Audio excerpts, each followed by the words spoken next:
Some knew they were playing, others were unclear, so the manager put everyone in the picture. Lauren looks like he has recovered, Lusny has recovered, Parla has recovered. Out is Pascal Sigan, Patrick Vieira, Sol Campbell of course, and everybody else. I have to make a decision tomorrow. I have to decide on whom I gamble or not. The biggest gamble may be in central defence. Would Oleg Luzhny emerge as a partner for Martin Keown, with both men struggling for fitness? Dennis Bergkamp was expected to join Thierry Henry up front. Whoever plays, Arsenal's manager believes opponent Southampton are already in their debt. They're already qualified for Europe, and thanks to us. So they can be thankful on Saturday. The Arsenal team arrived at the hotel they regularly use now yesterday afternoon. In Patrick Vieira's absence, David Seaman has answered the call to captain the side. It may be his final appearance. So less than 3 hours to go to kick-off, and Arsenal will shortly be leaving this their lucky hotel. Remember, no side has ever lost a major final after staying here. That luck will have to hold if the Gunners are to salvage something from their season.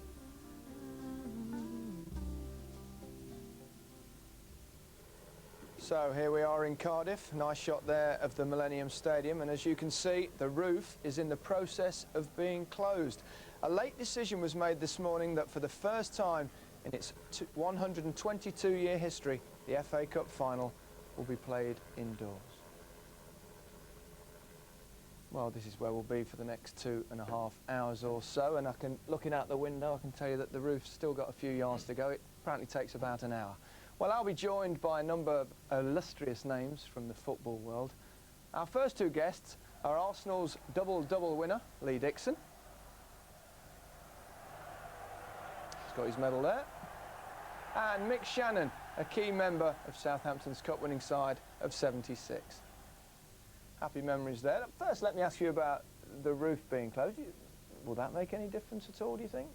I don't think so. I think there's been a fair bit of rain got on it in the last hour, hasn't there? Yeah, I think they're worried about the pitch. That's why they've done it, because it was only laid a couple of days ago. Absolutely. It's amazing what they do now, but what a great stadium, isn't it? I played in America, lucky enough to play for England against Germany in America on an end-of-season tour, and they had a roof over there, and the atmosphere was unbelievable. And I think the things the players will find is the fact that there's no wind in the stadium now, which does make a difference. Yeah. We saw a few happy memories for you there. Lee, your best cup moment? Well, I've said before, I enjoyed my first medal, winning that, but last year's final against Chelsea, although I didn't play, I was on the bench. I spent most of the second half warming up behind the goal, just down here. And the atmosphere and the fact that the pressure's off you a little bit as substitute, as you probably remember, Gary. Oh, actually. As a substitute, the pressure's off you a little bit, and I just really had a great final. Although I didn't get on the pitch, the actual. You didn't make any mistakes. Yeah, I know. That's one of my better games. Yeah. Mick, no need to ask you what your best memory was. Well, we only had one, but obviously, but the final is so important. I think that all the players, they're so tense and so wound up. Nobody wants to lose a final. People remember the winner; they never remember the runners-up, do they? And but it's a great occasion and one of the great sports. Yeah, I got the impression there, looking at the two camp reports, that it seemed to be a much bigger day for Southampton. I mean, which is fairly obvious, I suppose, because it's less likely they'll be in a final. But shades perhaps of '76, where you were big underdogs against Manchester United. We were 7 or 8 to 1 outsiders. They're 11 to 2 today. Yeah. So I mean. But I think it's on the day. Southampton haven't got the squad that Arsenal's got, and that's that's obvious. But I think providing they can put it together on the day, and he looks as if he's going to probably have a bit of a tactical. Yeah, there might be a few shocks in his team selection from what I can gather.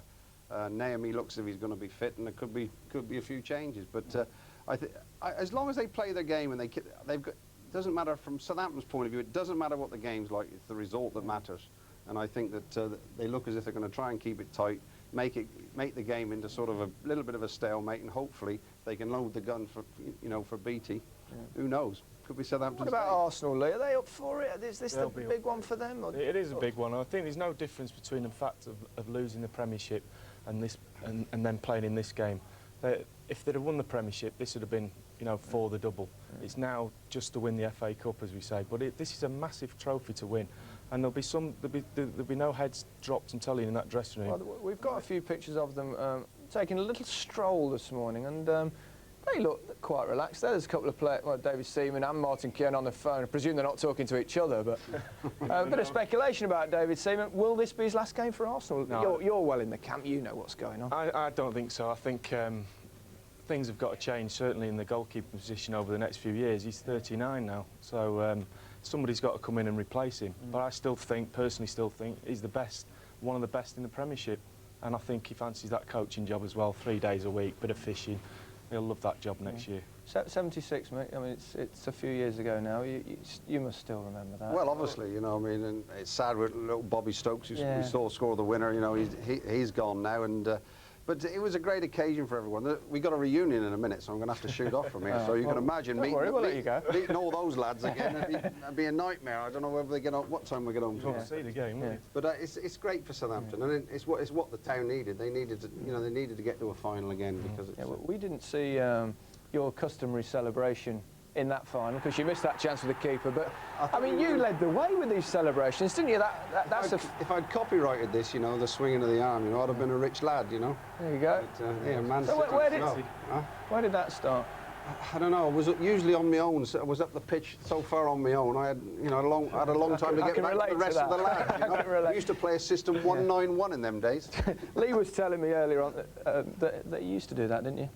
Not very often. No, when you were once, a kid. Once I did it. Oh, I used to copy. I was a Man City supporter, so he led the way in Manchester for that celebration. Oh my goodness! I didn't realise you were that young. Well, I must say it's nice to have you again as a pundit, mate, because the last time you were in a pundit, which was about 17 years ago in a World Cup, you made me famous. You called me the boy lineator, and I get asked about that. People still call me that to this day. Wherever boy, though, they've missed the boy bit out now, don't they? Yeah. Well, gentlemen, The thanks boy very done much for good as joining us, and enjoy your day. Thank you. Cheers. Now, the FA Cup, of course, is very much the fans' day, and as ever, there's no shortage of colour outside. Southampton in yellow today, so they lost the toss for team colours, as you can see, but the customary scenes outside, silly hats and... Come on, you say! All looking forward to the day ahead. Still a few hours to go, but the streets are pretty packed with... Oh, dear. Some people will do anything to get on the television. In fact, I'll tell you what, it makes one feel like bursting into verse. It still isn't it the most savoured trophy in football. We've scored a goal. It's in! It's there! There's many a one who'd be idle if the biting hunger for that sweet taste of victory didn't conspire to raise expectation to within an inch of the Artex on the average dreamer's ceiling, where footballs ricochet in the memory along roads we didn't take and off doors we didn't open. Cardiff. We got a glimpse there of the famous old trophy, didn't we? So you slowly discharge yourself from a stable condition, out the right side of the bed to Stevie Wonder's Superstition. Get stuck into the bran flakes, 7 cups of tea, then off to the bathroom.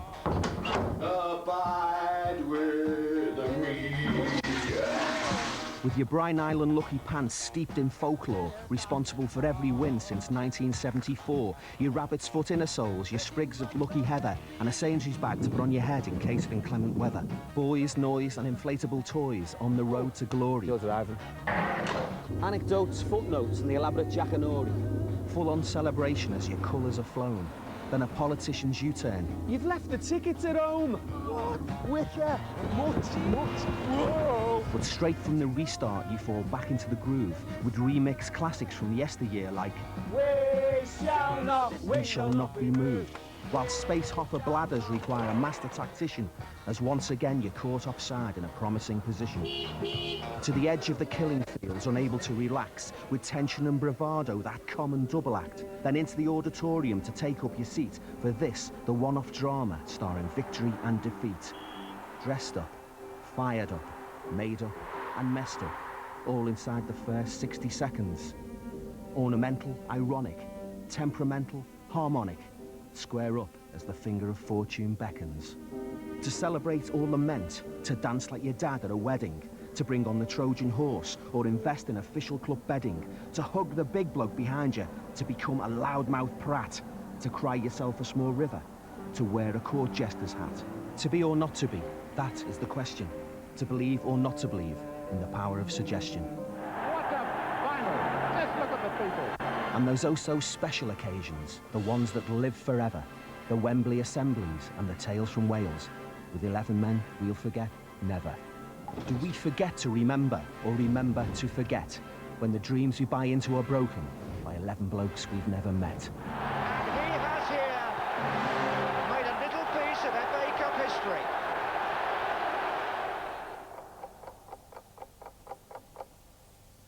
Keith Wilson, the poet there. Now, this year marks the 50th anniversary of arguably the greatest cup final of them all.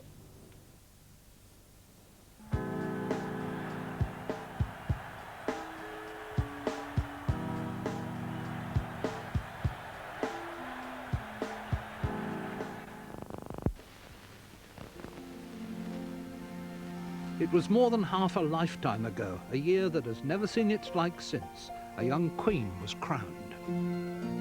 Everest, an unconquerable mountain, was tamed. Gordon Richards rode the winner of the Epsom Derby. And there was the Matthews final. When you're winning 3-1 and about 17 minutes to go, I'm not saying we were confident or we were slap happy, but I thought we had a good chance of at least winning the game, but unfortunately Stanley thought different. Bolton Wanderers versus Blackpool, Lancashire neighbours on a day out in the capital, with a sense that history might be in the making. Stanley Matthews, who'd won everything bar an FA Cup medal, had a date with destiny. Not to mention a new audience. I was very popular as a 10-year-old in our street because we was maybe the first to have a television, and it was one of these 9-inch televisions, and all my pals were around to watch the cup final. It was just amazing. The first sensation of a sensational cup final came in the first minute. The ball comes into centre-forward Lofthouse, who shoots from long range and beats far. 1-0 down right at the start. The thought that history might not be made was still being digested when Blackpool equalised through their other Stanley, Stan Mortensen. It didn't last. 1-1 became 2-1, and then 3-1 thanks to Eric Bell, an injured left half, limping on the wing. Well, I don't think you ever feel that the game is safe if you're playing the game, but I did think we had a good chance of winning. But unfortunately, the opposing side, Blackpool, had a certain man called Mr. Matthews. Matthews was already 38, but a man to whom age had no meaning. A meticulous trainer, Stan was far from ready to be called a veteran. Rather, he was a legend, a right-winger of unique gifts, not least the ability to change a game. Well, the thing that tipped it really was the fact that Stan Matthews had crossed the ball from the wing, and Stan Hansen, the goalkeeper for Bolton Wanderers, actually parried it. He jumped up, caught it, and dropped it, unfortunately, and Stan Mortensen happened to be nearby. And he actually just stuck his foot out and just managed to get it over the line. And I think that was the turning point, because all we needed in that last half hour was another goal to put us on even terms. And a free kick for Blackpool, just on the edge of the penalty area. By our watch, 2.5 minutes to go. Bolton 3, Blackpool 2. Morty's free kick, of course, was the thing that we appreciated so much, because it was in the same sort of distance that Beckham scores now. It was a tremendous free kick. Of course, that put us on even terms. Surely it must be a draw. We thought it would go into extra time, of course. My stomach still turns over when I think about it. It's very emotional. It's not just a game, it was very emotional. There's the man who's really fighting for his cup medal. Could he score the winning goal now? Stanley had the same trick virtually, and everyone knew that trick. They still couldn't stop him, you know. He just fainted, stepped, touched the ball, just jigged and jigged. And they bought that dummy every time, and always had a great delivery on the cross. The last goal was created by Stan as well, because he'd worked his way right up the line, beat Banks, and he ended up at the byline and crossed it back along the ground. And I just happened to be in the right place at the right time. It's there! Harry! When I saw the net bulge, you know, and we'd got the winning goal, of course, that made such a tremendous difference. And I ran to Stan, of course, and thanked him for the cross, but not only that, the fact that we'd won the game was more important than anything else. And it's a memory, something I'd never forget. So history was made. every other honour that football could offer already adorned Stanley Matthews' record. Twice he'd been up for the consolation of a loser's medal, but now the collection was complete. What's more, it had been achieved in front of 100,000 spectators by a man of innate modesty. As a matter of fact, I'm just breathless. There I am, just trying to poke my head between Stanley Matthews and Stanley Mortensen at the end of the game. Must have been a great moment for Stanley Matthews. Third time lucky, and the one honour that he hadn't received in his career. So that put the icing on the cake. I'm told that by one or two people that I was a match winner. As a matter of fact, I don't believe that, for the simple reason we have here 11 match winners. He was 10 years ahead of his time then. I mean, it made me feel very thankful that we had someone like him in our team. Tremendous memories.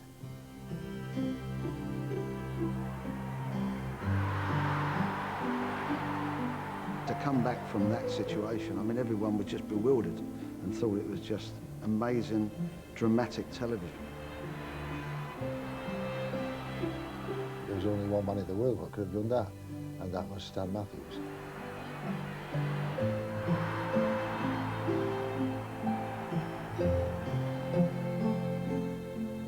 It's every schoolboy's dream of scoring a winning goal in the cup final. How would he feel? He'd say, that was a great day. That was a great day.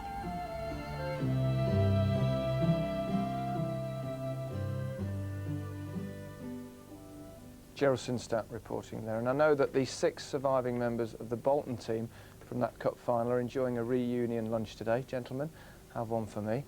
Now, our next guest is no one else but Sir Bobby Robson. Bobby, it's great to see you again. How are you? You well? I'm very well.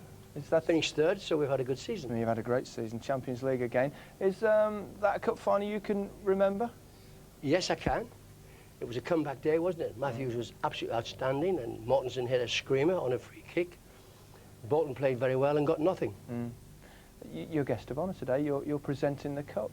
I am. I'm very flattered, Gary. I'm very privileged. I can't believe it, to be honest, but I'm very proud of it, and it's really a proudness that I respect. Yeah, and you'll be doing it indoors as well, so there's no chance of you getting wet. That's right. So that's good. What do you make of playing indoors? Only once I did it when I was in Holland, and PSV played Vitesse Arnhem. They had a similar situation, and a bit musty. Yeah. Players like the fresh air to take in the oxygen, as you know, but at least we're not going to get wet. It protects the wind, any wind value. It commands the atmosphere, and the passion is always inside. It doesn't escape. So I think we'll have a great atmosphere here today, and I'm sure it'll be a good football match. Terrific atmosphere as well when you won the cup 20-odd years ago. Hang on a minute. Just have a little look at this.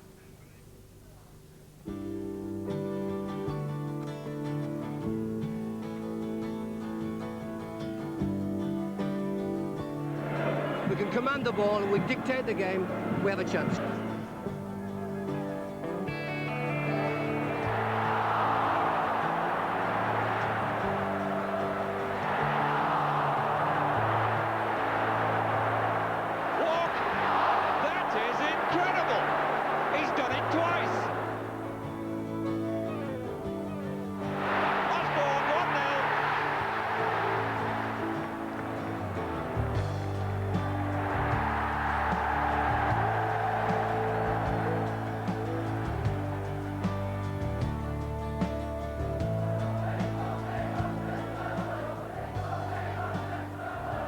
It's the best feeling, I think, in all the world.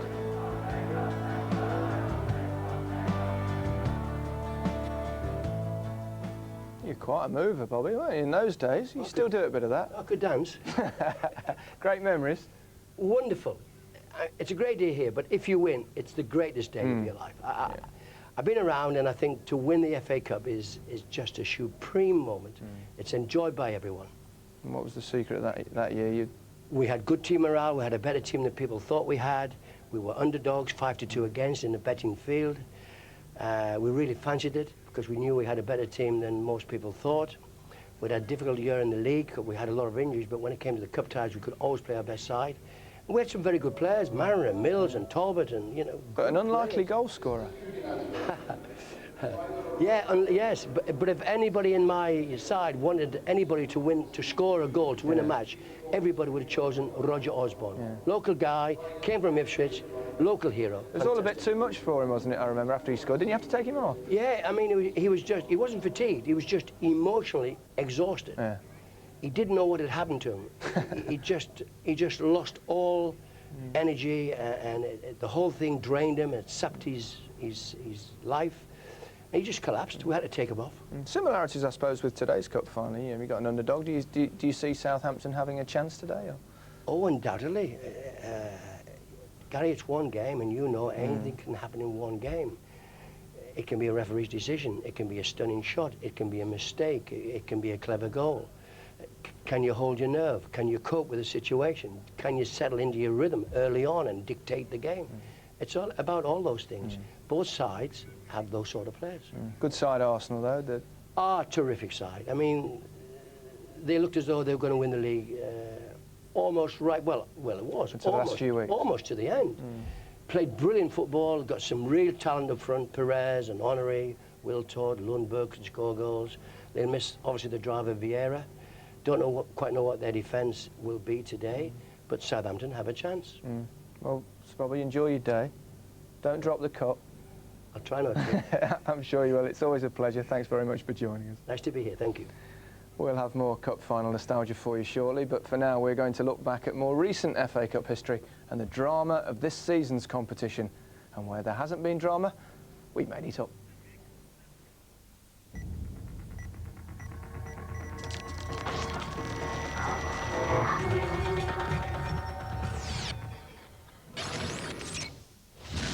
The following takes place between round 1 and round 3 of this season's FA Cup.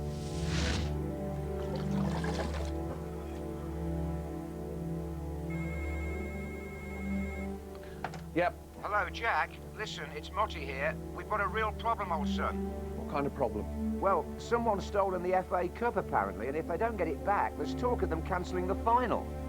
Sounds serious. How can I help? Well, we're busy decoding the Cup's tracking device. Things at the moment look a little bit vague, but it looks like the Cup is somewhere in the northwest of England. I'm on my way. Fill me in. Well, back in November, the first round threw up several headlines, including Team Bath. They became the first student side to compete in the competition for something like, well, it was actually 122 years. It's Christie! Oh, he makes it four!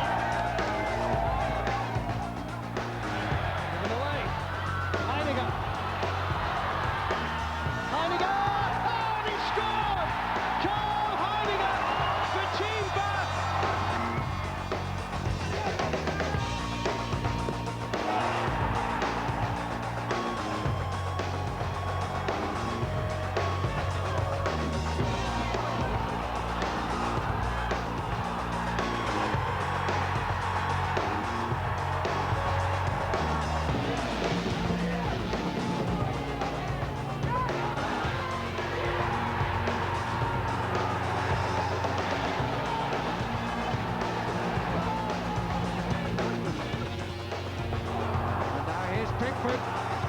Scored one, has he scored two? He has!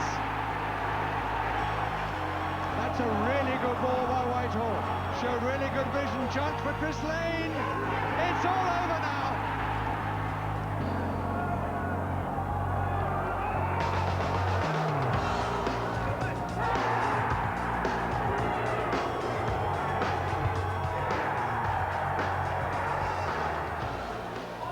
Even the penalty summed it up. I had 8 players wanting the penalties. I had to tell 3 they couldn't take them rather than trying to find 3.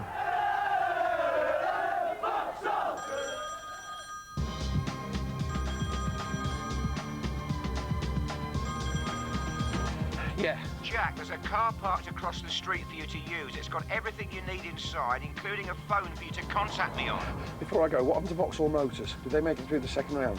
I'm afraid they didn't, Jack. Now, will you get moving, please? Damn!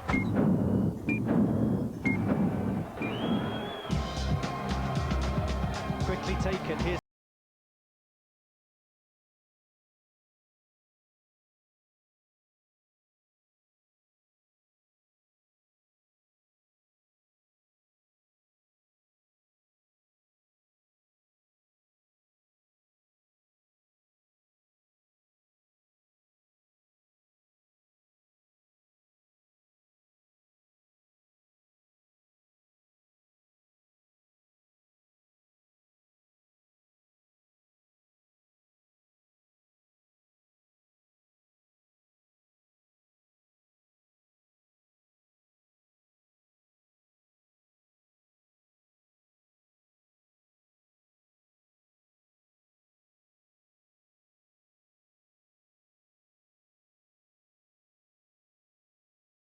Yep.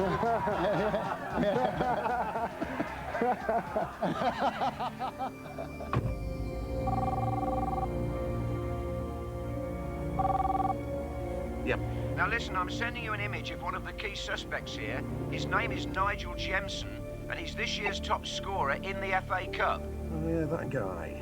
The one that knocked out Everton. Reckons he's some kind of hot shot, does he? Well, maybe he does, but keep an eye out for Lee Holmes. He became the youngest ever player in the history of the Cup, aged 15 years, 277 days. Sadly, it was his only Cup appearance because Derby County lost to Second Division Brentford.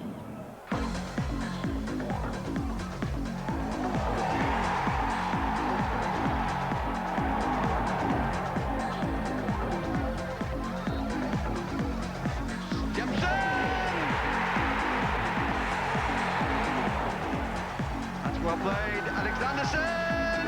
It's one apiece! Atkins joining the ranks forward. Wilding is there as well. And it's got it! And it's Jemson again! I'm the only one at the football club that wanted us to win. I think they wanted a draw, go back to Goodison. But I wanted to win. I've been a winner all my life, so why not? You scored a winning goal at Wembley in a League Cup final, so how does this compare? I can't remember that far back, to be honest. Kennedy with the cross. Back by Butler. To Ince! Cut back by Cameron. Here's Mark Kennedy arriving at pace.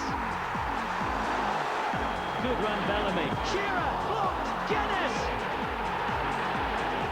Now Murray to face Shearer from the penalty spot. Who scores? Played back by Miller.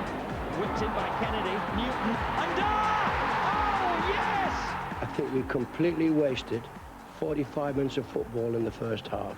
But we've gone. It's history. The FA Cup for us now is history. Oh, the touch was by BT. Joe Chesham coming in. And Southampton go 2-0. Now then, Anders Svensson's got BT to his left. He's got Chesham down the middle. He's got Fernandes on this side. Still Anders Svensson. He goes all the way. It's 3-0 Southampton.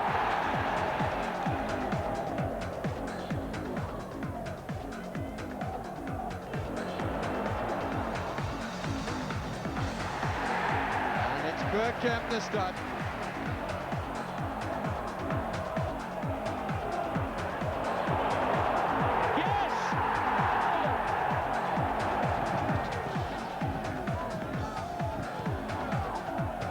Effort to Terry. Great one-touch football. Channy's cross. Oh, what a superb goal! Junior McDougall and Dagenham are into the fourth round of the FA Cup. Surely now.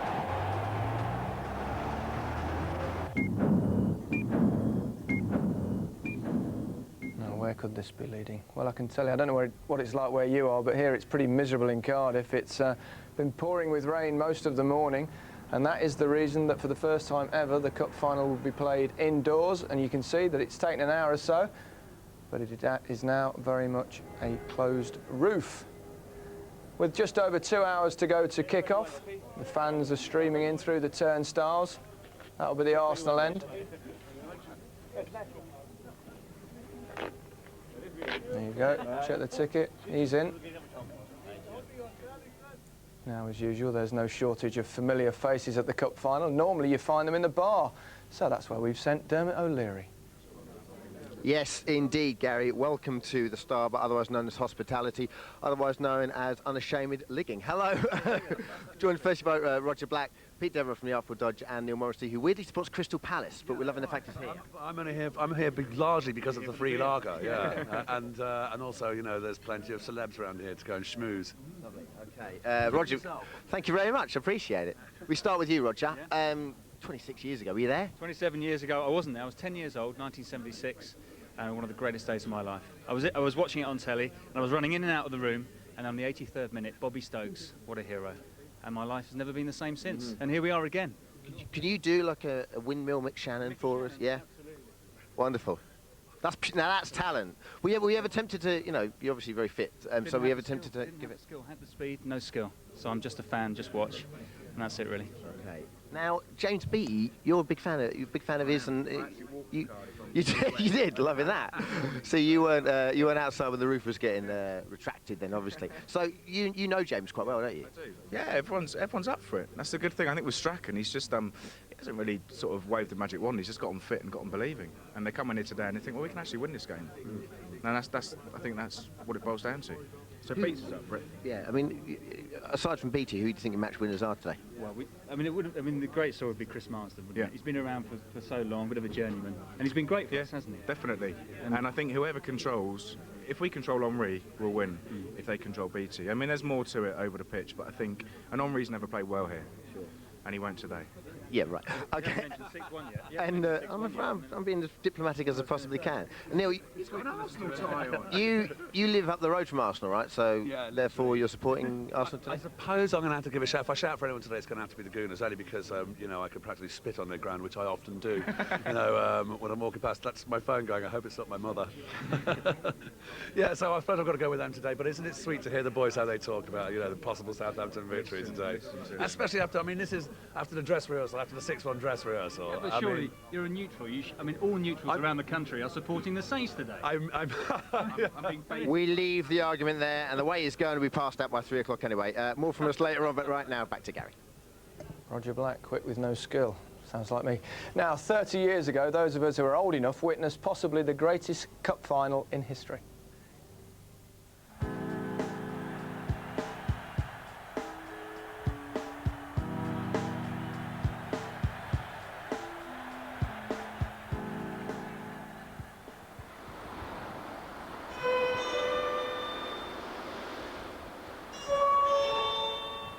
The Roker Lighthouse has been saving vessels from shipwreck since 1903.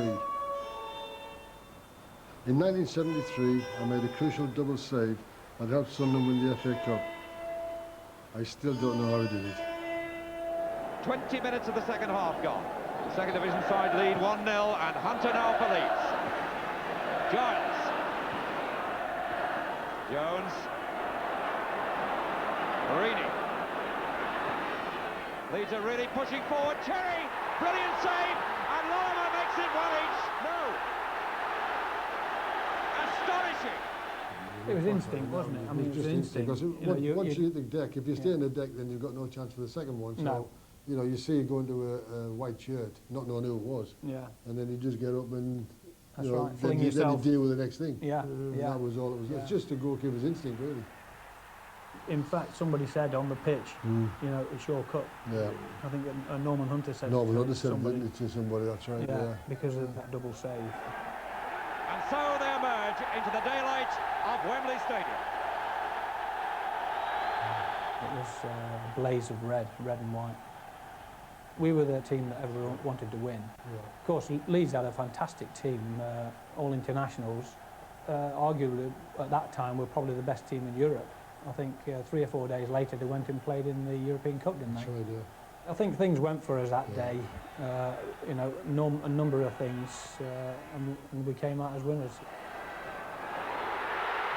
Porterfield! 1-0 after 32 minutes for second division Sunderland. Ian Porterfield scored the goal, and I thought to myself, if we keep a clean sheet now, then we've won the club. One thing that Leeds got wrong was they didn't realise that we had good players as well. And Sunderland have won the cup from the second division. Bob Stokoe, the first to congratulate Montgomery, who, along with David Watson there, did so well in the second half against the Leeds attack. What a moment in football. Relief, actually, after we won is incredible, isn't it? Drained, isn't it? I mean, you know, it drains out your body. You know, it's absolutely fantastic. 30 years, eh? This is what I remember most about. Yeah. As I go along here, I forget my medal. I'm not even looking at the stairs, and I'm on the deck. By the time we'd come back to the stadium on the bus, you know, there's you know, 1 million people there. I think it's meant so much to the city ever since then.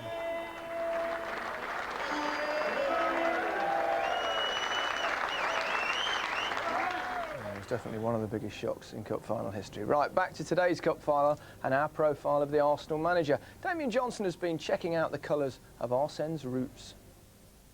Arsene Wenger's Arsenal may have surrendered the title to Sir Alex Ferguson and Manchester United, but the impact that Wenger's had down here at Highbury shouldn't be underestimated. Oh, what a finish! Consider Wenger's record, 2 League and FA Cup doubles, and whisper it, but they've played with a kind of panache that you usually associate with their North London rivals, Tottenham. This would be even more of a fairy tale. Tony Adams! So as Arsenal prepare for their 3rd FA Cup final in a row, what do supporters really know about the Euro-sophisticate manager who can speak 5 languages and has a degree in economics? Where was he born? France, I suppose. Germany, I think. I think he's Swedish. He's Swedish, isn't he? No. Strasbourg. Nearly. The story of Arsene Wenger's football career began 45 years ago in the small town of Dutlenheim near Strasbourg, where the young Wenger was introduced to the game that was to become a lifetime passion by his father, Alphonse. Ici comme il est, mais ensuite il a joué comme cadet, hein, et quand il était junior, il a tout de suite joué dans l'équipe première. Il avait commencé la médecine, hein, ça ne lui a pas plu. Hein. Mais ensuite, il a fait sciences économiques. Bon. Là, il a terminé, ouais, mais il avait toujours le football en tête. Hein. Arsène, déjà, point de vue footballeur, il était bien, seulement feignant et intelligent. Mais ça veut dire, pour courir, il n'était pas un des premiers. Hein. C'était à la traîne ou au milieu de terrain et discuter avec les gens. Donc, mais sinon, Arsène, c'était vraiment le patron de l'équipe, comme on disait un petit peu. Who did he play for then? There's one for you. He did play for Strasbourg. After Vauban, Wenger played for a succession of amateur clubs in the region. Then came the move to the big city. At the age of 30, he finally got his chance in the French First Division with Racing Strasbourg under coach Gilbert Gress. C'est ainsi qu'on a demandé à Arsène de venir au Racing. Ce n'était pas chose facile à l'époque, parce que Arsène était assez en vue sur le plan amateur en Alsace. Quand Arsène est arrivé, il devait surtout encadrer les jeunes. Mais comme nous, en équipe professionnelle, on avait un effectif assez réduit, et qu'on jouait le championnat de France, la Coupe de France et la Coupe d'Europe, à un moment donné, on a eu quelques problèmes de blessures. Alors j'ai dû faire appel à Arsène, et c'est ainsi qu'il a fait quelques matchs en équipe professionnelle. Ce n'était pas prévu au départ, mais il a rempli parfaitement son contrat. Wenger landed his first senior coaching role in 1988 at Monaco. He'd never been the greatest footballer and had retired after just 10 appearances at Strasbourg. He continued his coaching apprenticeship at Cannes and Nancy before the move to the Principality. I meted him straight away. Very impressed with the man as a person, and I think his knowledge of the game as well impressed me for such a young man. Et puis il est venu à Monaco pendant 7 ans où il a fait un très grand travail. On a été champion de France, on a gagné la coupe. Si vous voulez, Monaco a vécu une ère nouvelle avec l'arrivée d'Arsène Wenger.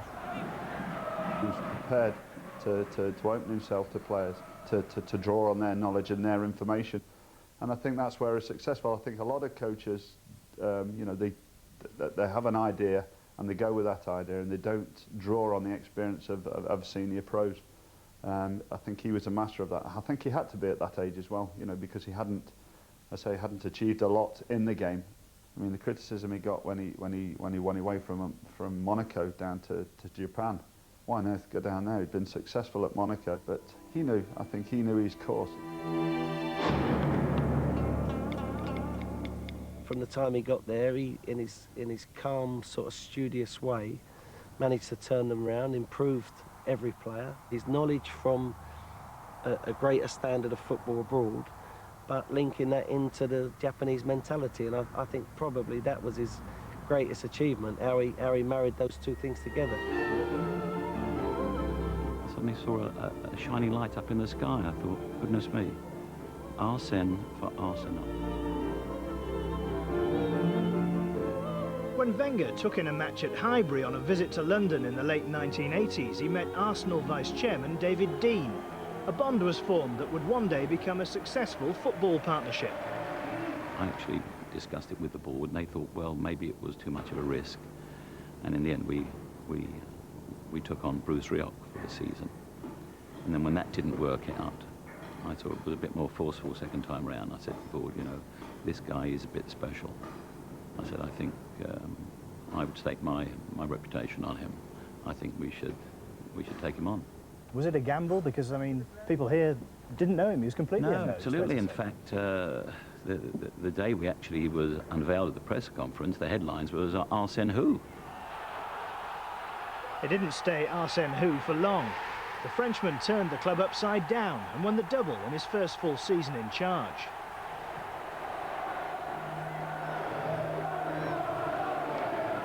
It's a total revolution in quality of football and culture. I mean, there was a drinking culture at the club. Let's be very clear about it. So today, the players are more conscious than ever before about what they eat, how they behave, what they do, where they go. They have to be truly professional. And the older boys, if you ask Tony Adams and Martin Keown and David Seaman, he's actually prolonged their careers by the fact that they now realise they have to look after their body. Can't help but want to play football for him. And I think that's the key to it. If people like him and they like playing for him. He doesn't rant and rave, he doesn't throw teacups around, he gets his point over in a concise manner that you understand. And I think that's the key to it all. He's genuinely a nice person that wants to win.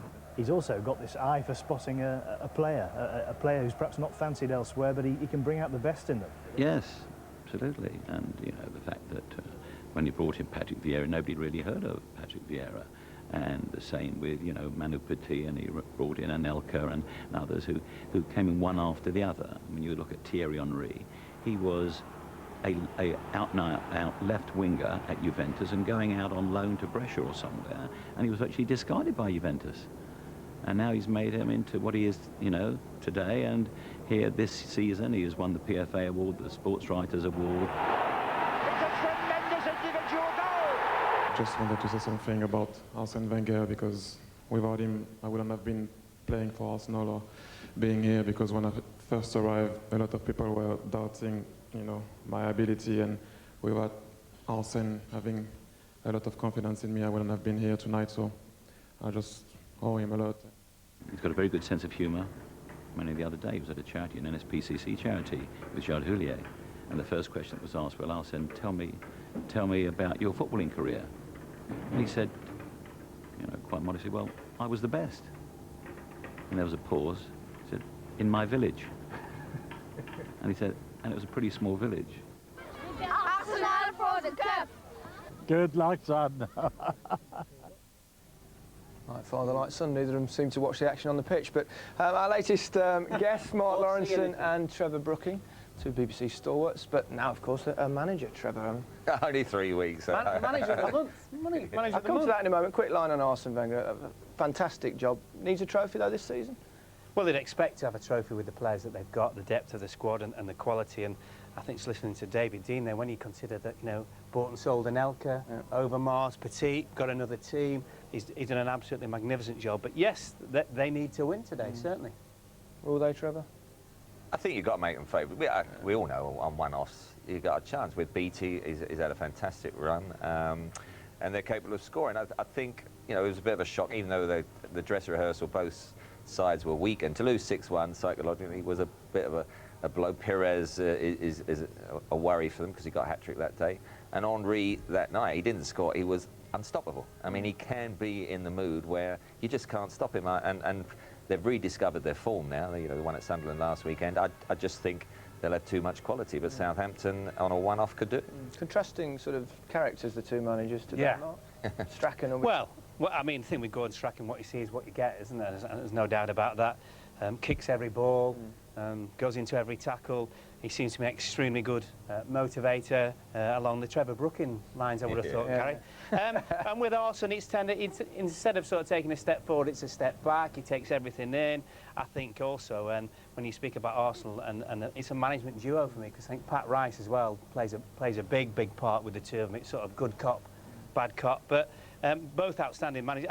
I think Wenger's done a sensational job since he's been in the squad. Trevor, I must ask about yourself. You, I mean, as Mark said, you look a bit like Strachan, cross between Strachan and Martin O'Neill, I felt. But, what was that all about? I mean, we've never seen that. We've seen you jump up the odd West Ham goal, but not like that. It was a bit different. No, it was different. I mean, funny enough, I joked with Bobby Robson. Look, we've got a few pictures of these. There you go, look. There you go. Oh, yeah, thanks. They'd won the toss that day, Gary. Yeah, match hasn't even started yet. Yeah. But fantastic stuff. No, it was a fascinating 3 weeks. I said to Bobby Robson when he came out after you interviewed him, I mean, you know, mine was 3 weeks. The thought of him doing it as long as he has done, because it is totally different, and you get consumed because if you manage all week, Gordon Strachan, he want to come here. It's not a day out because for Southampton, you know, it's a great occasion for them. They've got to the final. But when you get in now, and you're thinking, well, how do you stop Arsenal's strength, and how do you try and play to yours? Whereas, when we're up here, you're looking at things, but you're not. It totally consumes your thoughts. You a little bit of a thing about going into it? No, 3 weeks is great. I mean, fortunately, Glenn. Definitely not. No. You're the only one who's got Di Canio to play away for the first thing, and he scored, by the way. My mate Paolo, we finished on a decent note, and hopefully the fans, will stay loyal with us, and we'll try and get off to a good start next season. But Glenn's had his surgery, and it's gone well, and so now we hope he's going to recuperate and be ready for the start of the season. I must ask you, how's Glenn Roeder? Yeah, he all went well yesterday, so it's now a recuperation period. Hopefully by June he'll be out in 7 to 10 days, and then should for the next month be recovering, and we'll see if we can then start for pre-season. Are you in charge now till June still then? No, I resigned on Monday. No, I'm wearing my boardroom hat with the MD, Paul Aldridge. Obviously, there's issues with players. And agents, you get very upset with them? Very upset with agents, yes. And, I think we dealt with that one. And, Jermaine will hopefully stay with us. Yeah. And the rest of the players as well. But, Trevor, thanks very much for joining us. We'll hear from you later as co-commentator. Yes, Mr. Mark, you can stay there for a little while if you don't mind. Right, more now from our BBC drama department.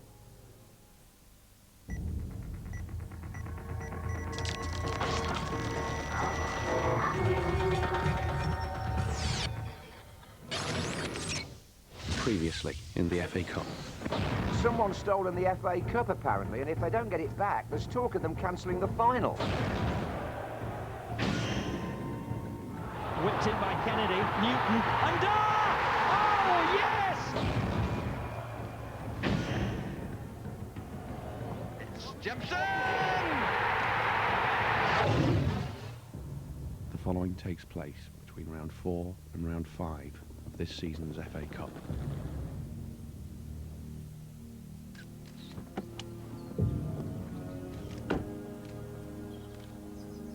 OK, I'm in the northwest, Old Trafford, where United stuffed West Ham in the 4th round. What next? I commentated on that game, Jack. I nearly lost count at one point, but more importantly, I think we've made a major breakthrough because the tracking signal has been narrowed down to the northwest, to Southport area, in fact. I wondered if you could get across to the golf course there, because one of my agents can then help you out.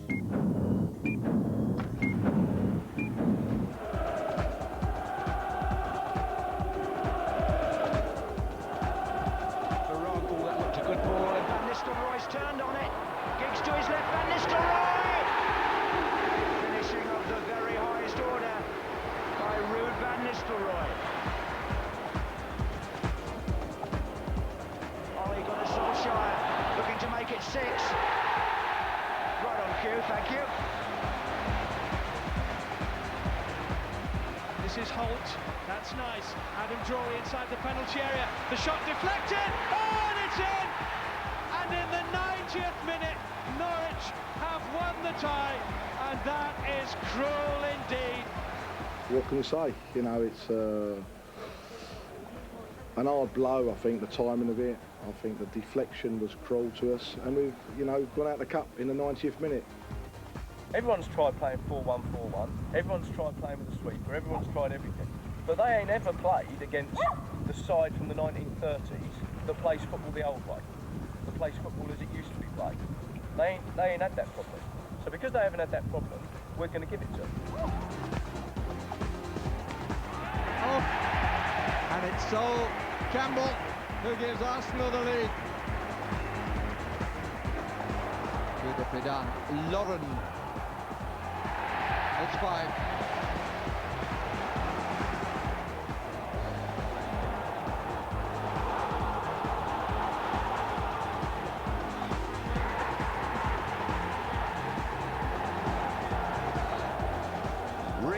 plenty to aim at from the free kick for Millwall.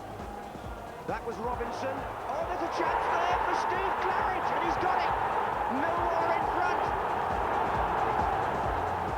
Getting late now for Southampton. Kevin Davis with the header. This is Anders Svensson. Now it's Joe Tesson. A chance on here. Good save, Warner. Oh, it's Kevin Davis. And Southampton equalise just in time. Millwall could have a break on here if they play it right. But Reed was surrounded, and it's gone the other way to Anders Svensson. And Oakley. And Oakley has done it again. It's his second of the night. Here's Mullins. Oh, got it wrong between the two of them. And away goes Heskey with Owen coming up behind him. Heskey against Bertrand, and Bertrand makes the save. Oh dear. Butterfield, that's a good clip cross, and they might have made something of it. They have made something of it. Gray has given Crystal Palace the lead.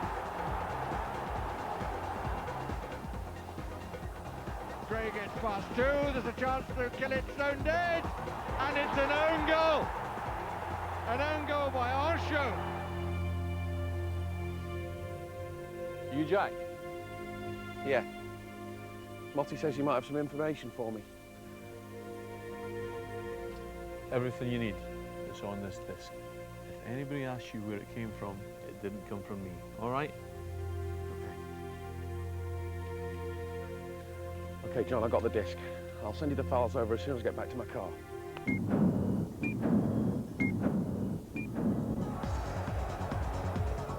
Through ball by Beckham. Or Keogh struggling. Brian Giggs. Giggs for Manchester United. The goal is gaping, and Giggs has missed. One of the most glaring misses of Brian Giggs' career. And it was Edu. Oh, it's been deflected, and it's in. Edu. To work with him. Wiltord. Good chance for Arsenal. There's Sylvain Wiltord. And Arsenal go 2-0 up.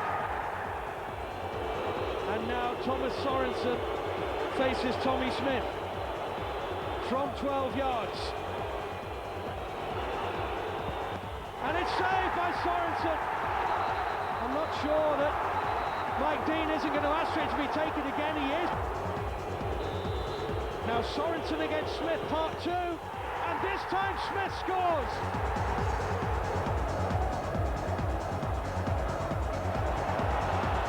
Here is Marsden. And it's all over now. Very corner kick. Julian Gray. Oh, well hit! Oh, what a strike! And opening up for Rihilati and for Butterfield, who's onside. Now can he find someone else? Johnson is there! It must be in! Black off the line by Mills! Goodness me, Rihilati over the bar! Crystal Palace incensed. Tommy Black thinks it crossed the line, and that looks like it went over the line before it hit Mills. As soon as I shot, I knew it was a goal. At the time, I thought it was 6 inches over the line, but having seen the replay, it was nearer to 2 feet. Now Kewell and Mullins, good turn by Harry Kewell, pretty much on his own. He might not need anyone. Harry Kewell! Oh, fantastic goal! Burnley goal now would surely finish the cup tie as a contest. And in it goes! Oh, they've got it as well! Diallo's header! 3-0 Burnley! And no way back now for Fulham.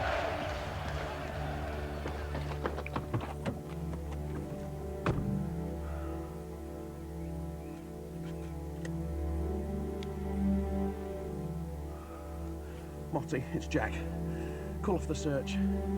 I know who stole the FA Cup.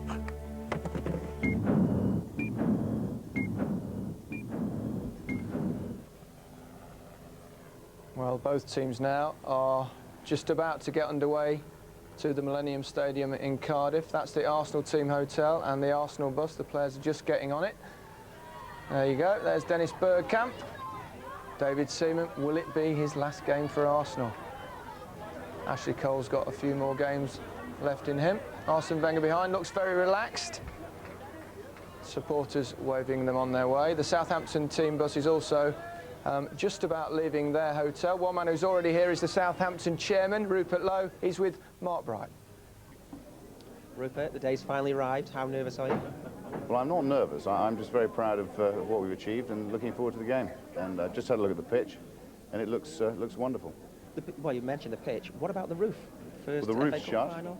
I've been to a League Cup final here between Blackburn and Spurs, where the roof was shut, and I think history says that with the roof shut, it favours the underdog. So it's been a long time since the underdog, I think from '95 or something like that, won in a cup final. Are you hoping to change that? We're intending to, yeah. And we've come here to win, and you know, but more importantly, we've come here to have a sporting day out with some good football, hopefully, and you know, hopefully the best team will win, and we think that should be us. You know, being around the city, it seems like it means more to Southampton supporters than it does to Arsenal. There's a bit of blasé with the Arsenal fans, but Southampton, it looks like they really mean something to them. The city has been outstanding. I mean, our supporters they're great people anyway, but I think they've had a whale of a time over the last month. And I gather, I didn't come down today, but I gather all the bridges on the way here were people were cheering, and there are banners hanging out wishing the team well. And you know, the spirit has been tremendous. So flags, pennants. You know, it's been a wonderful wonderful lead up to the final. And Gordon Strachan, he's taking the club in the direction you obviously hope it's heading in. It's been a long season, but we were fortunate on the last day to beat Man City and finish 8th. I think it was a deserved finish. I think we've played some very good football this year, and we could have finished as low as 13th, but I think 8th was probably a just position for us to finish in. And you know, the cup has put a lot of pressure on the club. There's huge amounts of media interest. Welcome pressure, though. Welcome pressure, but it is pressure nevertheless, and it's difficult to concentrate on the job of playing football. I mean, it's very flattering, but a club like us is used to the pressures of Premier League media demands. But when you get the cup, it's you know, it brings us to a new level. Well, I mean, Southampton, whatever happens today, have had a marvellous season. 8th to finish in the top half. 8th in the Premier League, magnificent. Take it all into consideration. Move to a new stadium. There was a day where you used to tip them for relegation every season. Those days are well gone. Those are too many custard pies in the face for that now. Moved to a new stadium. Got a relatively new manager, Gordon Strachan. But all the time that obviously they've had to finance the stadium, he's managed to be able, Rupert Lowe's been able, and the board, be able to finance the team, been to introduce new players. They've got a nice way of playing, and I think, you know, they obviously 8th in the league is a fantastic achievement. I don't necessarily agree when he says we're under pressure now because it's a cup final. Yeah. Best pressure that you can have, that you're in the cup final. And the great thing as well, the amount of money they can make and have made from this competition, and you would think would only strengthen the case. He was saying that interesting, because we had a look yesterday at the pitch, and it was only laid on Thursday. We're not so sure it just might cut up. I've been here a few times, Gary, and patchwork quilt comes to mind, and you know, when you pull out, you can see you can spot the joins basically, and there's been quite a lot of rain this morning before they close the roof.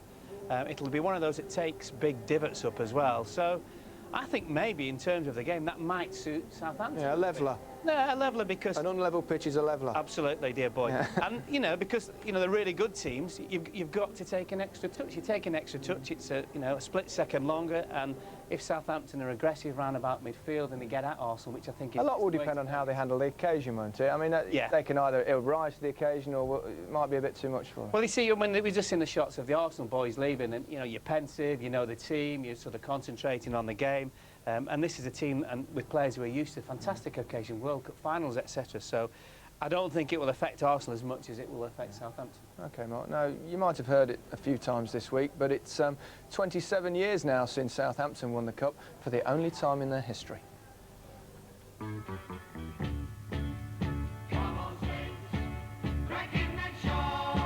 Wish them the very best of luck. Oh, definitely. I think they've got a good chance. Not the Saints. There's only one team to win. Southampton. No, you must be joking. United. And what's the score going to be? 4-0. Well, Jimmy, a great moment for these young players, is it not? Marvellous. I'm interested in the fashions here. The ladies at home, I'm sure, will be too. Laurie, you said you'd have a feeling on the day. It's only an hour to go. What's the feeling? Look at that bunny lad. That's a feeling. Yeah, magic. How do you feel, John? I feel all right, yes. Quite relaxed. You're looking tremendous. Bobby Stokes, who was talking this morning about getting a hat-trick. Yeah, I'm still confident of getting it. Even more so now I'm here. It's nice to be here. Great. There's no way that I can see Southampton winning. I was a little bit misquoted in saying that it would be 6. I certainly think they'll win, probably not by that many, but by a few. We shall have very red faces at the end if Southampton win, because I've gone for Manchester United too, and I think they'll win narrowly, maybe by about 2-1. Number 1, Ian Turner, age 23, goalkeeper. Pearson, Koppel. Right at Turner, and they're looking for the comeback, and nobody was there to put it back in. A nightmare start for the goalkeeper. Number 8, Mike Shannon, age 27, forward.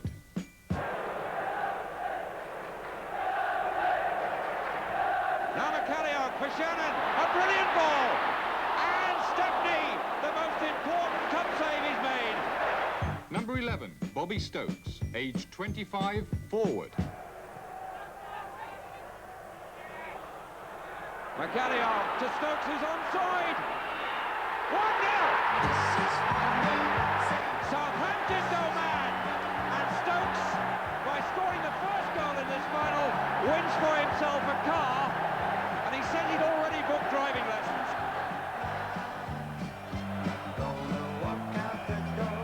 And the whistle has gone. And Larry McBennemy and Southampton take the cup for the first time in their history.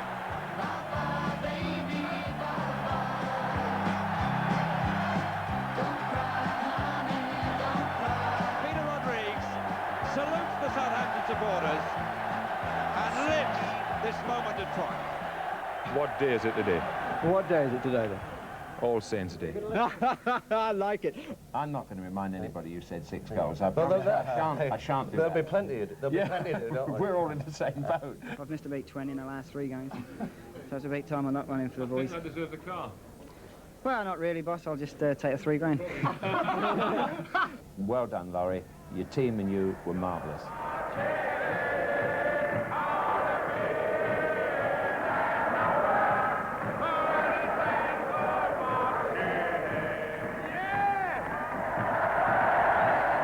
You see, pundits were getting it wrong then, and they're still getting it wrong now.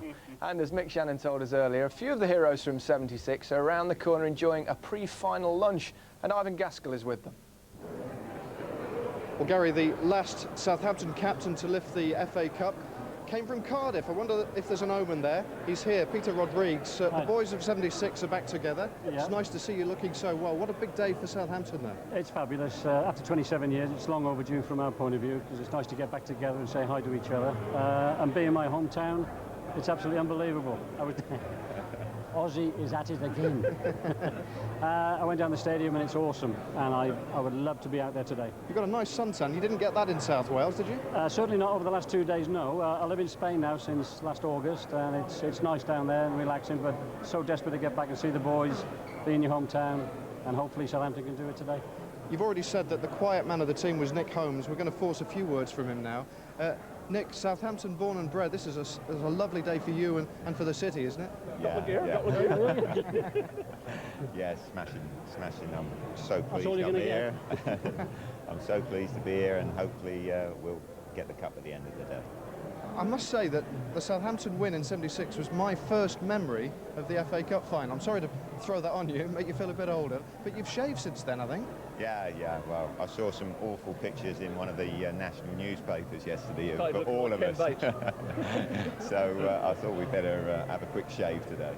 Peter Osgood's with us. You might have spotted that already. Peter, great to see you again. And isn't it lovely to be with the boys again? It's fantastic, yeah. We've got great memories. It comes around every year, but to be here with the Saints in the final again is superb. As Pedro says, you know, we enjoyed it in our year. And everybody says, oh, I hope they don't win. We're like, we want them to win. We're Southampton fans, you know. We're right behind them. I've been there all season and watched them play, and they've done ever so well. They really have. Great season. And hopefully they'll do it for us today, yeah. And I'm sure all of you will give a silent toast. Possibly more than that to a certain Mr. B. Stokes, who isn't with us today, of course, sadly. Yeah, that is a sad thing. And also our coach Jim Clooney died a few days ago. So yeah, it's sad, but you know, they'll be looking down on us, and hopefully, like the Saints, we'll all be together. They're still here in spirit. And very quickly, around the three of you, who's going to win? You all feel Saints, really? Of course. No danger. Yeah. No danger. Yeah. It could be our day, as in '76. Well, thanks very much. It's lovely to see you. Good luck. Cheers. Thanks very much. They look well, don't they? I don't think the wine wait has made the table, has it, obviously? 27 years, yeah, it'd be a fantastic lunch to be at. But yes, and they all are extremely confident that Southampton can win it. But you look at that and you obviously Mike Shannon, Peter Osgood, I mean, you know, they say that was a massive upset, but two great players themselves alone.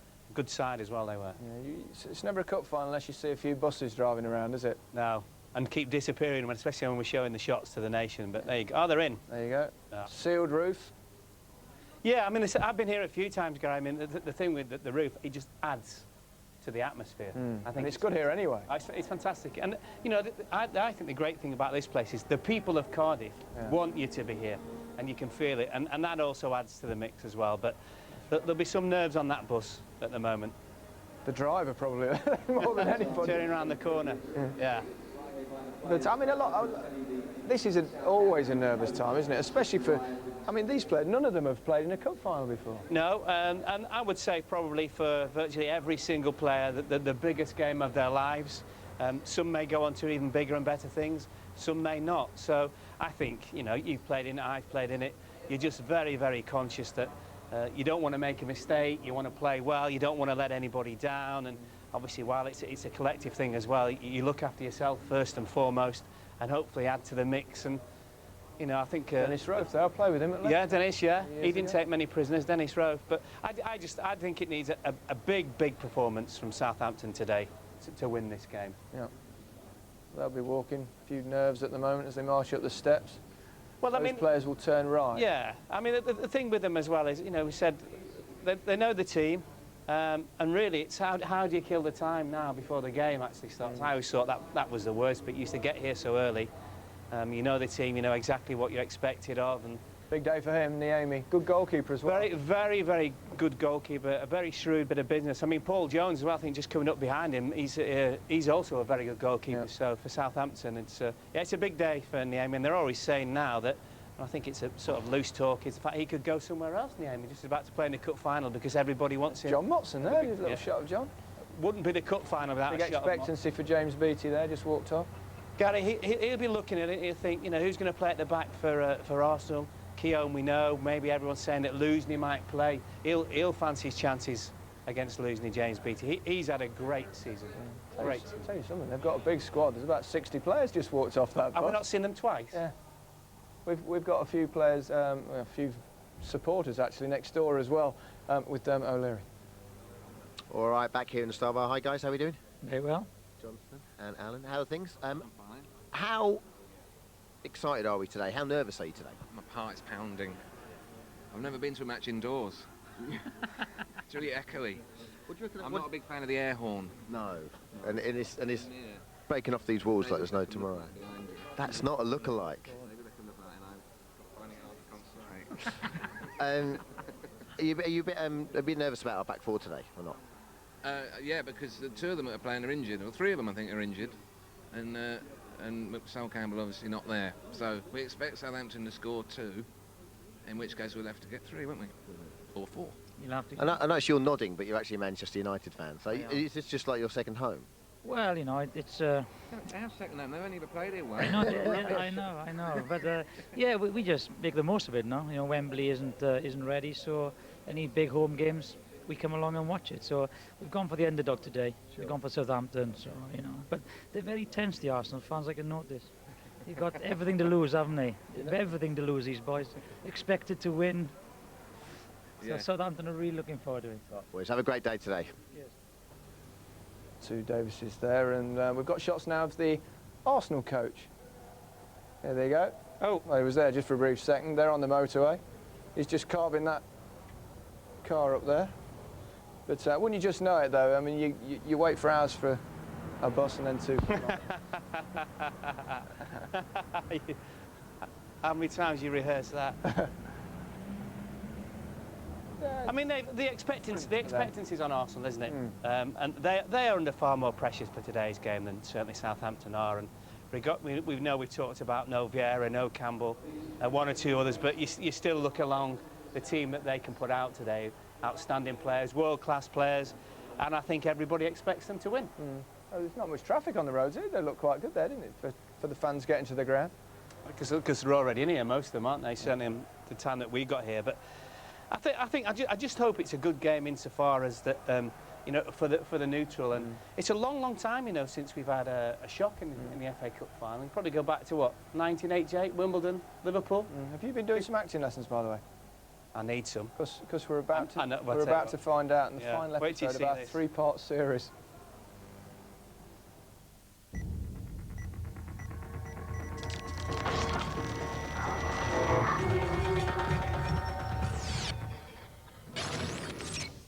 Previously in the FA Cup. Someone's stolen the FA Cup, apparently, and if they don't get it back, there's talk of them cancelling the final. Everything you need is on this disc. If anybody asks you where it came from, don't mention me. Call for the search. I know who stole the FA Cup. The following takes place between the quarter-finals and the semi-finals of this season's FA Cup.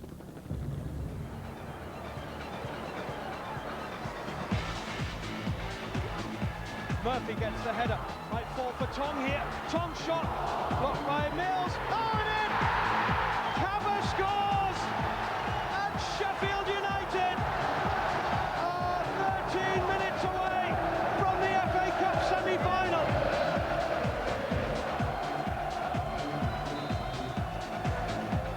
And it's Glass. Oh, it's in!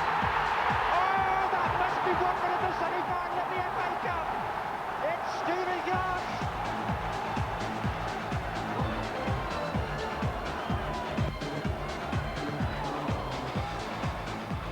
Marston tries an overhead kick, and Southampton are in front, and the former Wolves player squeezes the ball home.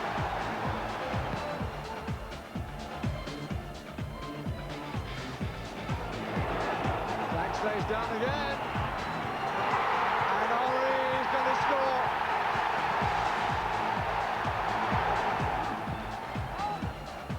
Calquiots, loose in front, and it's in! And Lampard has tied it at 2-2. Now Wiltord. Vieira to his right. Real chance for Patrick Vieira. And it's an own goal. Lauren. Shooting chance. It's all over now.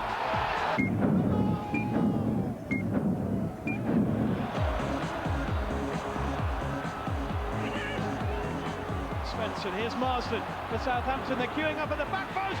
Oh, and it's in! It's Brett Ormerod for Southampton. A bit too intricate, maybe. This is Ormerod racing away from Marn. Ormerod still. BT waiting, and it's 2-0. Southampton have waited and waited, and their wait is over. Bit of a wrestling match there. Campbell and Allison. Graham Poll says carry on. Allison is down. Here's Wiltord. Oh, and now Graham Poll collides with Tom. That's a booking for Graham Poll, isn't it, that? But Allison, more seriously, is on the ground in the other half. That's what all the hooting's about. Edu. Lundberg looking for Jeffers. And Jeffers has got to pull the ball back. Wiltord off the post. Wiltord again. Lundberg. And Arsenal have scored. And there'll be a right old row now. I wish they'd have scored 3 or 4 more goals, and then I couldn't complain. But to lose to a goal like that in the manner that we lost is an absolute disgrace. Page again. The chance to hook it in. And it's not gone in. How did it stay out? Osama can't believe it. He's playing this game number 1,000 today, and he crowns it with a save like that. That is one of the best saves I've ever seen in my life. The game's up, Loro. Give me the cup. There's 70,000 fans in Cardiff waiting to see this thing handed over. Look, I was going to hand it over, honest. I just wanted to spend a bit more time with it. When we won it in '86 with Liverpool, Hansen wouldn't let me touch it. He just dogged it. Save it for the judge, Lawrenson. You're nicked. Oh. Oh, flipping heck, Laura, what are you doing there? I'll tell you what, you can take them. I feel a BAFTA coming on. Yeah. I can sense it. Listen, what a shot. What odds would you got on that, right? Me in the kitchen, and Hanson on the golf course. There's a shot. At least my father-in-law will be happy. He's got his kitchen on the telly. Yeah. Arsenal are on their way, by the way, in the bus. They're still going. We've already seen them, haven't we? There you go, another nice picture. Oh, they're still, oh, look, and still no traffic, Gary, as well. That'll please you. It's amazing, that. And the Southampton players are on the pitch. We can perhaps have a little look down there. Yep, there they are. James Beattie. Walking around.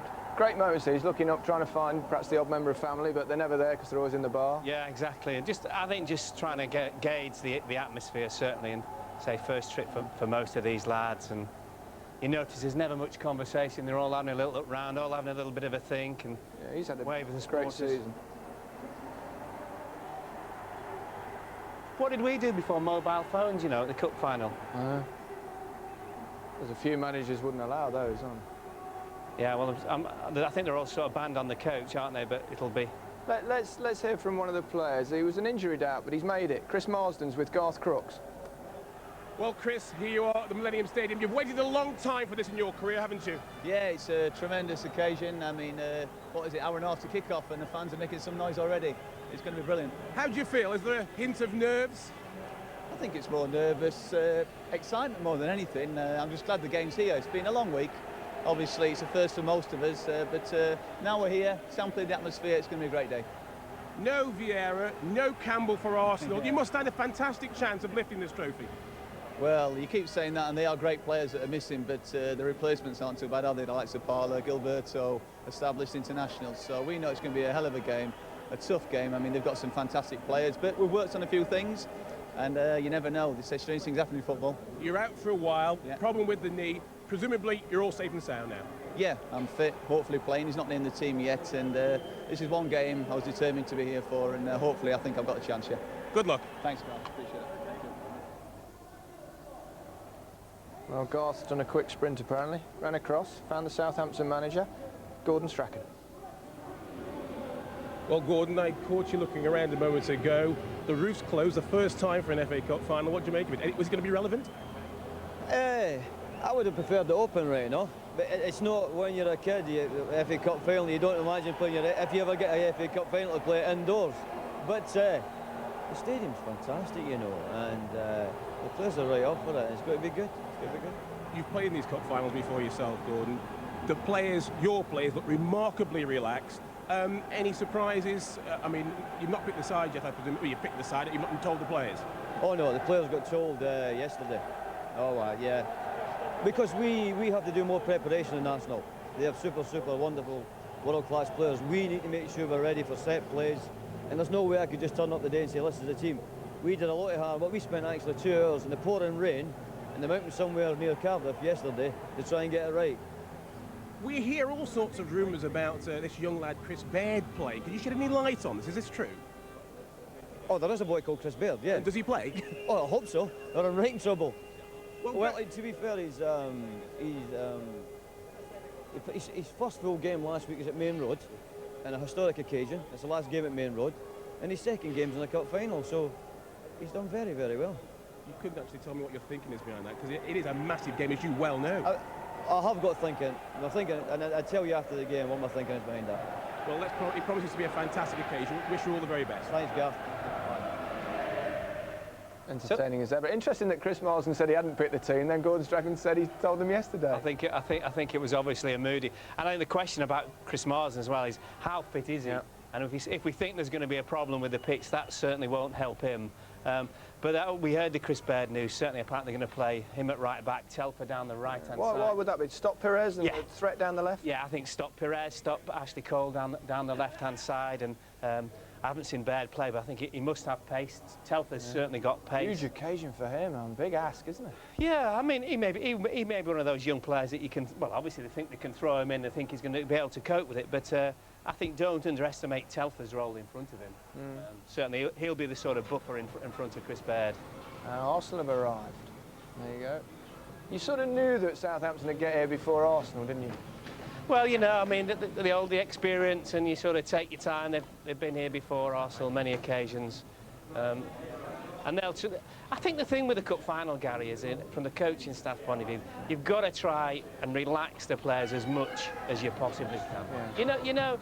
We talk about the pressure of big games, and one of the things nowadays with players is that they're going to be nervous, but if you can just try and relax them, take it easy, they'll all be thinking about the game. Kanu looks fairly relaxed there. Yeah, any more relaxed to be horizontal, certainly. Ready?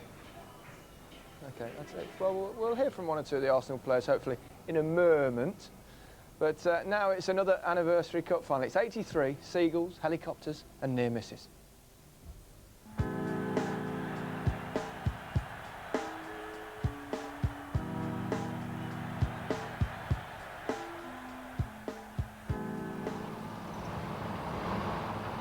Yards out, an open goal, and not a man in sight. The memory of that awful miss still haunts me late at night. 10 seconds left, and extra time, and history in the making.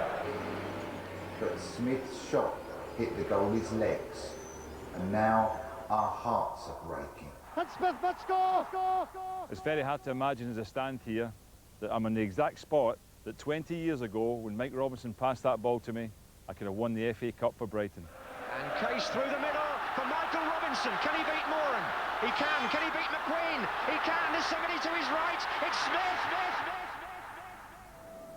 We arrived by helicopter that had previously been used to ferry the Pope around the UK on his UK tour. It was a magic bit of mind games. They arrived like superstars, they felt like superstars. I think some of us were on the pitch at the time and thought it probably was the Queen or someone landing, and outwalked the Brighton football team. Manchester United had started the game quite strongly, and we were just coming back into it when I scored. Number 8, Howlett. Chipping one in for Gordon Smith. It's there! The underdogs have taken the lead, perhaps just what the cup final needed. When I walked off at half-time, I remember looking up at the scoreboard and seeing my name there under Brighton and thinking, we could win this game 1-0 today, I'm going to be a hero. By the time we got level, I think most of the match had gone by already, and there wasn't much time left after that. The second United goal was brilliant. Murin. He might just get Wilkins away on this side of the field. And it was a stunning goal. 2-1 up, and I thought, oh, fantastic. We are where we should have been much earlier on in the game. When they talk about great cup final goals, that one will always get a mention. I think we felt at that stage that was probably it, because Manchester United were playing pretty well. Case with the corner. He's pulled it back to Grealish. Little touch for Stevens! 2-2! Gary Stevens equalises with 3 minutes to go. We felt that having equalised then, we could go on and win the game. And I think if you look at the extra time that was played, we were definitely the better side in the extra time, and we're pushing for a winning goal. There was about a minute to go, and I was quite comfortable to go back. I thought in a replay we'd take them easy. Yeah, ball played forward to Robinson. Robinson going forward strong. He's inside the Manchester United penalty area. He finds Smith, and Smith must score, and he hasn't scored, and Bailey has saved it. I didn't think that he was going to pass the ball to me. It came a little bit slowly to me, and in my mind I was thinking all the time, take a touch and then fire it hard and low at Gary Bailey's feet as he comes towards me. Unfortunately for me, he actually committed himself and dived earlier than I thought he would. And I remember at the time, as I walked away thinking I should have scored there, the final whistle blew, and I suddenly realised at that point how momentous it was in terms of the timing of the whole thing, and I could have won the cup for Brighton. And Gordon Smith will remember that moment for a very long time indeed. The number of times I'm introduced to people as the guy that missed an open goal in the cup final. It certainly wasn't an open goal. Had it have been Maradona, perhaps he would have just turned and bent it in the top corner type of thing. But I think to give him stick for missing it is a little bit unfair. So, the first time for over 70 years that the FA Cup final has gone to a replay 3 times running. We didn't deserve to lose 4-0, but on the day Manchester United proved that the chances there to beat them in the first game, and if you don't do it first time round, sometimes the second time doesn't come around for you. And Manchester United have won the FA Cup with the biggest winning margin for 80 years. To me, my chance was the best chance Brighton had of winning the cup. Manchester United would never have been able to come back from it. So I blew it, and I admit it. Well, there are the scenes around the ground. It's pretty miserable day around Cardiff, but those supporters won't worry too much about that, especially when they get in and realise that the roof is in place. The Arsenal players are on the pitch. There's Thierry Henry, recognise the top of the head anywhere. Footballer of the Year, Mark. He's had a brilliant season, Gary. Absolutely. And he must be a fantastic worry for Southampton today. Yeah. If we think they're going to be aggressive as well in midfield and push up and play sort of high line against Arsenal, that for me would be the greatest danger, Thierry Henry. David Seaman as well. This, I mean, speculation that it could be his last game for Arsenal. I think that all depends if they can sign another #1 goalkeeper. If they can't, I think you'd just hold on to him for a while, wouldn't you? Yeah. You'd have to. It doesn't look real, that hair, does it? Who scored in the last 2 cup finals? Freddie Ljungberg. Yeah, no one's ever scored in 3. Let's hear from him. He's with Ray Stubbs. Freddie, what do you make of the pitch and the roof is closed? It's very wet, so it's a bit different from the other finals, but yeah, hopefully we can be all right with that as well. Do you think it's going to cut up? Do you think it'll affect the style of the game? Don't know, probably going to maybe be a quicker game, but hopefully it doesn't come up, you know, we'll slip around, but it's going to be all right. How's the mood in the Arsenal camp? How's it developed over the last week or so since the championship slipped away from you? Of course, we're disappointed for that, but now we won 2 games in a row with pretty good score lines, so I think we come here with good confidence and hopefully we can win tonight. So how about a record-making, history-making goal to score again here? Yeah, of course it would be nice, but the important thing is that we win the game, and that's it. Now, you're wearing your tie. I thought there was some discussion about whether the Arsenal players would be wearing their ties today. What is the truth behind this? I don't know. I haven't heard about it. So, you know, this is the outfit we were supposed to have, and yeah, I think everybody has to have it. We heard there was a debate. Some wanted to wear the ties and some didn't, but you look very smart whichever way it goes. All the best to you. All right. Thank you very much. Take care. He's bothered, isn't he? It would be quite an achievement, scoring 3 successive cup finals. Go down in history. Obviously, another line for Motti as well, and he'll be ready. Yeah, if it's anything like the goal he scored last year, which was sensational. Yeah. Could be a busy day for the Southampton goalkeeper. Let's hear from him. Antti Niemi is with Garth. Well, what do you make of the Millennium Stadium? Oh, it's brilliant. It's actually pretty much similar to stadium in Schalke where we played against Germany with Finland, and I got a lot of good memories from there. So it's absolutely fantastic. Probably I think it's the biggest crowd I've playing in front of. What is the FA Cup made of outside of the UK, abroad? What do people think of it? It's probably the most followed and the most traditional cup in the world. Even in Scandinavia and in Finland, where I'm from, I can remember as a kid when football wasn't necessarily the biggest sport in Finland, there was still a lot of players following FA Cup, so it's huge all over the world. Good luck today. Cheers. Yeah, they'll be watching all over the world. They'll be watching in the East End as well. We've got a couple of East Enders in our bar with Dermot.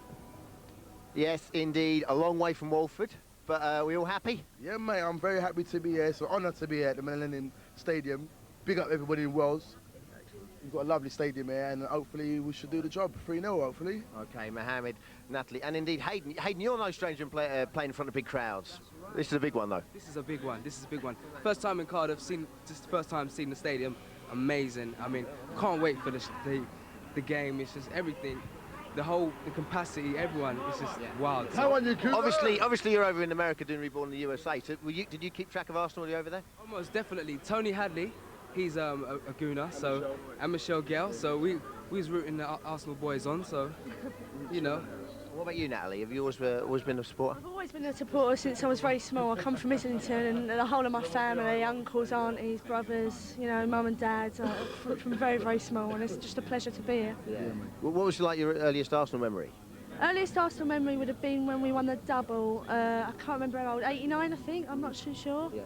And I got dressed up and went down to the town hall. Brilliant. Oh, fantastic. And town hall in red and white ribbons like today, so I've done it again. Guys, have a great day. Thanks a lot. Yeah, mate, lovely, mate. Do you think that was David Beckham behind there, or was that a look-alike? It must have been a look-alike, surely. I think there was a look-alike Sven as well, but it looked like Sven's auntie. I'm sure about that. That's a good way of getting into the cup final, isn't it?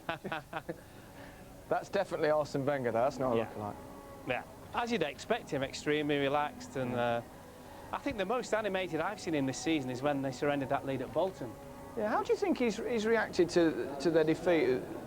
Sort of all that stuff about we're Arsenal the best team and all that. Did Yeah. do him any favours? Well, the thing is, Gary, he believes he's got the best team. He also, I think, you know, he's a very honest man, an extremely good manager, very intelligent. He did believe that Arsenal were going to win the Premiership, so it came as a major blow to him. And has it affected Arsenal psychologically? Well, they won the next 2 games after they lost to Leeds, what, 6-1 and 4-0, so yeah. I don't think greatly. And the fact we said that they are under pressure today, and his job, Pat Rice's job, is just to try and relieve that pressure, take that pressure off the players. He knows if they perform that they can win the cup. Oh, they're 2 managers together, yeah, Gary, look at that. So fantastic. So Trevor's got a whole new career in front of him now, you know. Yeah, I know. So they don't talk to him about being a commentator. It's all about the manager of West Ham. Right, we can hear from David Seaman. He's with Ray Stubbs. David, all the best to you today. Captain in the Arsenal side. What emotions you experienced when you realised you'd be cup final captain? Yeah, there's been quite a lot made of it, but I'm vice captain. I've been that all season. I've been captain quite a few times, but you know, to come out here and be captain is going to be a special day. What sort of style of game do you expect against Southampton today? It'll be hard. It'll be physical. But we've not really concentrated on how they're going to play. You know, we need to concentrate on how we're going to play, and we know that if we perform, we'll be hard to beat. Now, with the defensive cover's been stretched, Martin Keown, I'm assuming he's fit. You and he have big parts to play today. Yeah, he's fit. Yeah, and you know, everybody's going to have a great big part to play. You know, and on days like this, you need all the team to play well, and you know, hopefully that'll be enough. With all your cup final experience, do you get apprehensive on big occasions like this, or as cool as ever? No, you're still apprehensive and you get a little bit nervous. Sometimes it hits you, sometimes it doesn't, but today I'm feeling okay at the moment, but who knows what I'll be feeling like at 3 o'clock. And David, as all the speculation about whether this is your last game for Arsenal, has that had any effect on you this week?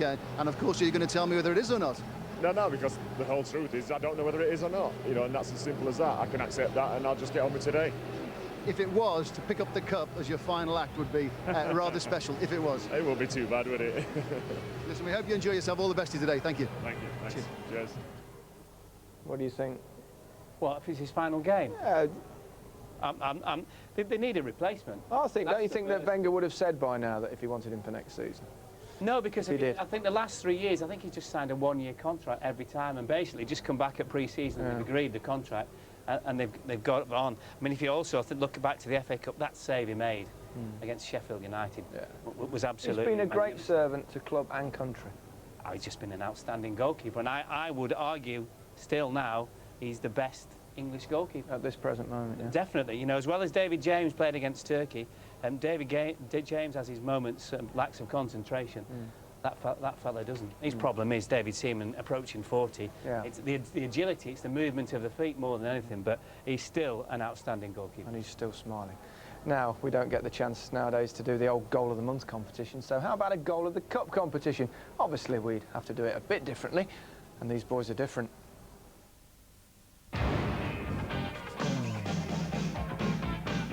Hello and welcome to Chris and Dave's cracking 11 goals from this year's FA Cup competition. Why are we doing 11? I thought we said we were going to do 10 cracking goals. Because if we only show 10, we won't be able to get away with showing Jemson's great goal for Shrewsbury. But we don't want to see Jemson's goal. I don't want to see it again. Nobody wants to see it again. It was a fluke anyway. Calm down, Dave. I'm only joking. I'm actually a very good friend and wouldn't possibly embarrass an Evertonian like yourself by replaying the goal again. Thank you, I appreciate that. Right, here goes then, Chris and Dave's 10 cracking cup goals, starting with Steve Pickford for Southport and a classic David Beckham free kick. But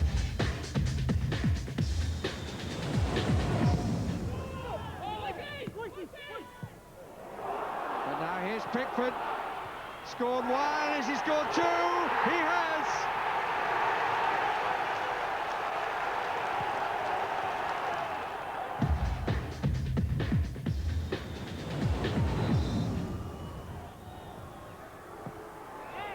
Wonderful! That's fantastic by David Beckham. How does he do it? Trained football analysts often use loads of technology to illustrate the goals. And here in the pub, we're no different with our computerised football pub table. Right, the salt here, this is Jermaine Defoe, okay? So he picks up the ball about here, yeah, he cuts inside, beats this man, and then fires a right foot shot straight in the bottom corner. It just goes bang like that. Fantastic. You can't that's Michael Dawson. Sorry.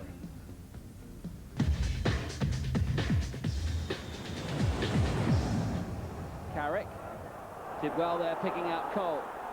Defoe just ahead of him. Here he is now. Pearce waits in the middle. Will Defoe need him? No, he won't! That's an excellent goal from Jermaine Defoe. It's his 5th of the season, and West Ham, boy, did they need that.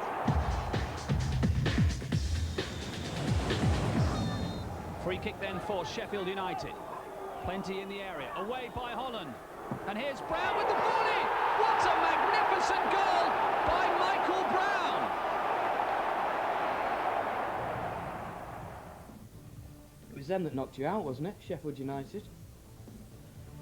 Now, a few cup goals come much better than our next offering from Wolves' George Ndar. Sadly, George can't be with us today, but we do have his teammate Wolfie to talk us through the great goal.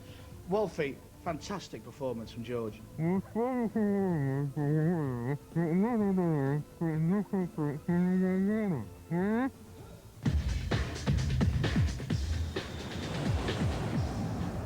Wolves take a quick throw in. This is Ndar with Elliott tracking him. Still Ndar, they're trying to squeeze him out, but he goes all the way and scores a fine goal.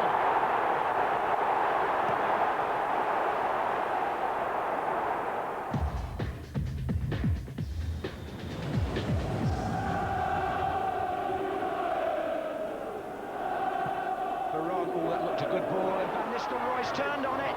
Giggs to his left, Van Nistelrooy! Finishing of the very highest order by Ruud Van Nistelrooy. Giggs to his left, Van Nistelrooy! Next, a rare moment of football and glory for Sunderland. Plus, a fantastic finish from Crystal Palace's Julian Gray as he gets hold of the ball and he just connects so sweetly and it just rifles in past the hapless Jerzy Dudek. The writing was on the wall and it was clear from that strike that Liverpool were going out of the cup. Not that you're biased at all, Dave. No.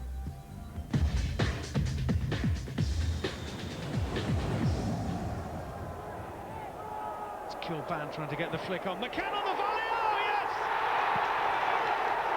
What about that?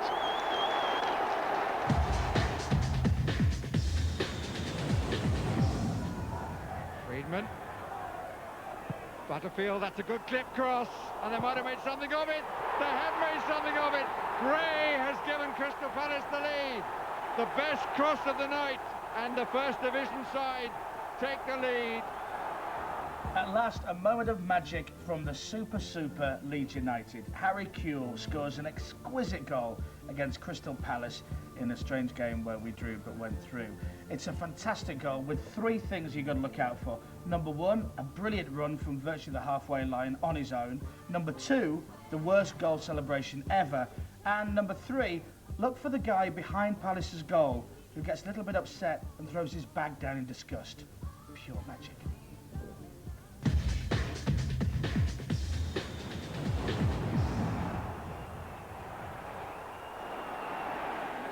Kewell and Mullins, good turn by Harry Kewell. He's pretty much on his own. He might not need anyone. Harry Kewell! Oh, fantastic goal! Fantastic goal by Harry Kewell! Had no one around him and needed no one around him.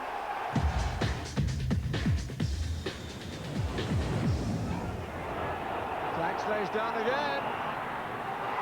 And Henry's going to score. The holders in the lead at 2-1.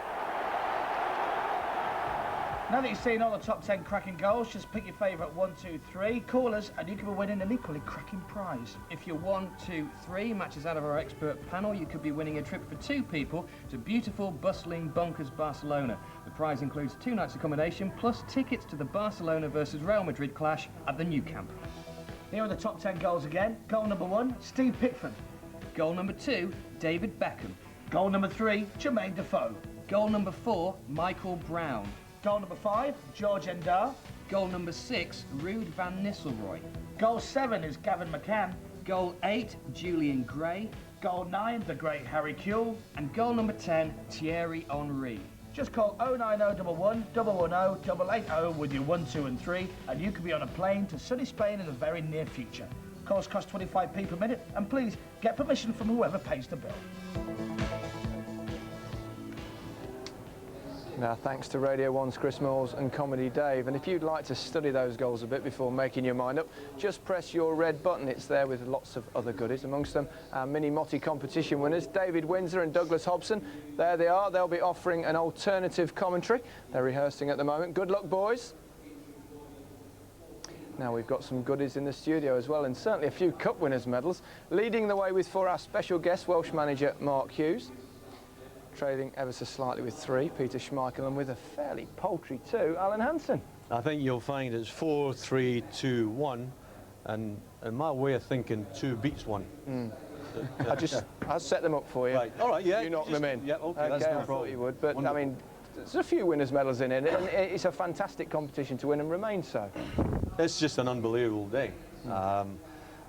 Watching the players on the pitch suddenly gets to me. I was all right in that other room for about an hour, and then I see the players on the pitch, and the sort of memories come flooding back what this trophy and competition actually means to the winners and the losers. For the winners, you get a period of elation like you'll never believe. You know, that rush of adrenaline, the elation is just unbeatable in modern football.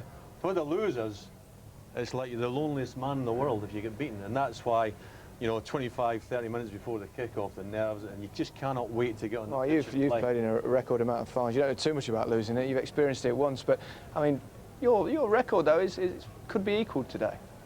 Yeah, apparently so. Yeah, I think a couple of the players that possibly could equal it. My argument is that you have to do it in the century. So they've got to. I think you're safe with David Seaman. Exactly. Anyway. So my record's safe. Nobody will beat me in the 20th century. You'll have to get a few more this century. But no, my feelings on days like this, you just can't compare them to one-off games. They're a wonderful occasion. There's a lot of emotion in and around the game. But the problem I've found with the finals I've been involved is that you can never remember them. That is always the thing that struck me. Like everybody tells you, you've got to try and remember everything about the day if you can, but it's very, very difficult. When we get to our age, absolutely. Peter, I mean, but the foreign one thing perspective, that I it's watched all around the world, and Denmark the same. Absolutely, it's such a big game, and when I was a kid, I was dreaming about playing these kind of finals, and going back to what we're talking about, how big a day it is. And how much you remember afterwards. I don't remember anything from the times I won here, but the time that I lost is the one that really sticks out, and it still hurts. That's negative. Yeah, I know, but Right, we like being negative. Negative's good. I like negative. How much it means for players that, you know, the first one you remember as a great day. The second one, I won't say it becomes a habit, but the expectations of winning from where I play United, where we play, you had to go and win these. So the one time you lost, it just and it really hurts so much. And that's how big this day is, that if you come away as losers. And I But it actually makes it even better after you've lost when you go back and win. Yeah, exactly. Because you know the experience of getting beaten. Yeah. And it's the worst moment in the world for you. It is. So you've actually won the game and you haven't got beaten, which is absolutely brilliant. I agree with you. And also, I'm a bit upset you've stitched me up here again. You've got somebody else in here that scored against me. 85 semi-final of the Cup. He's a striker, it goes without saying. Yeah, no. But I want to know who gave you the pass in 85 against Liverpool semi-final of the Cup. Don't say this. He's going to stitch one of his friends up here. No, it's not. It's relevant because he's here. Who was it? It was a Southamton manager. Was it Strachan? Okay, a little piece of Who remembers who passes it? I do. Can I just interrupt for a second? I don't know whether you're watching this about 15 minutes ago, but Arsene Wenger and Trevor Brooking are still at it. Trevor's doing my brains in, by the way. 5 minutes as a manager, no, it's like, you know, he's done a discussion where he's going to buy, where he's going to sell. No, he's actually telling Arsene Wenger what he should have done to win the championship. He's saying Jermaine Defoe's available. I don't Trevor's definitely stepped over the line. I think he's definitely a manager now. I think. He's one. What about the conditions? I mean, firstly the roof's on. The pitch looks like it's a patchwork quilt. Mark Lawrence. Listen, Gary. I'm in the car coming to this match with Mark Hughes, and he tells me the pitch is absolutely perfect. And he's the Wales manager. What chance has everybody else got? This pitch was laid on Thursday. I know. This pitch is absolutely perfect for Wales. I think. You're talking rugby again. I think it's good news for Southampton. The pitch. You want a bad pitch. Mark, you're the underdog. Well, you've been pretty successful on that pitch as well. And the fact they've put the roof on it. Defend it. No, well, the point I was making in the car was, well, my theory. A point you were making very badly. Yeah. Okay. The theory I have about previous cup finals and the ones at Wembley was the fact that I always felt the pitch was too good, because it was too lush, it was too green, and I always felt the ball didn't run quickly enough, so it was a slow game, so it was very difficult to have a quality game. And the point I was trying to make was that with this pitch here, whatever condition it is, it may not look as good from every camera angle, but I was saying but it plays it would be quicker, so you get a better I'm starting to believe you. He's off already. What about the fact that the roof's closed? It won't make any difference to the game, but the atmosphere and... Definitely make a difference to the atmosphere. Have you played with it? You played with a shot before? I've never ever played with it with that, but I mean the sound. I mean, we were here last year and the atmosphere was electric, and that was with an open roof. And if you close the roof, it's going to be, you know, it's going to be twice the At least we won't have that bit where you got half the pitch in sun and half in shade. It'll look good on the telly. What's it like playing here with the roof closed, Mark? Well, I played here for Blackburn in the Worthington Cup final, so I was actually on the pitch. But we've had games here. We had a wonderful evening here against the Italians when the roof was closed. And the atmosphere that night were, well, I've never experienced anything like it throughout the whole of my career. So, I mean, it'll have to go some today to beat that atmosphere. But I think everybody's in the right frame of mind to try and have a go at it. OK, for the moment, gentlemen. Right, this should be quite entertaining. It usually is when Gordon Strachan speaks, let alone when he's talking to Alan here.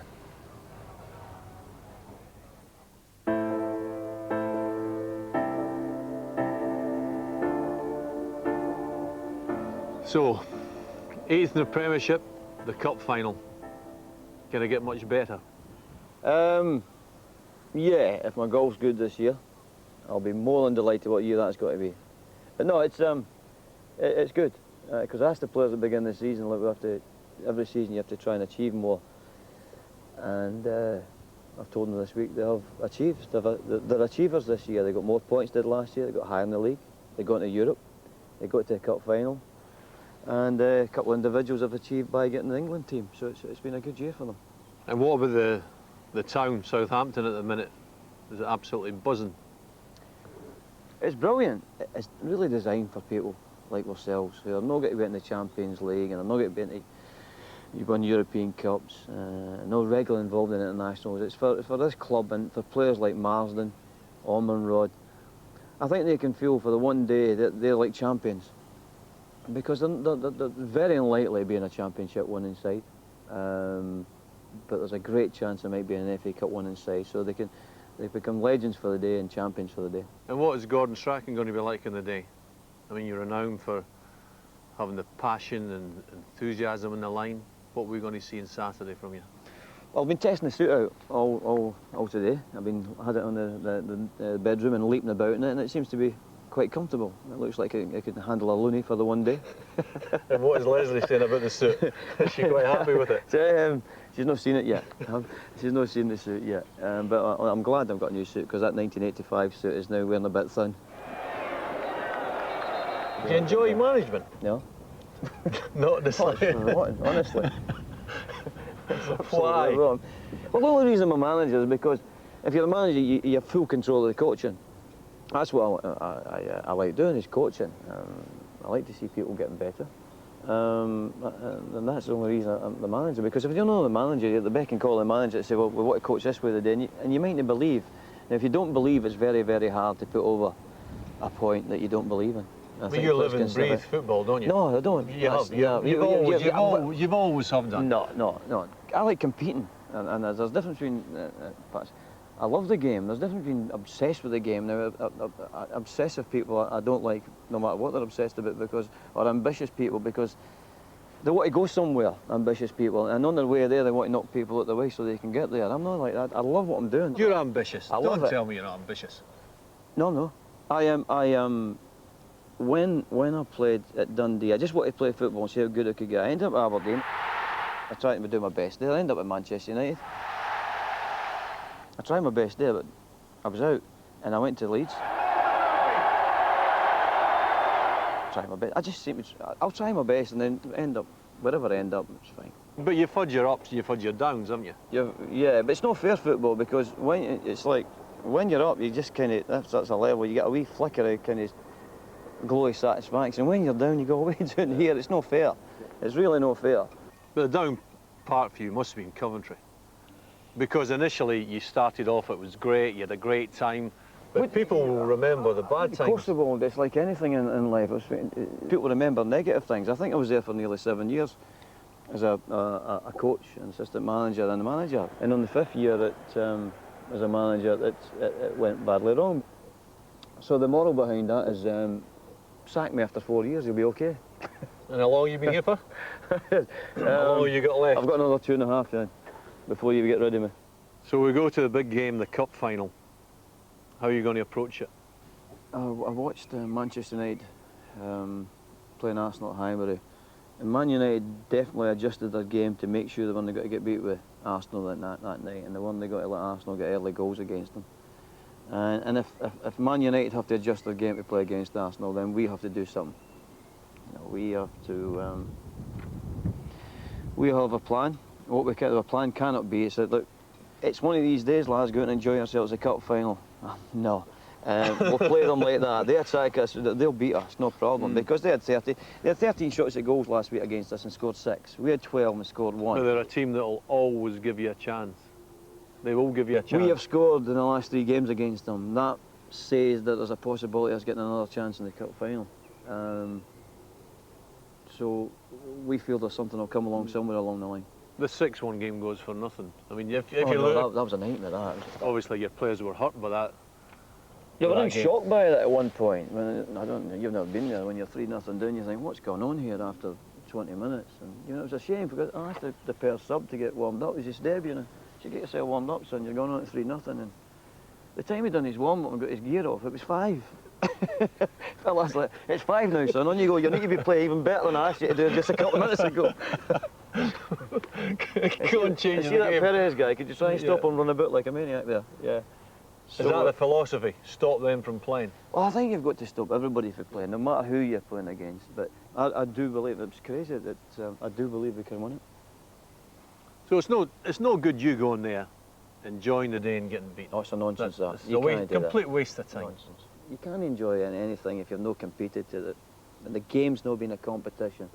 The game's been a competition, and you've done your best, and you can walk off the pitch with no regrets after. I should have done this, I should have done that. Then that's all right. I think if you walk off a football pitch and go, oh, I should have done this and I should have done that, then you have to live with regrets, and it's a horrible thing. What do you think you'll be like at 3 o'clock on Saturday? I'm looking very smart. I've got a lovely suit. Nice suit, yeah. Lovely suit. Again, emotional. You're trying to get this emotional thing. I'm trying to get into your head. You know what I'm like. You know what I'm like. It's very difficult to get into your head. Please do not try and do it, because it's not very funny in there. What will you be like at 3 o'clock? Will you be a proud man? Very proud, because all my family's got to be there. Every one of them. And I think it's the first time I've had the whole collection together from father to grandson. So I'll be very proud and hope that they're enjoying the cup final, enjoying that wee bit of success we'll have for that day. He was getting all emotional there. He was, and I like the philosophy. You know, it's the first is first and second's nowhere. He ain't interested in coming here and having a nice day. He's here to win, and that's what you've got. Well, you don't have a nice day unless you do win. Well, yeah, but people keep on saying, well, underdogs, at least they've got to the final, enjoy the day. That doesn't happen. If you want to be a winner, then you've got to go on the pitch and do it, haven't you? Absolutely. Mark, you played with him. Well, he's very passionate, man. I think it might have something to do with the red hair he's got. But he's a football person. He loves the game. That came across in the interview there, and I think he has to be given credit for the job he's done. I think a few people possibly questioned his appointments initially, surprisingly so. I think he had a difficult time at Coventry, and then he got the job at Southampton. But to be fair to the guy, he's done a wonderful job. Yes, and the way he was playing football is the way his team is playing football now. Best game I've probably seen this season was the third round against Tottenham, where they 4-0, and they were just putting pressure on Tottenham and playing really well when they had the ball. Never get Tottenham any chance to play, and you know that's the way he played. It's what they'll need to do today. I think they've got to reach that level of performance they showed against. I don't think they can play any other way. So have a look what team he's picked. Baird will play. It's a bold move. He's only ever played once. It is a bold move because if you ain't got Perez coming down that side, you've got Henry. You know, it's a sort of formidable trio. But what it's imperative Southampton play a high-tempo game, get in after them, stifle them, don't allow them to settle, and then hopefully when they get a chance, because Arsenal will always give you a chance. You've got James Beattie, who's had a brilliant season and scored lots and lots of goals. Hopefully a chance will come to him and he'll take it. I think the fact as well that Chris Marston and Anthony Niemi is back today is important, and that leaves Southampton with more than a chance to win this game. They have been missing from the team, and it's been obvious that they have been missing. But they've been instrumental in the season they've had. That'll probably be an unfamiliar face to most viewers. That is indeed Chris Baird. Mark, have you seen him play? No, he's not Welsh, is he? No, I'll be checking it out after this. He could be. No, I've not heard a great deal about the kid, but it's a massive day for him, and a lot could depend on how he reacts to the occasion. You would hope that it's a case of sink or swim. You hope he swims, but it's a big day for him. That one appearance, by the way, I don't know whether you know this was against you last week. I have to say that I was so focused on what we were doing that day that I didn't really notice him. His goal scoring record's not very good, is it? That's unbelievable. Like mine.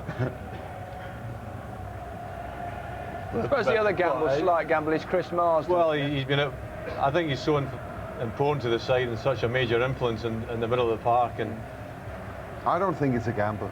If he lasts for 15 minutes, I've had 15 minutes with him. He is instrumental to that team. And you always put him in. It's the last game of the season. He's got 2 months after this to recover. But if he can have just a medium game for his standards, he's going to put something towards that team. The great thing about Southampton, as we saw against Tottenham in the third round, is they do play as a team.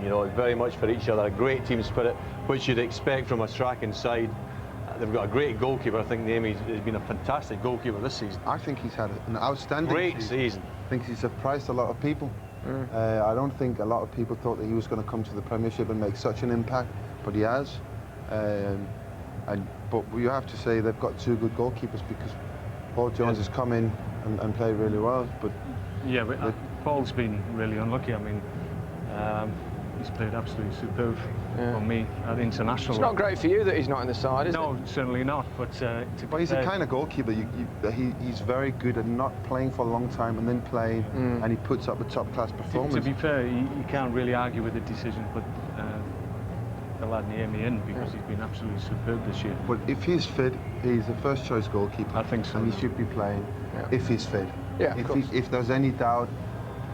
Gordon Strachan's not bothered about Wales, is he? Not many people. No, but he's shown that before. They are now.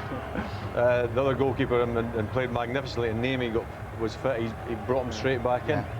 Right. What about the Arsenal side? A few more probably well-known names in that one. Well, plenty of threat.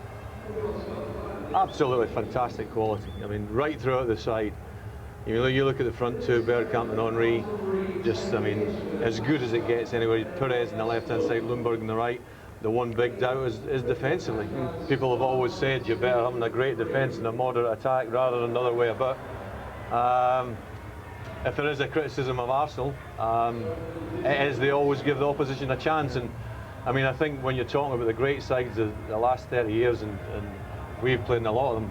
You haven't played in any of them, but we've played in a lot of them. Everton were a great side, don't worry about that. In all honesty, that when you're playing really well and you're controlling the match, then the great teams of the last 30 years have either finished you off or get 1-0 in front and then sharp shots all over. This Arsenal side, when they get in front, they can't seem to finish off, and they get the bad word complacent. It seems to get a bit easy for them. We've been saying this every time we've seen Arsenal in the FA Cup this season.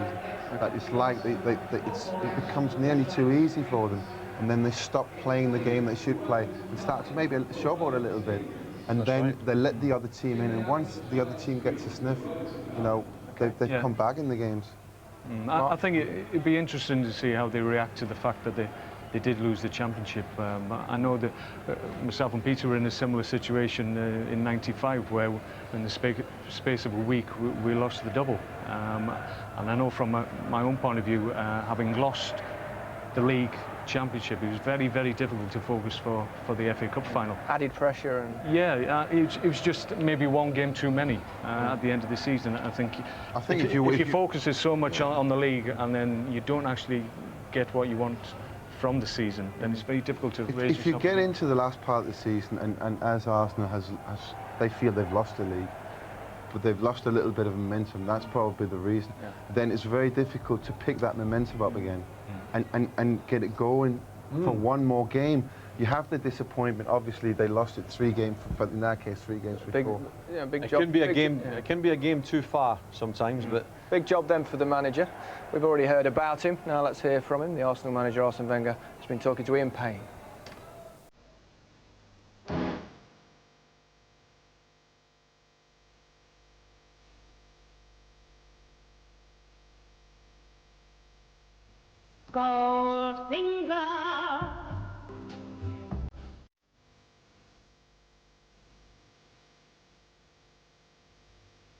Everything you touch turns to gold.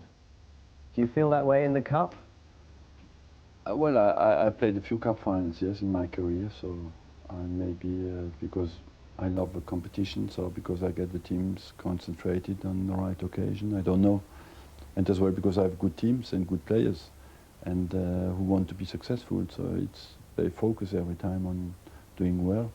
We are now, I think, 4 times in the final and 1 time in the semi-final. So it worked quite well. Let's continue. Are you a fan of tradition? Yes. Why? I respect tradition because I think it carries values always who are respectable. And but I think a life without values has no real meaning.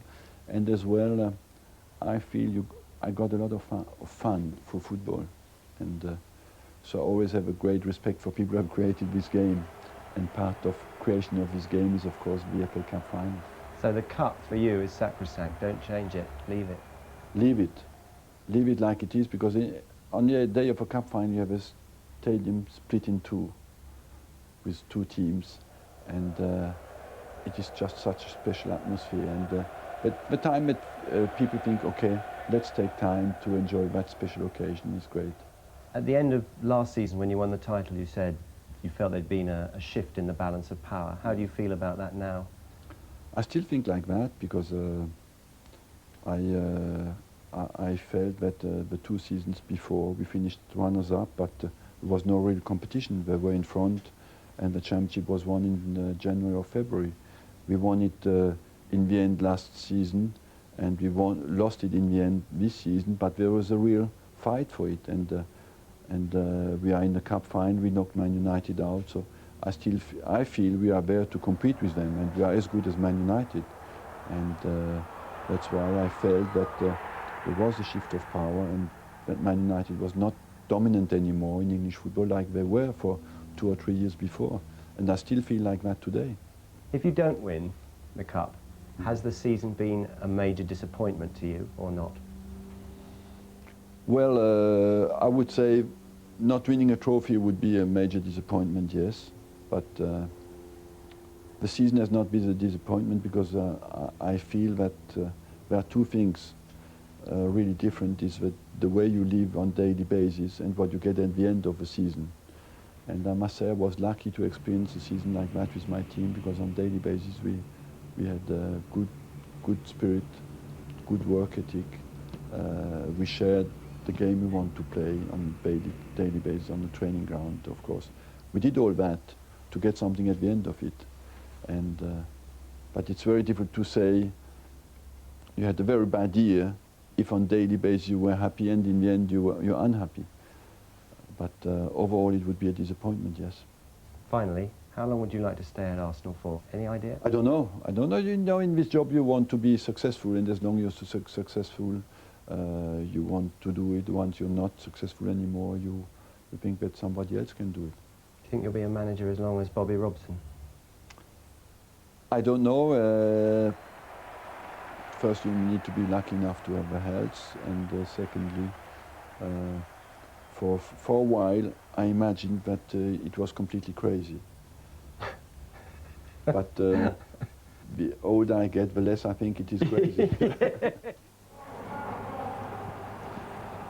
Fans are now entrenched inside the stadium. It's pretty full. There's still a few people lingering around outside. And John Motson's already bursting into commentary, but we don't want to hear from you yet, John. But colourful scenes. Well, it's wonderful stadium. to see so much colour and the fans enjoying themselves. And it just sets up for a great final, it really does. This is a great time for the fans. Just enjoy the atmosphere, enjoy themselves, and let the battle begin. He's going to be influential today. Well, I don't think there's a player in the last 30 years. And again, we've played with I played with Dalglish, the boys have played with Cantona. I don't think there's been a player that's been as exciting as Thierry Henry. I really don't. I think that into his feet, over the top, he just can do things that you cannot believe. That's a Mark Hughes type goal there, a little volley. Like the one I scored in the Channing match last night, actually. There wasn't that Very many people similar. there, unfortunately. Yeah. Yeah, you have to say some of the best that's been produced in recent times. What do you make of Henry, Mark? I mean, he's a little bit quicker than I was. No. He's got great ability. I mean, he's one of those players that get people out of their seats, and it doesn't matter which side you support. Sometimes you just applaud the skill that he's got. Mark, Gary's always cited the fact that his real weakness is he don't score goals. I didn't say that. Peter, you were there. I didn't say that. I said no. We've got it on tape. We've got it on tape. He said his real weakness is he don't score goals. No, I didn't say that. What did you say? I said he's not a poacher type goal scorer, like a Van Nistelrooy. Peter, why didn't you save that? I cannot believe you're not blaming your back four. We always end on those things. He's a very, very difficult striker to read. He's got the pace, and once he comes running with that kind of pace towards you, normally as a goalkeeper you will try to make an effort to save it. Well, that's one thing. Second thing you do is try to make him do what you want him to do. But when he comes to pace like that, it's the other way around. He's just a very, very good If you have one criticism, it wouldn't be that he doesn't score goals. It's what we're talking about before. When it gets easy, he's instrumental in that complacency because it gets so easy for him. So that was his weakness? Well, no, because it spreads right throughout the team. I mean, once you get complacent in your side, it spreads like wildfire and you can never get it back.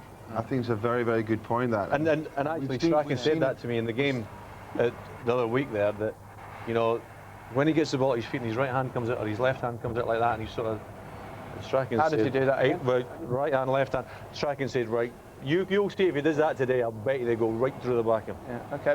Mark, I mean, Southampton got a decent striker. You played with him when you were at Southampton, James. Yeah, I did, Beattie. James. He's come on a lot. Yeah, absolutely. I signed actually the same day as James, and he's a colourful character. He's great in the dressing room. He's loud, he's brash, but game, which was without a big sort of significance for Southampton.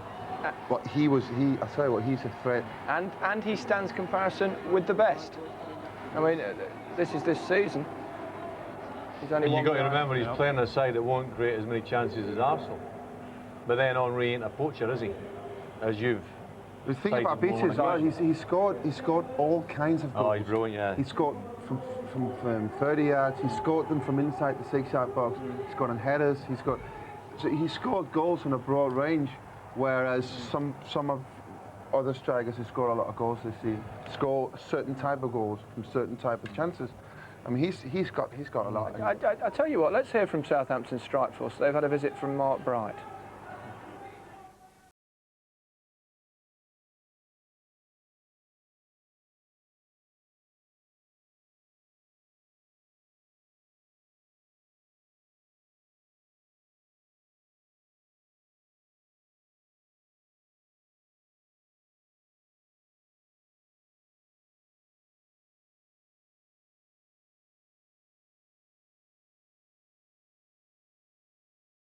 Gaining experience and you know, working hard and training every day, and I think a lot of it's got to go to the credit of the lads, you know, with the chances they've provided for me, and I've stuck quite a few of them away, so you know, the goal return's been quite good as well. And do you think you've got more belief in yourself now? I've always had a lot of self-belief, but you know, as a striker, the goals breeds the confidence and the self-belief, and luckily enough, you know, after the first run of games, the goals kept coming consistently, so you know, that wasn't a problem.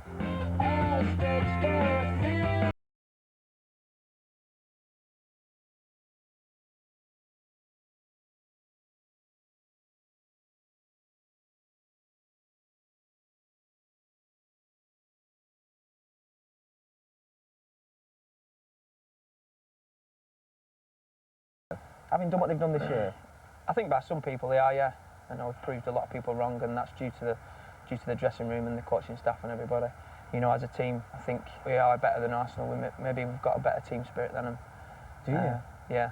Well, I would say so. I don't know what Arsenal dressing room's like, but I'd say we've got a better changing room than them.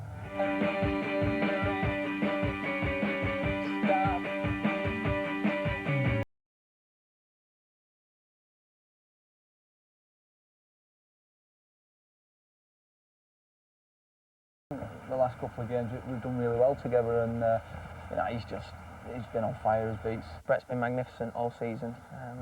His work rate for the side, space he creates for myself and other people is you know, quite tremendous, and you know, it was just deserves what he got in the semi-final, and I was so pleased for him when he scored. I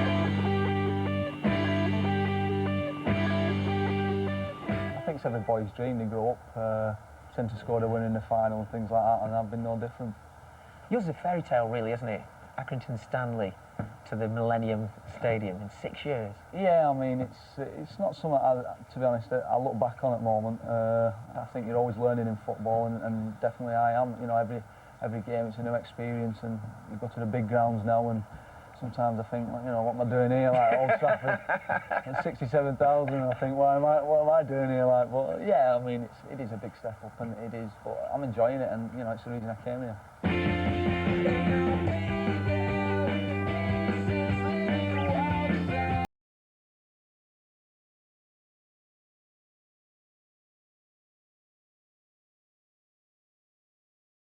Yeah.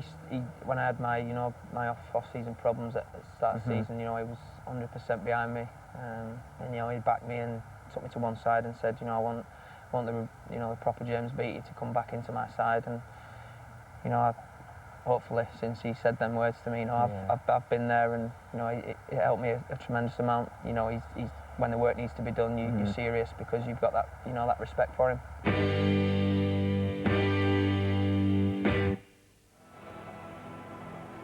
I'm not sure how you have off-season problems at the start of the season. It's very, very difficult. That's the Southampton end. They're in yellow today, so they've adorned their yellow shirts. They're all here, by the way.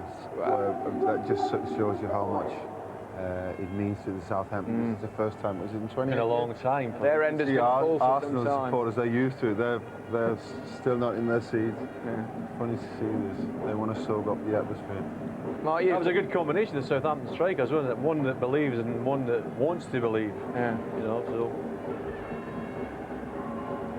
You just wonder how many chances they'll get today, Mark, really. Is that and when they get them, they've got to finish them off. Exactly. I mean, the ratio of chances that Southampton will have today in comparison, you would feel, with the chances Arsenal will create is obviously crucial to who's going to win the game, I feel. But it's a game that I think a lot of people have said that it's one you can't call, and really you shouldn't be able to say that. You would think the quality and the strength that Arsenal have in their squad against Southampton. Do you think there's a degree of wishful thinking in that, though? Well, possibly. I think you have to look at the facts. There's just something in the air, I think. So many problems. They've had fitness test on Martin Keown this morning. They've got Sol Campbell out. They've got their big engine, Patrick Vieira is not playing. And it's all problems for them. There's not a lot of good sort of sounds coming out of the Arsenal camp at the moment. There's been all the shenanigans with David Seaman in the papers this morning. It doesn't seem like a happy camp, whereas with Southampton, they're looking forward to it. They've played really well. They've shown they can play this competition the right way, in putting pressure on any team they meet, but also play the game.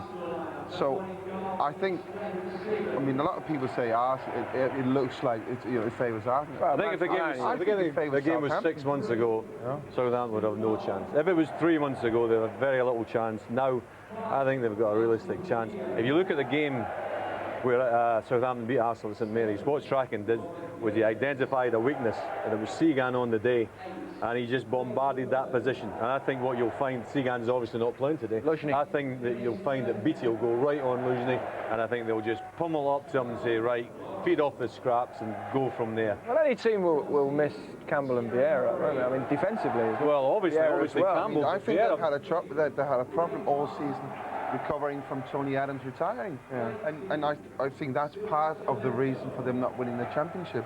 And with Sol Campbell's played really well with Martin Keown. They've kept it together spells, but Martin Keown is not 100% fit. Sol Campbell is not. He's suspended. But Mark as well, Vieira. I mean, you're talking about from box to box where he's absolutely brilliant, but people forget he's great in there as well. You know, defensively, they're going to miss him. Winning second balls in front of the back four as well. They will miss that feature of Patrick Vieira's game. I think the point you make about Southampton will recognise the weakness in Arsenal's defence, and they will knock those balls in there. But you have to understand that they're a good footballing side as well. When they get in the right areas, they have the ability to pick the right pass and pick people out in areas that will get them chances. Okay, let me just interrupt you for a second. We know there's not a single Saints player with cup final experience. Arsenal, on the other hand, have plenty, including two players, Ray Parlour and David Seaman, who are about to equal Mark Here's record FA Cup final appearances. Here they are with Garth Crooks. It's a great day. It's a great day out for the players, for the fans. To play in five, I've been so lucky, and I've played with some great players, and 3 in a row now, which is fantastic. Let's groove again.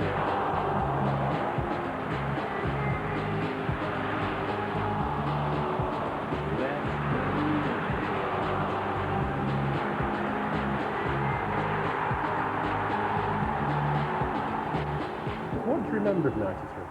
The day before the cup final, I couldn't sleep, and I was thinking, oh, it's the biggest game of my life, you know, Wembley. I think on the day I froze a little bit.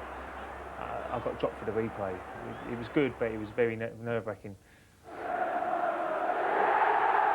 We was going back to the hotel on the coach, and we went up a little bit of the M1, and there was a load of Chef Wednesday fans in the cars, like coming up the side of the bus, and they were giving it all the verbals and the signs and all that sort of thing. It just happened to be that I was sat next to the FA Cup, so I just picked it up and put it up to the window. We needed to win the double. Alan Shearer hit the post, and I told him I'd got it covered. But he weren't having it. It was a fantastic day. That was probably one of the highlights of my career, really. That first double, and I think I got man of the match that game as well. We threw it away really at the end, and trying to get that second goal. It was a 1-1. Instead of going into extra time, we wanted to get that second goal, and the effort was on the break. I got a touch on it, which I thought it was enough to keep it round the post. In a way, that was good for me, because it made me appreciate what winning is about. This time next year, you can find me on the river sand. Let's groove again. We'd been under the cosh for quite a while. It was like half decent save. You know, I was at the full stretch and it's my left hand. And it was a case of stopping it first and then lifting it over the bar. Talk me through that goal. Chelsea, it was just one of my normal goals really. To pick the ball up on my own half and run with it. I looked round, there was no one there, so it was one of them, you know, why not have a go? And lucky enough it went in the top corner. That will always be special. And so to Arsenal's third final in a row, though this time they'll have to play with a makeshift defence and without their midfield talisman, Patrick Vieira. Petri's a massive blow, you know, to any team. Hopefully I can play in that central midfield role, which, you know, I've played in the last 3 or 4 games. I enjoy that, you know, it's a good role to play. But, you know, I'm an experienced player now. I've played a lot of games for Arsenal, played in, as you say, 5 cup finals. So hopefully, you know, I should be able to handle that, no problem. For David Seaman, today's game is a chance to prove he's the best in the country after the disappointment of being dropped from the England squad. Will you retire now from international football? No. I've always said, Garth, that when I retire from England, it's the day that I retire from football. So is it fair to say, if you won't retire from international football, you're not going to retire from domestic football? No. No, when I retire from domestic football, that will be it, you know, which will be at the end of next season. So win or lose, come the end of the FA Cup final, David Seaman will be looking forward to next season. Yeah, but David Seaman still won't know at what position it will be. What do you mean? That I've had a chat with the manager and he said that he's going to decide at the end of the month as to what role I'm going to be having at Arsenal. So your future is, to some extent, in Arsene Wenger's hands? Yeah, no, it is. So There's no doubt about it. So if he was to say, David, you're not going to have to be first team choice, but I'd like you to be coach, for example, yeah, would that be the end? I don't know.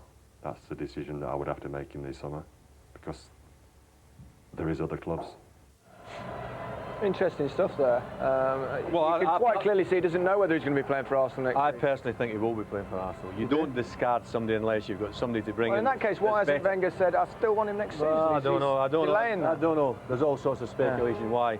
David Seaman ain't going to be the goalkeeper he was 15 years ago. Father Time dictates it, agility-wise, moving of the feet-wise, you're never going to be the same keeper, but he's still the best keeper that we've got. Peter, you felt it was time to call it a day at the end of this season. Do you think the same will be true of David? No, I think there's a difference, because with me, it was the daily stuff I didn't like anymore.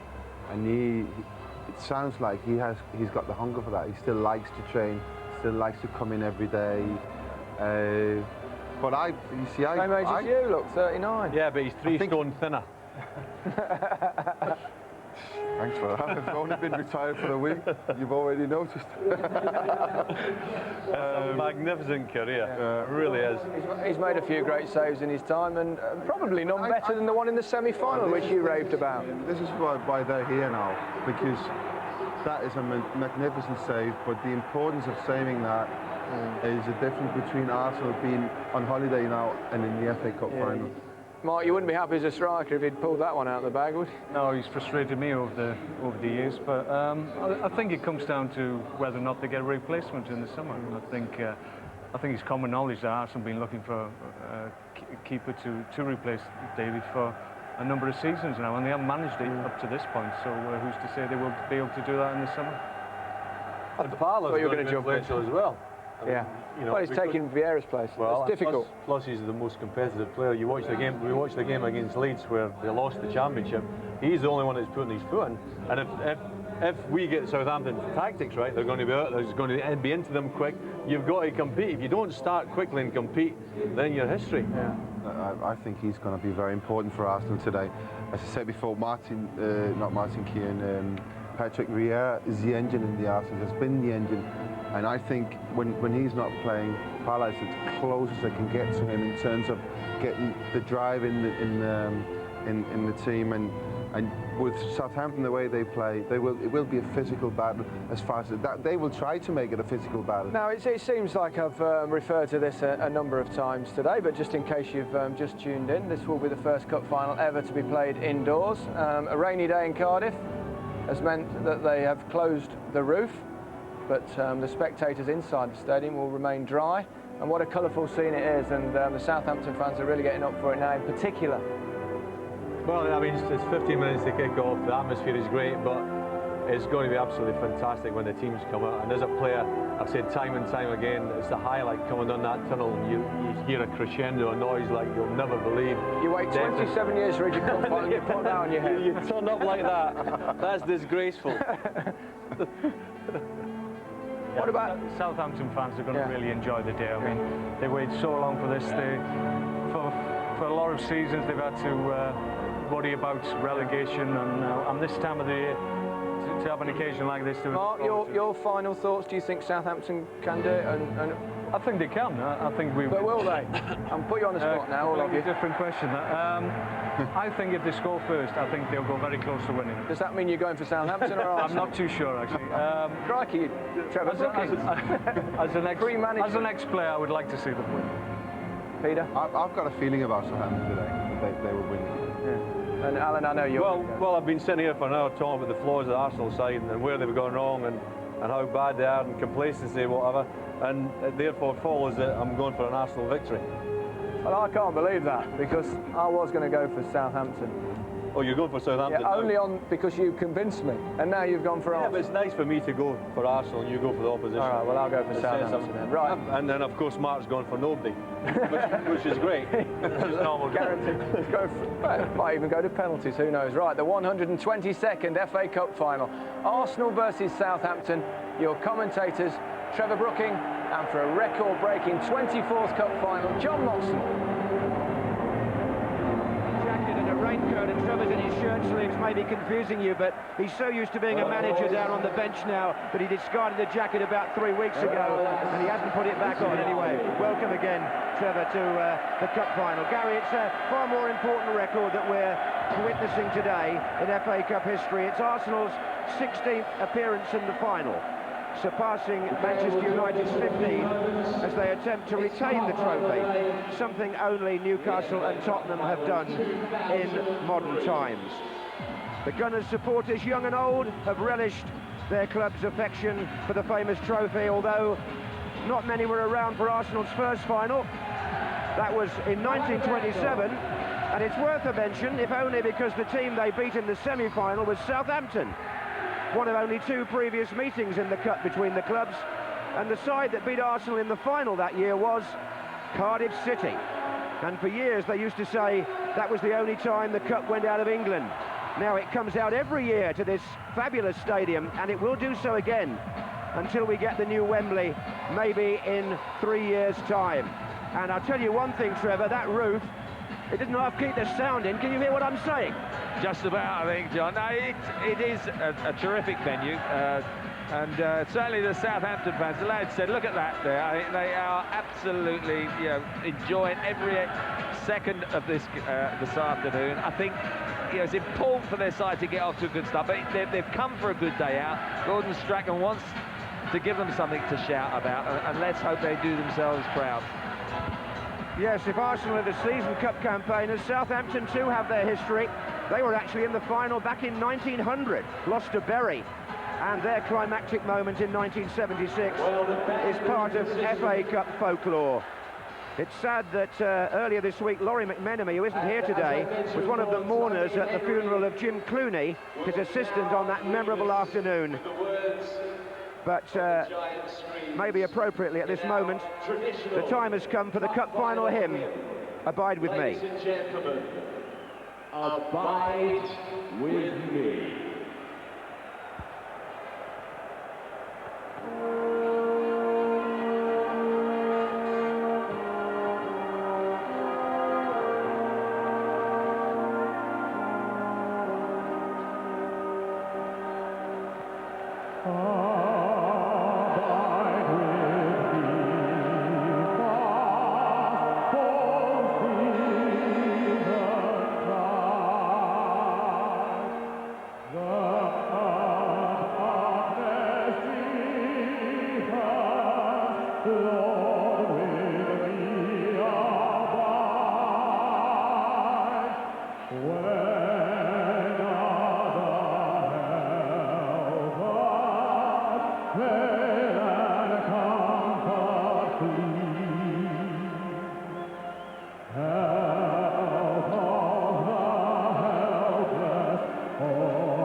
Applause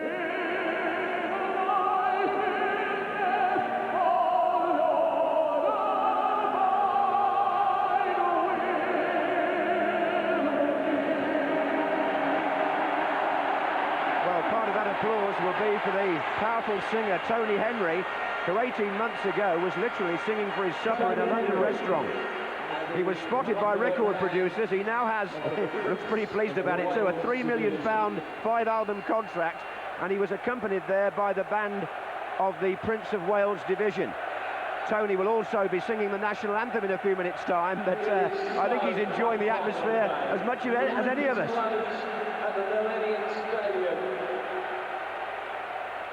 Now, I was just mentioning one or two Southampton people, and I ought to say too that the club's octogenarian president, Ted Bates, can't be here today. He's not well enough, but the retiring club secretary, Brian Truscott, celebrates 30 years service with this, his last match, the FA Cup final.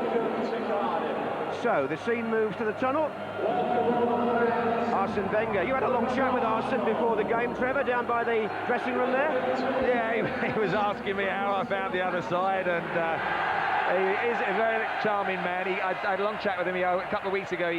We were watching Arsenal West Ham's reserves play, and he was talking about, you know, their run-in and how they'd slipped up in a couple of games. But, you know, they've still had a wonderful season, terrific entertainment. It's got a lot of goals. They have just conceded too many. He mentioned that as well. And at the wrong times. And it's not, if you're going to end up certainly winning the Premiership, I think it's 42 goals he said they've conceded. That's probably too many. Did you manage to exchange a little note or two about what it's like to be a manager? Well, just a bit, I think, to be honest. I didn't get too much into that, Grant, because I think he's got a little bit more experience and a bit of an edge on me on that one.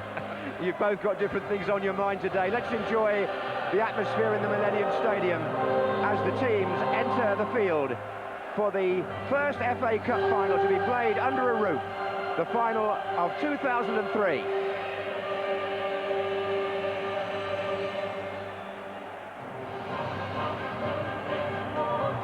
Ladies and gentlemen, led out by the FIFA Fair Play banner, please welcome Arsenal and Southampton.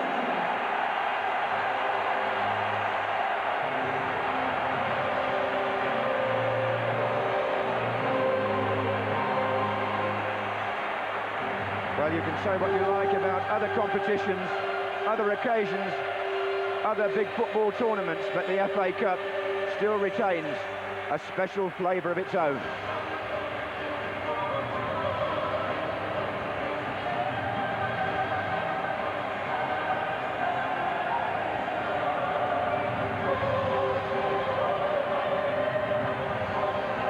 Two young mascots, by the way. It's a big day for them. In fact, all the players accompanied by a child, but the two official mascots, 10-year-old Jude Smith, the junior gunner from Cambridge, is the Arsenal mascot, and 10-year-old Joshua Harris is representing Southampton as they wait for the official FA party to come out and be presented. Just look at these flags and scenes here. I don't think I've ever seen it as colourful as this, Trevor. Well, Southampton have just brought anything and everything, and you can see there's going to have to be a few balloons, I think, cleared from the pitch, but they're absolutely relishing the occasion. Here comes the guest of honour, Sir Bobby Robson. This is a privilege that used to be accorded to royalty in days gone by on Cup Final Day, but nobody better, I think, than the knighted Newcastle manager to be fulfilling this role. Incidentally, Southampton lost the toss for colours, but they did wear this yellow and blue strip, not the same one, I hasten to add, when they won it in 1976.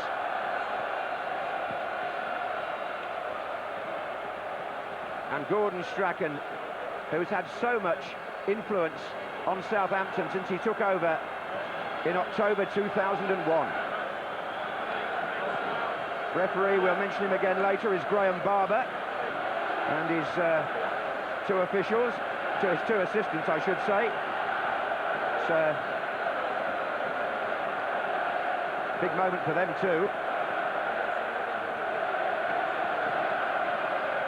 David Seaman now to introduce the Arsenal team.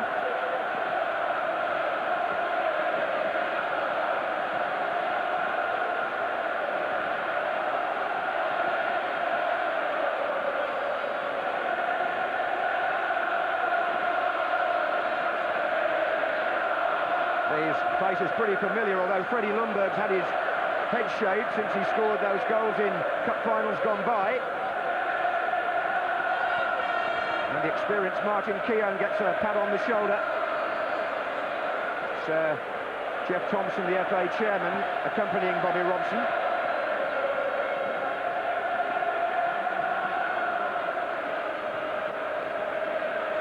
And we shall shortly be observing the national anthem, sung again by Tony Henry. Ladies and gentlemen, please stand for the national anthem.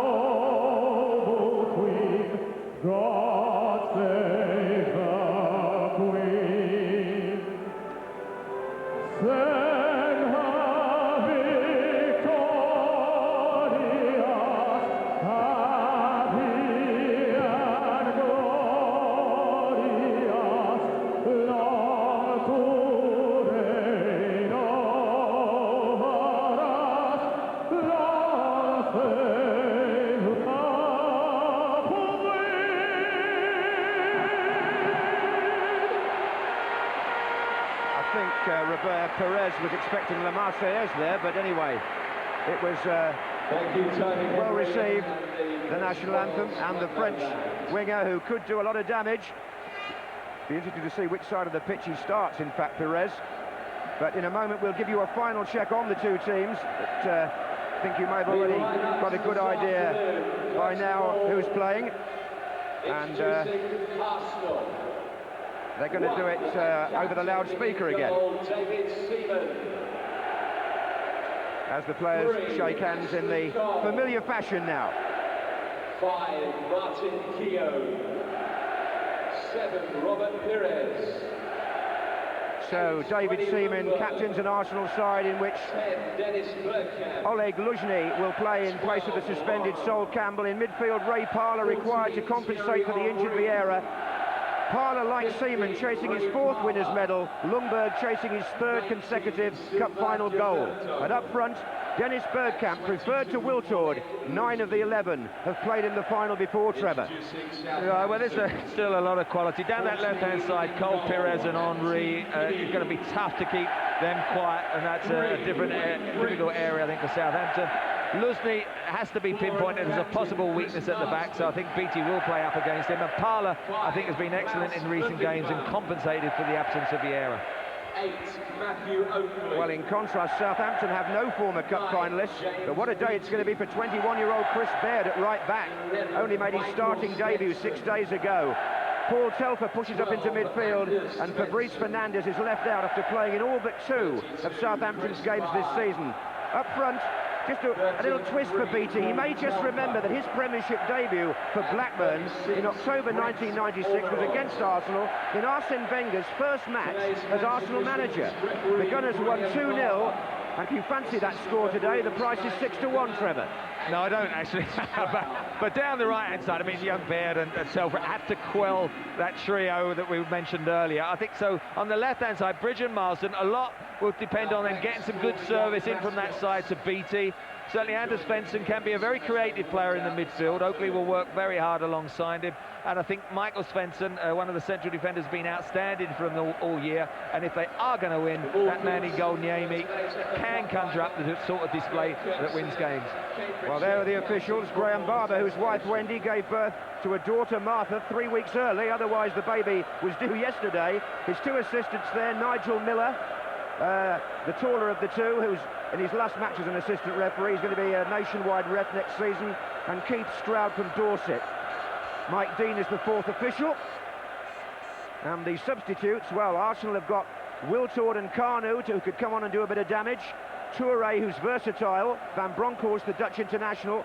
And for Southampton, well, Fernandes will feel a little hurt about being left out, no doubt. Joe Tessum can also come on and cause a spark or two.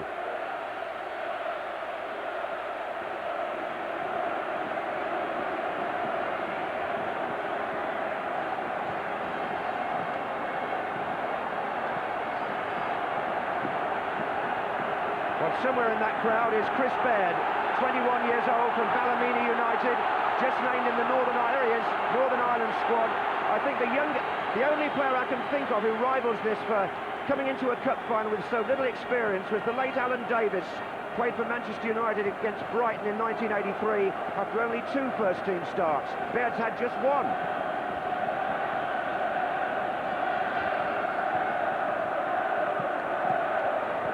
So welcome again then to the 2003, the 122nd FA Cup final being played, the 3rd one in Cardiff, under the roof. And Southampton in yellow and blue will kick off, playing in the first half from right to left.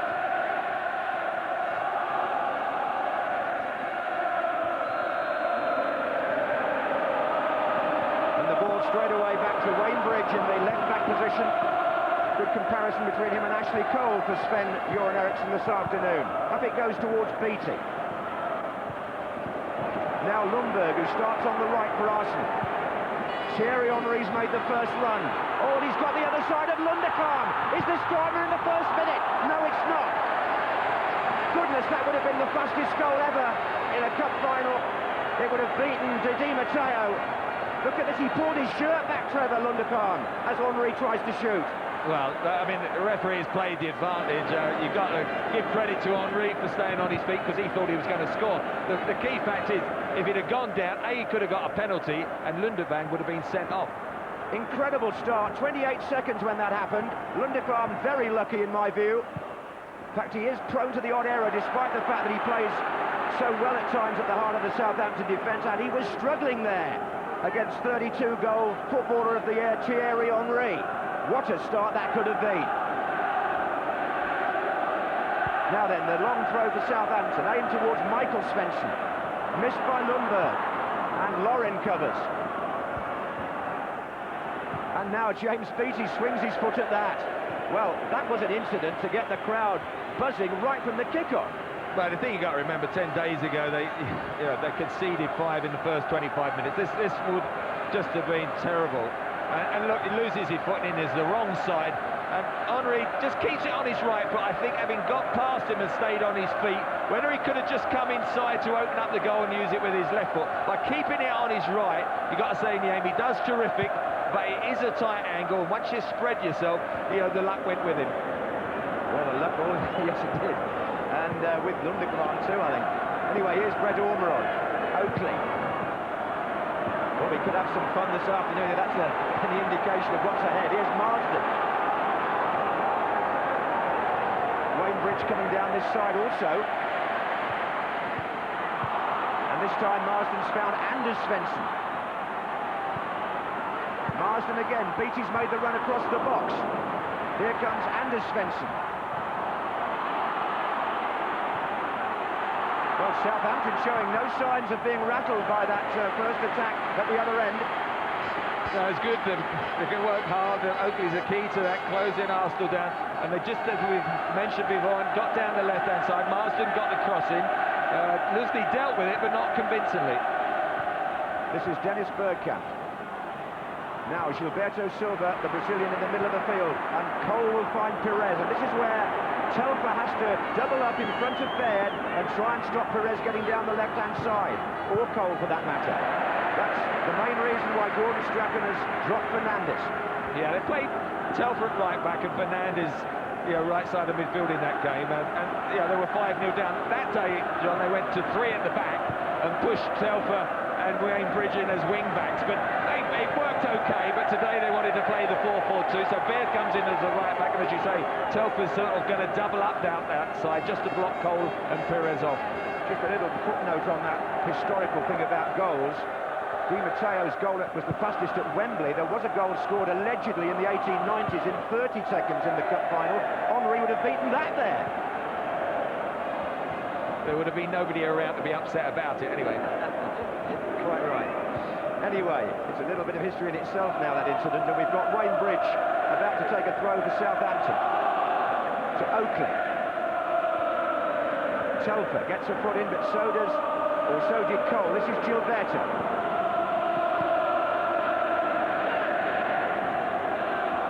Of course, we had the England-Argentina game under a roof, didn't we, in Sapporo? Nobody complained about that. I don't think they're going to complain today. It's keeping everybody dry anyway. Here's Lundberg. Lauren. Now Martin Keown, and here's Luzhny, who some people feel could be a little bit of a weakness. We'll see. No Campbell, no Seagan. This is Bergkamp. Free kick. I think the man who made the challenge got the worst of it. Anders Svensson. Yeah, Bergkamp just ends it. It looks as if just on the follow-through, I don't think it'd be anything serious. We mentioned about Luzhny. I mean, they're still down at the moment, but Luzhny is predominantly why we say is a weakness. Most of his career he has been a right back. He's played in the last sort of couple of games alongside Stepanovs when Keown was out injured, and Campbell and Seagan. So it's a tough test for him today. It's not his ideal position, and I'm sure Beattie will try and test him out certainly for most of this game. While this was being dealt with, the injury, Ormerod went across to the touchline and Strachan gave him some instructions. But the concern is for Anders Svensson. Jim Joyce, the physio, is taking his time here. But he'll have to go off anyway to come back on. It's a free kick to Arsenal. And Martin Keown has come forward here. Far side from the kicker. Bergkamp. To Lauren. Henry coming in from the far side. But Keown stayed forward. Good cross from Lauren from the right. Michael Svensson, who I said had been outstanding. Excellent headed clearance.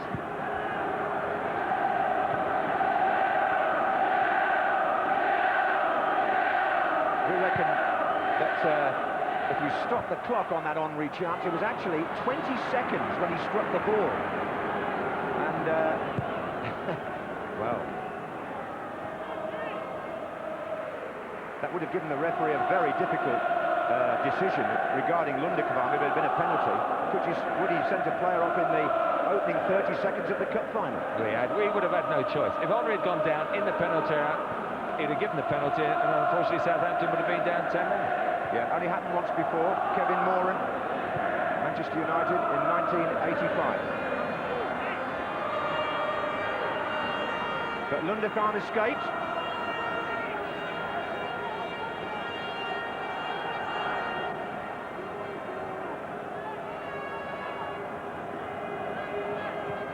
Beattie trying to flick it on to Ormerod. Beattie is good in the air, but this is Parlour for Arsenal. This is Lundberg. Oh, this is where Henry spreads wide. Dennis Bergkamp in the centre, being joined by Perez. It's still Henry. Oh, it's come back off Niemi, and Bergkamp's in here, and Lundberg was there too. Well, I think it was a youngster who kicked it off near the line there. Chris Baird, who got back to clear it. What a moment for him. Absolutely, from Bergkamp. This is Oakley. And Baird settling down well. He played the nice little ball to the right there also. But this is Henry again. He's like a dagger in the heart when he goes down the right-hand side. When he goes down any side. I've got to say, when they beat them 6-1, I mean, Pennant and Perez got hat-tricks on, but Henry was just in a sort of form. He was unstoppable, and he started this game with his pace. If he gets one-on-one, you just know that he's going to cause problems. If he was a fast bowler, you'd call him unplayable, wouldn't you? But this is a lad who's settled down nicely. Chris Baird. Henry here. But he was actually teasing Wayne Bridge to start with. It came back off Niemi, and then Dennis Bergkamp from a very difficult angle. Yes, the young lad makes the goal line clearance, as you correctly spotted, Trevor.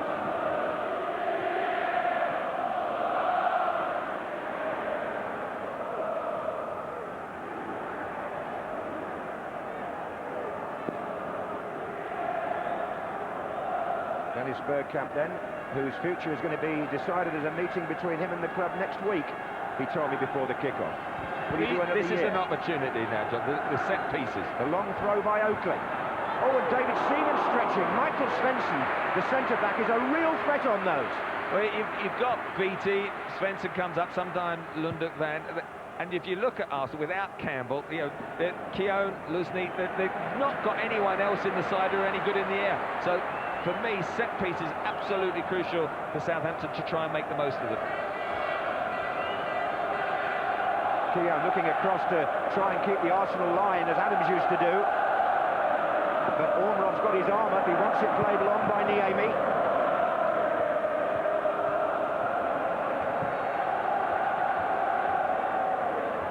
Marsden being watched, among others, by his brother, who's back from service in the Gulf. Here's Anders Svensson to Oakley. Baird's quite happy to receive it on the right. He's got Telfer in front of him. Luzny clears for Arsenal. Wayne Bridge. Ormerod, who came short.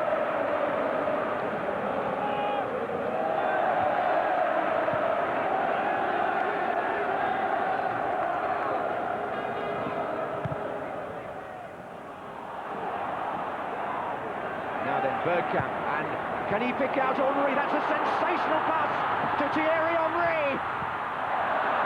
What a ball from Bergkamp. Well, sensational was the word. I mean, he just had a quick glance. There was only one place it could go, and it went there. Just got behind the defence. And again, the first touch of Henry let him down. I mean, he was in a dangerous position there. And Lauren has to concede a corner to stop Ormerod. Well, this is a really good opening, 10 or 11 minutes. There's the ball. Look, his first touch takes him wide, and then on his left foot, he's not going to beat Niemi. Now, the two players here that are going to trouble Arsenal, Beattie on the 6-yard line, and Michael Svensson coming in just alongside him. Ormerod and Marsden further back.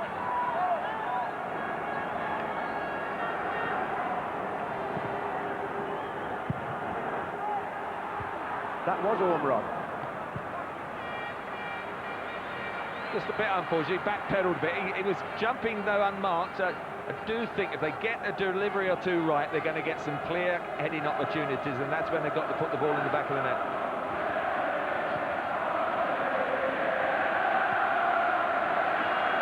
The right-hand end of the ground, a massive yellow, but they got a bit nervous when they saw this happening in front of them.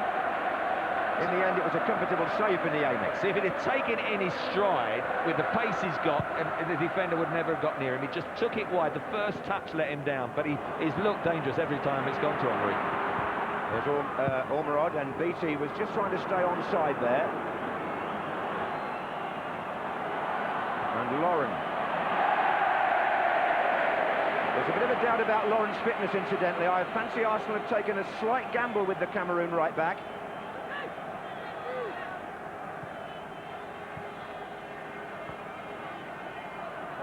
Here's Bridge.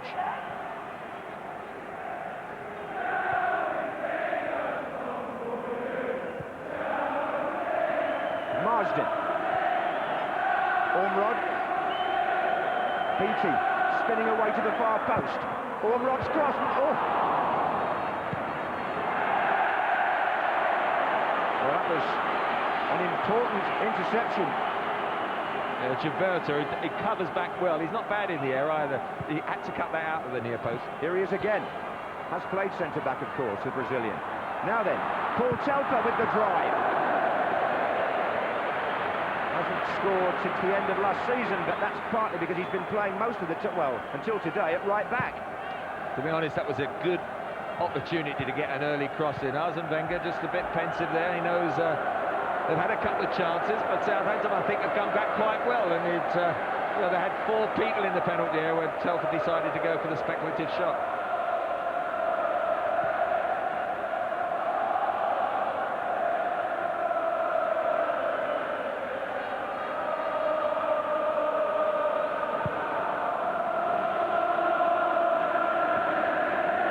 Well, Henry and Bergkamp combining again there. Beattie for Southampton against Ashley Cole. Over comes Luzny. Oakley will take the throw in quickly, looking for Ormerod. Away by Keown. Southampton gaining ground, gaining confidence perhaps. Yeah, now as well they'll wait. They'll let Svensson come up. They've got a long throw opportunity here. Yeah, Michael Svensson just outside the penalty area at the moment, number 11. coming in now. Beattie tries to flick it on. Keown didn't really get it away. Well, but Michael Svensson's there. What a good chance that was. Unfortunately, it was a defender it fell to. But you can see when the ball's in the air, Arsenal are challenging, but they can't clear it. Look, it's bobbling around. They can pick up the loose balls. They get a nice ricochet. And to be honest, that is a very good chance. Michael Svensson, who scored the first goal of the cup run against Tottenham and the last goal at Main Road last Sunday.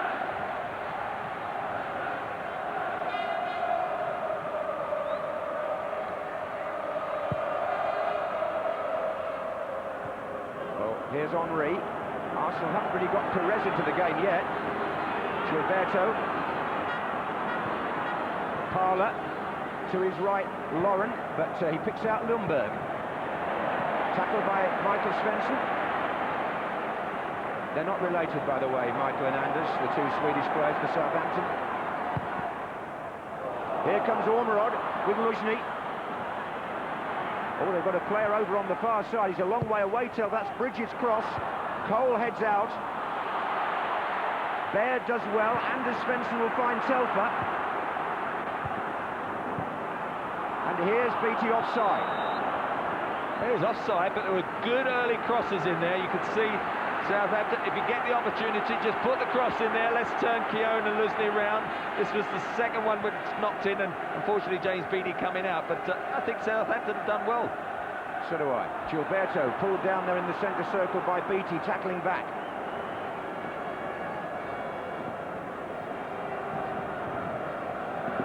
Ashley Cole with Perez on the touchline to his left.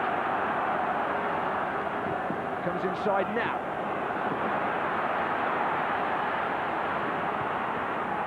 They've widened it to Lauren. And that's going to be a corner to Arsenal. A good header by Baird.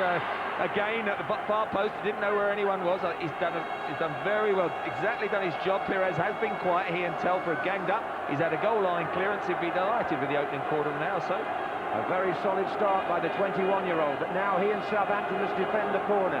Gilberto is forward, Luzhny is up, so is Keown. And it's come out to Parler. They're appealing for offside, and there is a flag.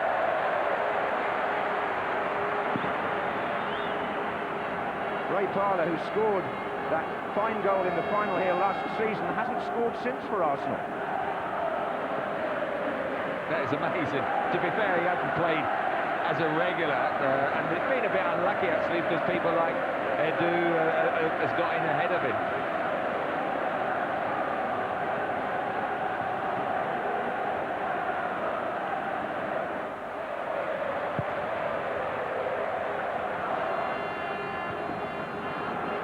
This is Ashley Cole. Lundekman. That's a push by Luzhny. Yeah, it's a push by Luzhny. Before that as well, Beattie out-jumped him for the previous header, so you can see Beattie is pushing up on Luzhny, trying to pressurise him. Now Michael Svensson is forward again, and if Arsenal don't know about the threat now, they never will. Interesting, look at the penalty area, they're all offside now. They're trying to encourage Arsenal to come back off the 18-yard box. If you look at the penalty area, they all went offside for a minute. Oakley took it, and Anders Svensson came in, but Lauren got there first. Good cross, they've been working on the set pieces. They have, and this is their second corner. And again, Michael Svensson lines up with Beattie. Ormerod on the goal line. Oakley to take.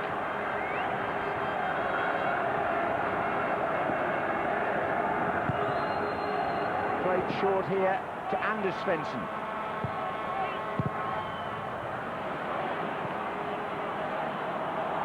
Well done, Baird. Oh, he showed real aplomb there, the newcomer. Fabulous. Only his second game, a cup final, and he tested David Seaman. Well, that would have been some script. Look, he brings it down, thinks I'll come inside. Who knows, this could be a headline here, but just bounces in front. Nasty for a keeper. I'm not sure it would have squeezed in, but in the end, Seaman got hold of it.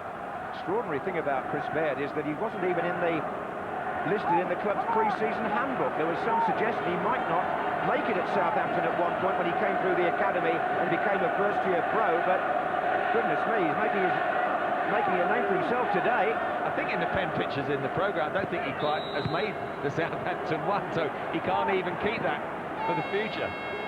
It really is the old-fashioned fairy tale, isn't it, at the moment?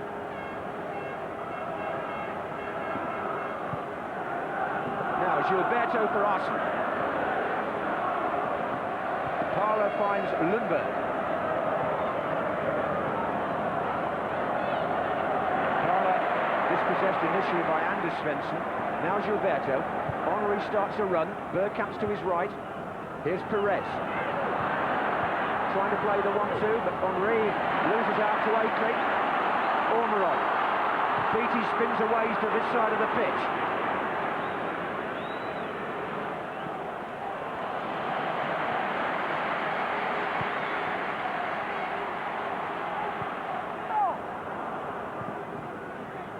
Cole going past Telfer, but Baird can cover. And that little pairing's done very well at the moment. Cole and Perez haven't figured that prominently, and also Henry, who likes to drift that side, has found it pretty congested. Telfer with the challenge. Ormerod looking for Beattie. Is he on? No, he's offside. He's offside. The Southampton fans at one end of the stadium roar with expectation, but James Beattie's effort is ruled out, and is he just, Trevor? Yes, he is. Half a yard. Certainly, in the end, I've got to say it was tighter than I thought. At the time, I thought, yeah, he's offside, but you know, you do that 3 or 4 times during the 90 minutes, and one might just go for you. So keep making those runs. Oh, he'll keep making them all right, Beattie. Here's Perez.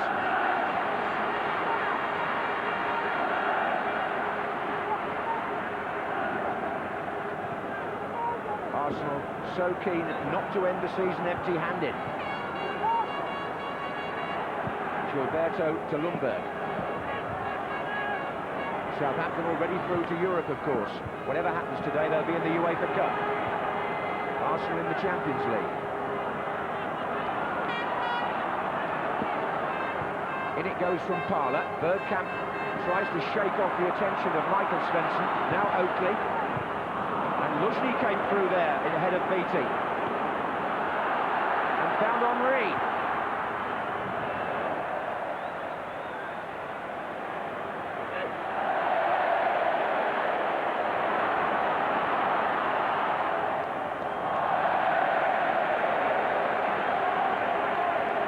Halfway through the first half in the cup final. Arsenal 0, Southampton 0. But some decent attacking play. Bergkamp, Perez. Telfer for Southampton. To Baird. Good turn by Telfer. And not a bad delivery either. Oh, it's come across to Marsden. Ormerod and Beattie wait. Beattie comes in far side. And Arsenal are slack at the moment. And Telfer's got it again. And here's Anders Svensson. Anders Svensson stole the shots. Oh no! To corner. Oh, well blocked Lundberg, but it's a good little spell this Southampton. I've got to say, 1 or 2 of the Arsenal players went into tackles, and look, that one, for me, Lauren, didn't go into that fully committed, and Svensson got through it, and that happened 2 or 3 times on that attack. Well, Matt Oakley will take the corner again, and this time Beattie and Michael Svensson have gone over to the far side of the box.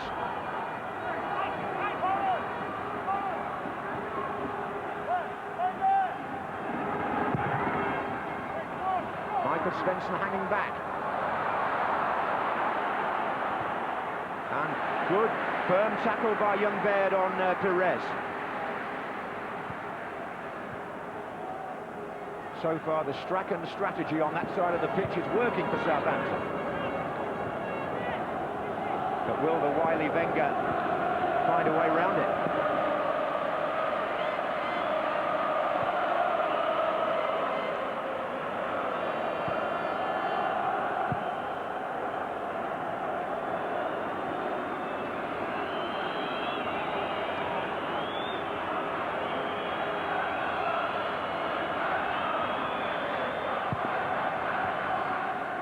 from Seaman towards Henry. Got a bit of a blow on the back of the neck, I think, there. This is Telfer.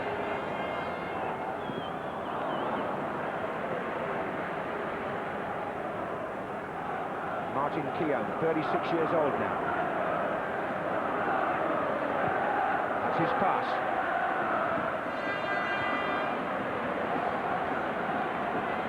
Bridge.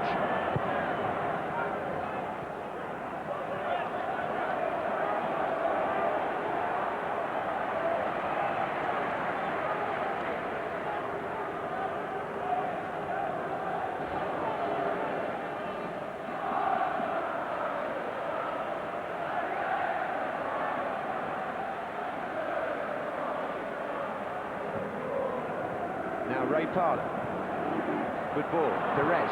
Henry. Oh, he's been given offside. I thought the assistant hesitated for a split second, Trevor. Well, I'm not sure it was. I think Niemi would have got there, but I don't think he was offside.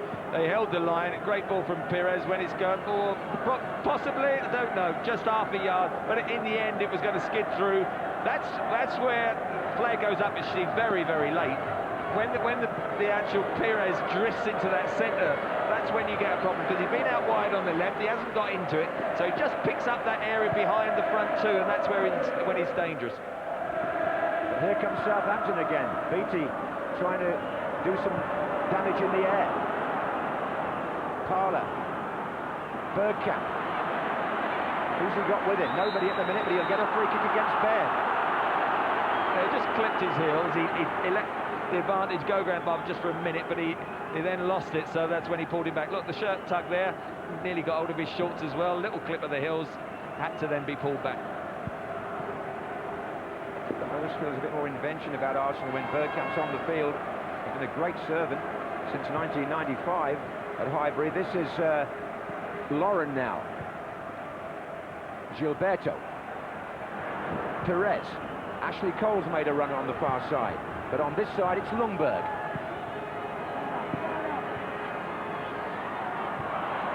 Gilberto. Perez. Cole flicks it on and Lunderblaam clears.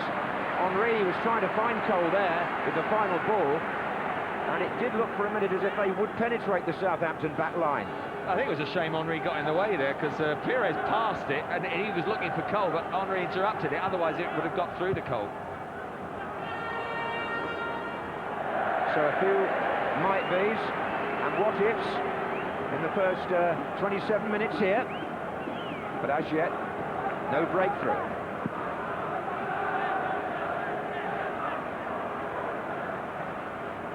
That's the back view of the Southampton coach.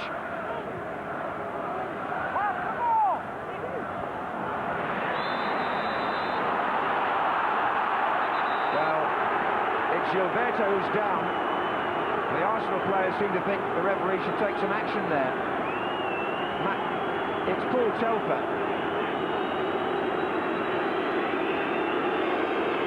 I mean, he got the ball, but it's one of those where the player goes in and follows through in order to get the player as well. So, you know, there'll be appealing. Look, he got the ball. Look, he makes the tackle, but look, he wraps both legs around it, and he should have been penalised for that.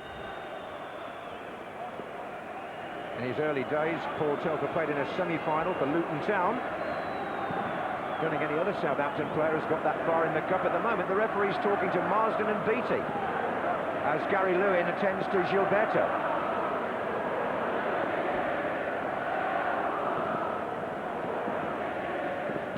The England coach is here, of course. The two left-backs are not going to South Africa, nor is Beattie. They'll join up after that game for the forthcoming friendly against Serbia and Montenegro, and then of course, the Slovakia game on June the 11th, which is so important to Ericsson and England.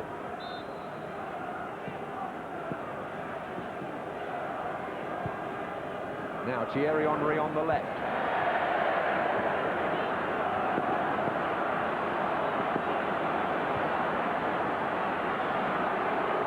Bridge. Ormond's doing the chasing here. He's a very unselfish runner. And Martin Keown came across and took him out. And Graham Barber is going to his pocket. Well, you got to give Ormerod credit there. I mean, Marsden's just given him a pat on the head. A lot of strikers wouldn't have even bothered to chase this ball. Here he is, got right to the byline, just toe-ended it past, invited the challenge. He's got a yellow card, I'm sure, for Keown, and a free kick for his side, which could be dangerous. Well, it could be very dangerous. Oakley will take it. And again, the usual lineup in the middle.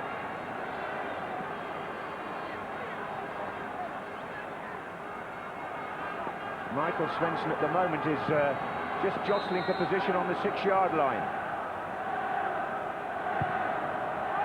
And he's there. Oh, well, I thought he was going to get to it first. I think he shoved the Arsenal defender. Well, certainly if you're an Arsenal fan, you're concerned when those crosses are coming in. Look, a lot of tugging going on, and he just climbs over, doesn't he? Just trying to get Henry back on the pitch. He's had a little bit of work done from Gary Lewin.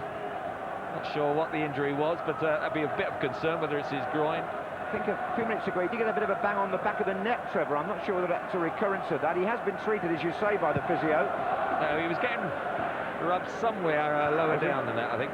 Okay, here's Ormerod. Late challenge. Referee having to sort out Beattie here. It's going to be a booking, I think, for this. He's gone in on Luzhny, look. Yeah, the feet are up. You know, it looked worse, I thought, but he's picked up the yellow card.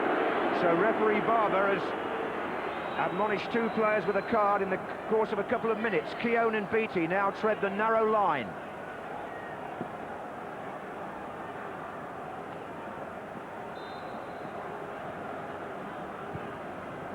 This is Lauren.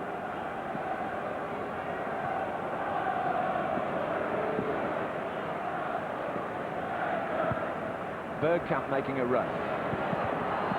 Michael Svensson covers.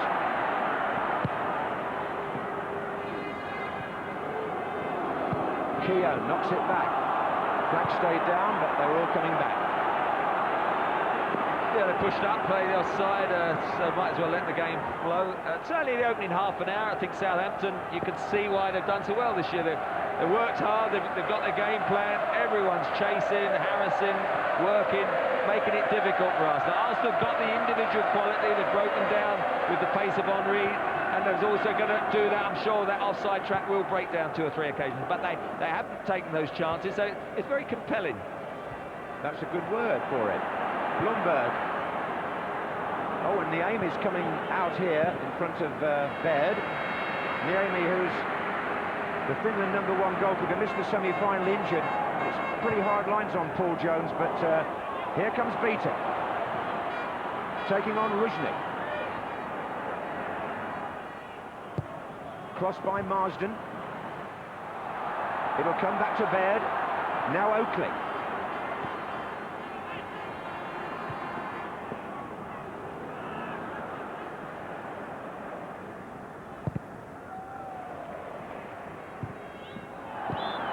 Free kick to Arsenal. Perez foul. Not totally convinced about that either. He invited the challenge and went over, but that's another through pass meant for Henry. Driven 60 yards by Bergkamp.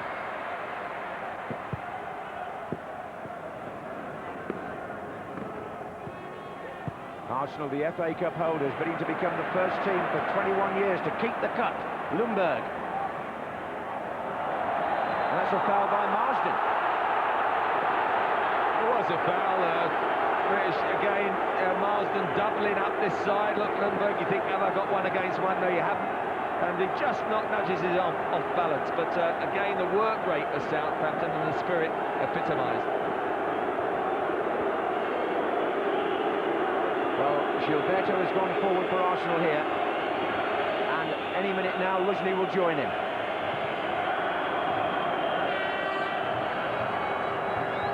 And Keown. Gilberto's there. And Anders Svensson loses the ball here to Lauren, who also does likewise. And now here's a chase between Cole and Ormerod, and David Seaman with his head.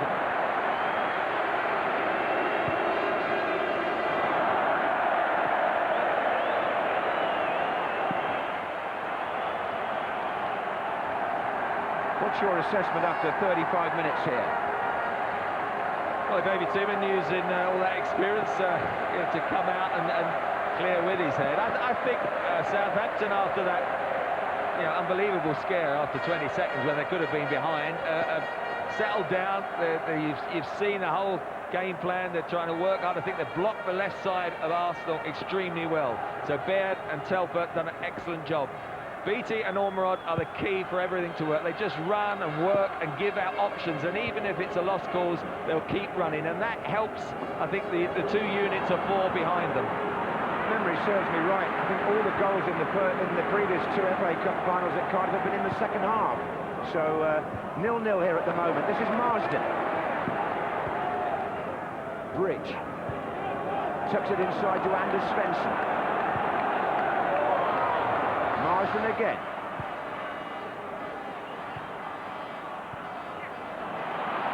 And Lundberg can break for Arsenal. Parler's down this side also.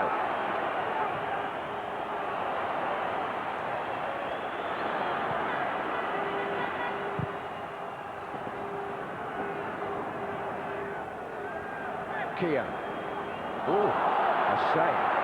Beattie's got up straight away though, and Keown's hurt himself. This is Perez.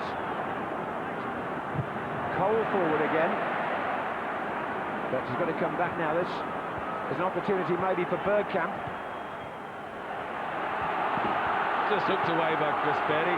Made a great challenge on Henry just before that. Keown, nasty challenge. The ball went away from him and he was just lunging. Could have been injured, but he looks okay. Cole to Perez.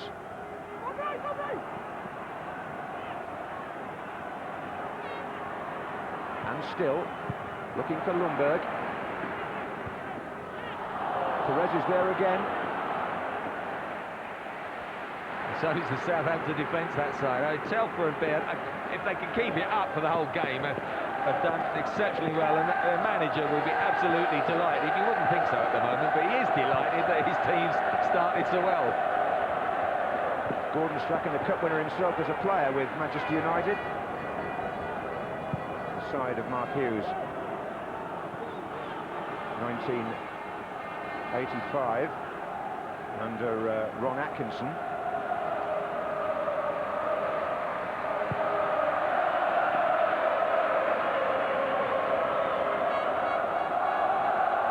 Now here's Perez. Lundberg's made a run in from this side. Henry is forward also. Oakley misses out. Gilberto.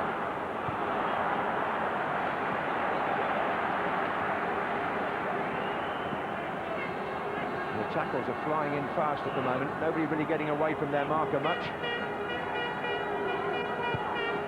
Lauren to Parler.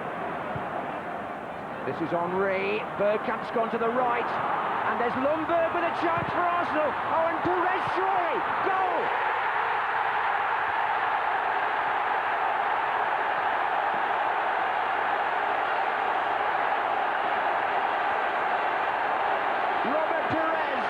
Put Arsenal in front on 38 minutes. Injured and unable to play in the final last year. But, well, this is movement for you. Thierry Henry just held it up. Bergkamp played it back into the middle. Then it was Lundberg. And then it was Perez. And then it was 1-0. And the Arsenal supporters threatened to take the roof off the stadium. Well, you just need a bit of an unlucky break or a lucky break if you're an Arsenal player. Henry, superb play, releases it, Bergkamp pulls it back to Lundberg, and he just breaks away from it. He gets a double ricochet, and suddenly Perez has wandered into the 6-yard box and he's found space. At the other end, Southampton seek an early reply, but Perez, well, he's the scourge of Southampton. He scored a hat-trick in that 6-1 league game only a few days ago. And now he scores the opening goal in the cup final. Arsenal 1, Southampton 0.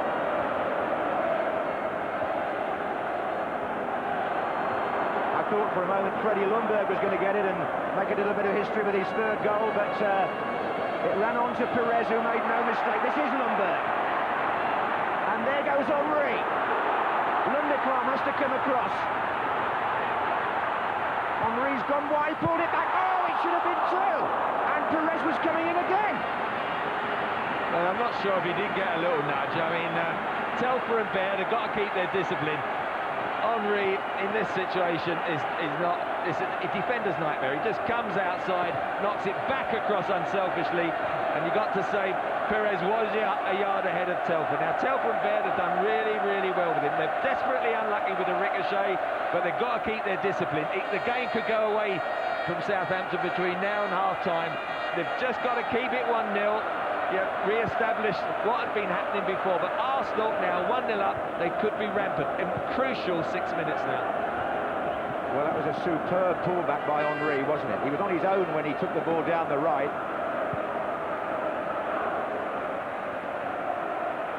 But he cut out 3 defenders when he pulled that back for Perez, who's on fire now.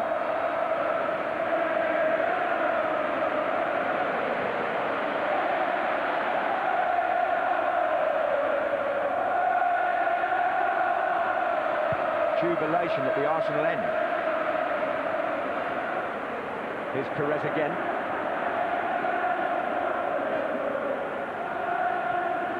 Gilberto. Bergkamp. Gilberto now to Parler. And Arsenal are steaming ahead again. Parler comes off Marsden. It'll be a throw on this side.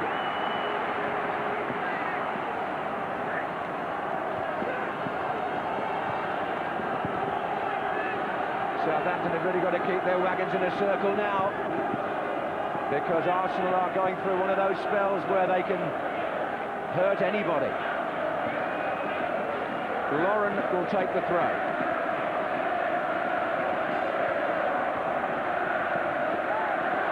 It's Marsden here. Southampton captain. Beating. Oh, it's too short. Oh, and then Parler is caught, Anders Svensson, and this looks like another... Well, Graham Barber went to his pocket. I think a word might be enough here for Ray Parler. Yeah, I think it was sensible. It's all a bit heated, as you see. Svensson knocks it, he comes in late. I've seen yellow cards for that, but I just think sensible refereeing. Let's just settle everything down again. Well, I've seen yellow cards for that as well, but anyway, not from Mr. Barber on this occasion. And there it goes towards Beattie on the far side. He climbs so well. Marsden's in there.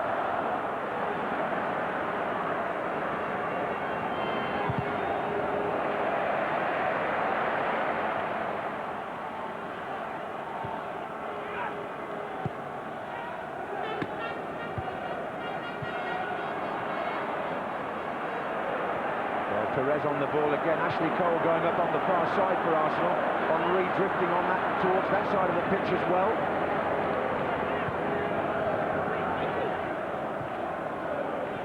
Parler. Henry. Dangerous. Bergkamp. 2 defenders on the line.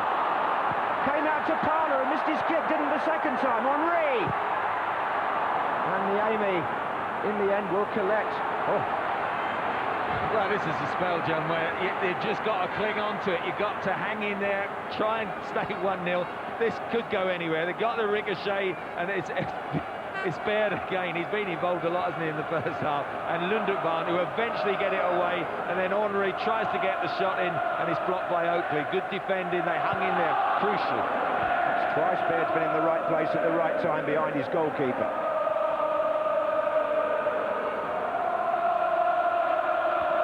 This is no joke. This is Arsenal at their best, isn't it? When you just see the quality, the skill of the individuals, they can stretch you. You get a little bit ragged, as Southampton have got, and they can punish you. And at the moment, they haven't got the second goal, and it's important Southampton don't allow it now. They've got to hang on then for another, well, there's 2 minutes of overtime as well at the end of the 45, Southampton. They'll be glad to get to the sanctity of the dressing room, I would think, at the moment. This is Perez. Bergkamp, good touch. Perez has got Cole on that side as well.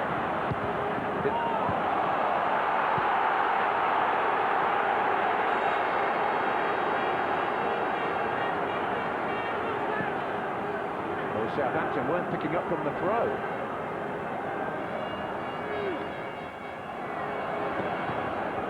Cole and Perez combining once more.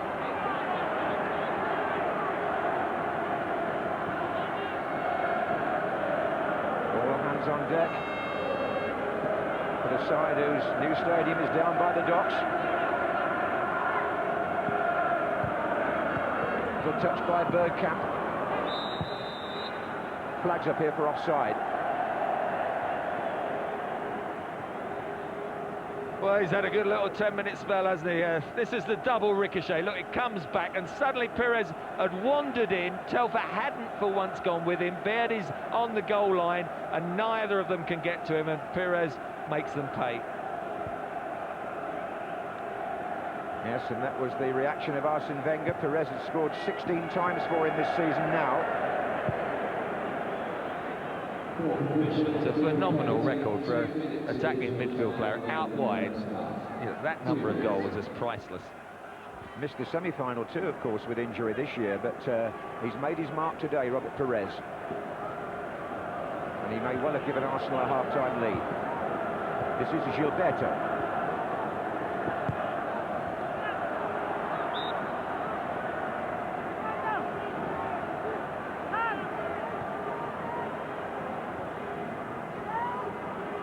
Svensson across to Bridge.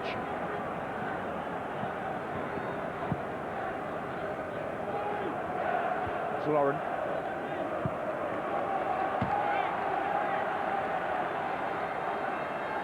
We've mentioned the absentees like Vieira and Campbell for Arsenal, but don't forget Southampton are without the club captain Jason Dodd. They're without Rory Delap and Marion Pahars. Here's Marsden. All those players are injured, by the way. They've been without them for some time. This is Svensson. Michael to Oakley.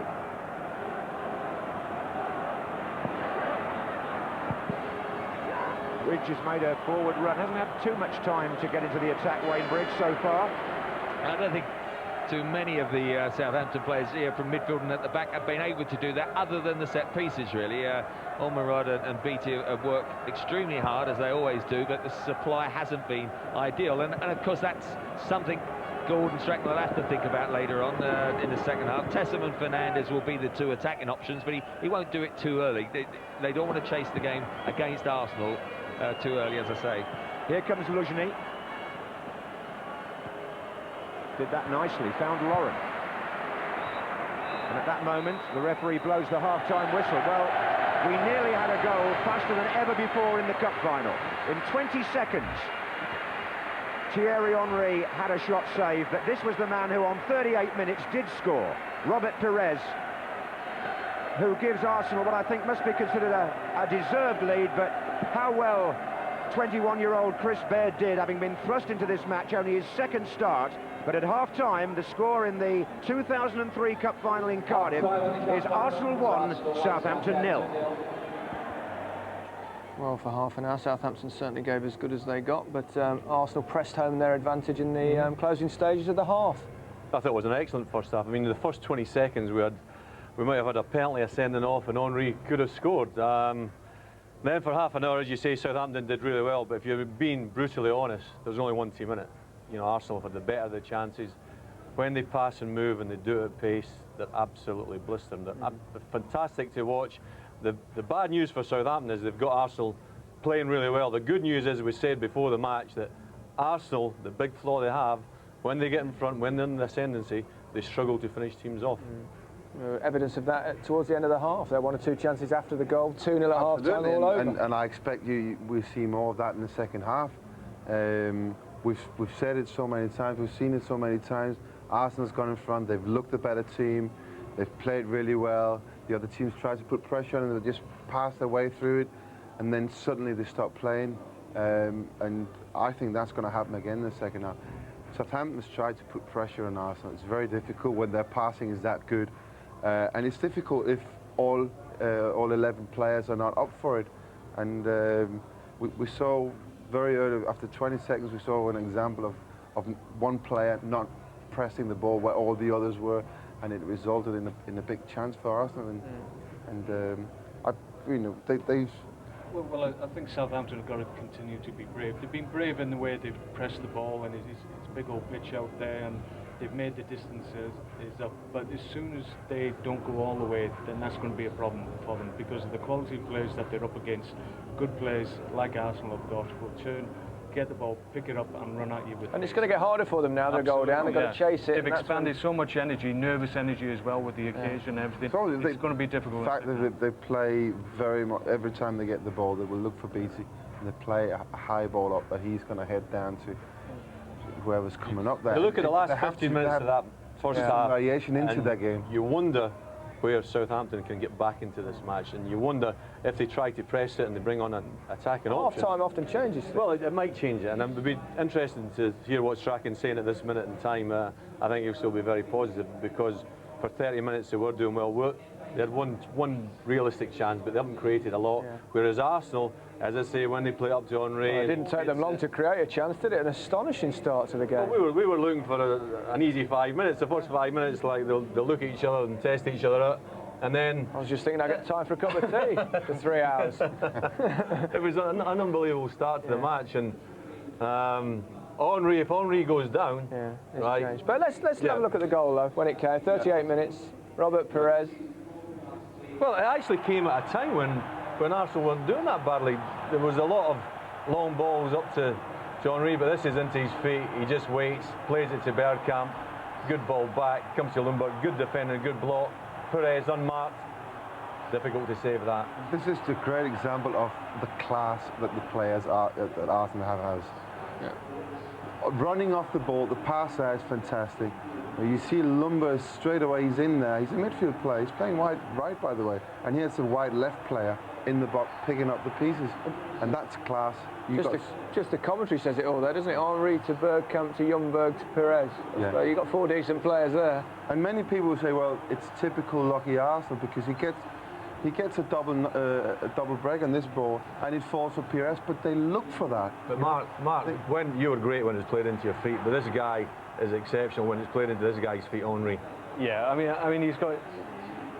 I like to his own natural ability and the ability that he has on his own. I mean, he's got players around him that are giving him great passing angles, and the defenders have to make decisions in really tight areas, and it's very, very difficult for Southampton to make the right decision. You're right, it was a classic goal, and as Mark said, when the ball's played into his feet, he's brilliant at picking up people, but when you've got 3 or 4 options and movement and stretching everything, it helps a lot. Let's have a look at that Henry chance early on. Right from the start, we can see it, right from kick-off. Didn't take long, 20 seconds or so. That was almost unbelievable. I mean, it starts off, Southampton possession, played down the line. This is what you're expecting. Lauren heads it. And you think, well, wait a minute, it's a decent start from Southampton. And then Lundberg picks it up. Just a simple ball over the top. Defender doesn't do great. Henry's onto it quick. If he goes down there, it's a penalty kick. And 10 men. And 10 men. The great save from the keeper. Absolutely. This is... The foul starts outside. I don't think that would have... Well, it depends on where he goes down. But he starts to grab him before he's inside the box. But this is good goalkeeping. This guy has not played for 4 weeks. And that is... 20 seconds into we praise Henry there for staying on his feet. He could have easily gone down. I mean, there's so many directives from FIFA at the moment, so I'm not quite sure what the current ruling is on Chip. I think at one stage it was a straight red. So, but that's Henry's instinct, isn't it? He knows that he's got the strength and the pace to get the ball, even though he's pushing him back or pulling him back, and he wants to score the goal. And what a start to the match!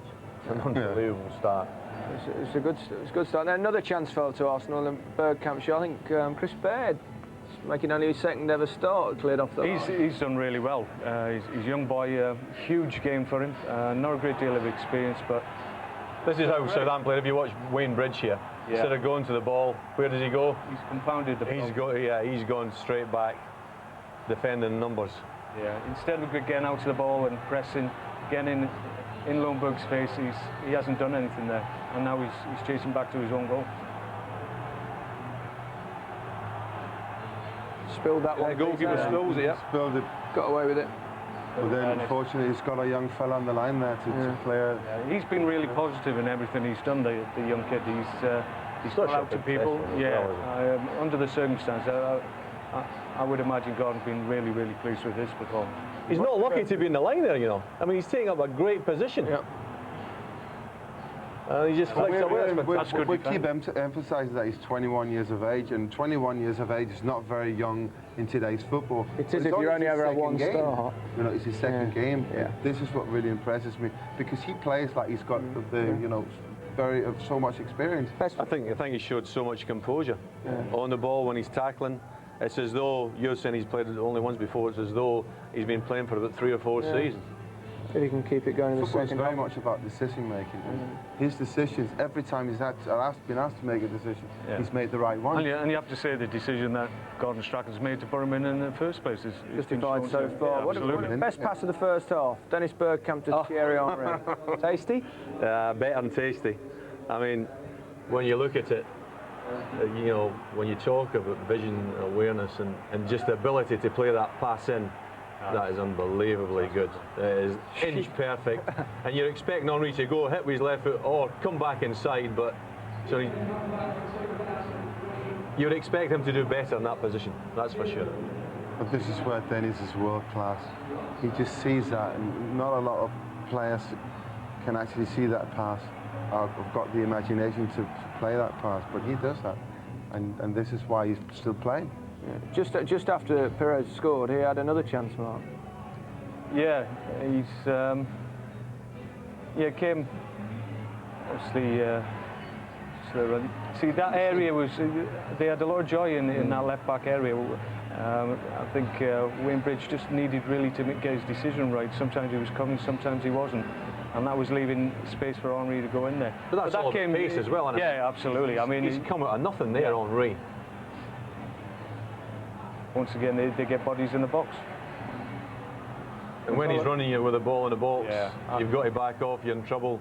Yeah. And you made the relevant point that, you know, if Arsenal have gone 2 up, and conceivably they might have gone 2 or 3, then we haven't got a second half. Well, I think that chance actually followed the goal, I think. So if they score there, then it's all over. Game over. We haven't got a second half. So what do you think Southampton will do now? Well, I think, as I said, I think they need to be brave. They've still got to continue. It's not a case that they try and get back into the game straight away. I mean, they've got to be. There's time enough. They've got 45 minutes, but certainly I'd play the same sort of way for the next 15 minutes and then see how it goes. Yeah, I mean, at some stage they're going to probably have to make a change and be a manager.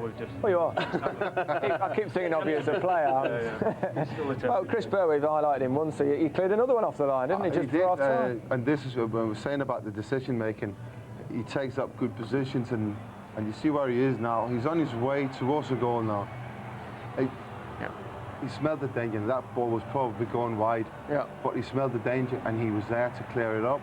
And you know, he's just played a game like an experienced, very, very experienced player would play it. And you have to remember, this is a game which anyone is under pressure. The whole country is watching this game. And he's just gone in there and done it. Half-time couldn't come too quick for them.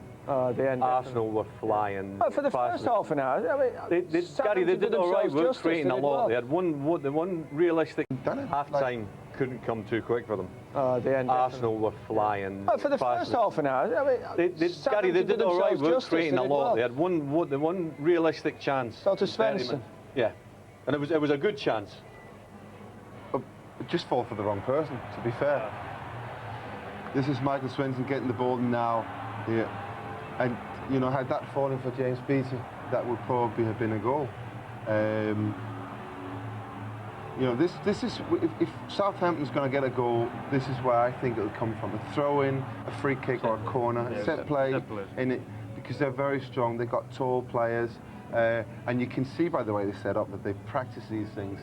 And I can't. I mean, I don't know, but I can't see them create a chance to get the goal. In fairness to the lads up front for Southampton, they've been really keen to get, and they're running out into wide areas, and Martin Keown and Luzhny, they don't want to go out in those areas. You ask Alan, he never used to want to go out. Also the other thing is, like, you made the relevant point that strikers don't often do that, and I ain't naming anybody in particular that you played with. I'm going to shut you up. Now, in 4 days' time, we've got another big final for you. Celtic have won the European Cup. It's been a long journey. Now they believe there's a new team of heroes ready to make history. Last must be. Celtic are in the UEFA final. Martin O'Neill's Celtic go for their first European trophy in 36 years in the UEFA Cup final against Porto. Match of the day live, Wednesday at 7:30. Interactive on BBC One with BBC Radio 5 Live. And joining us in Seville for what should be a terrific occasion, the winner of our UEFA Cup competition, Mr. Peter Gibson of East Sussex.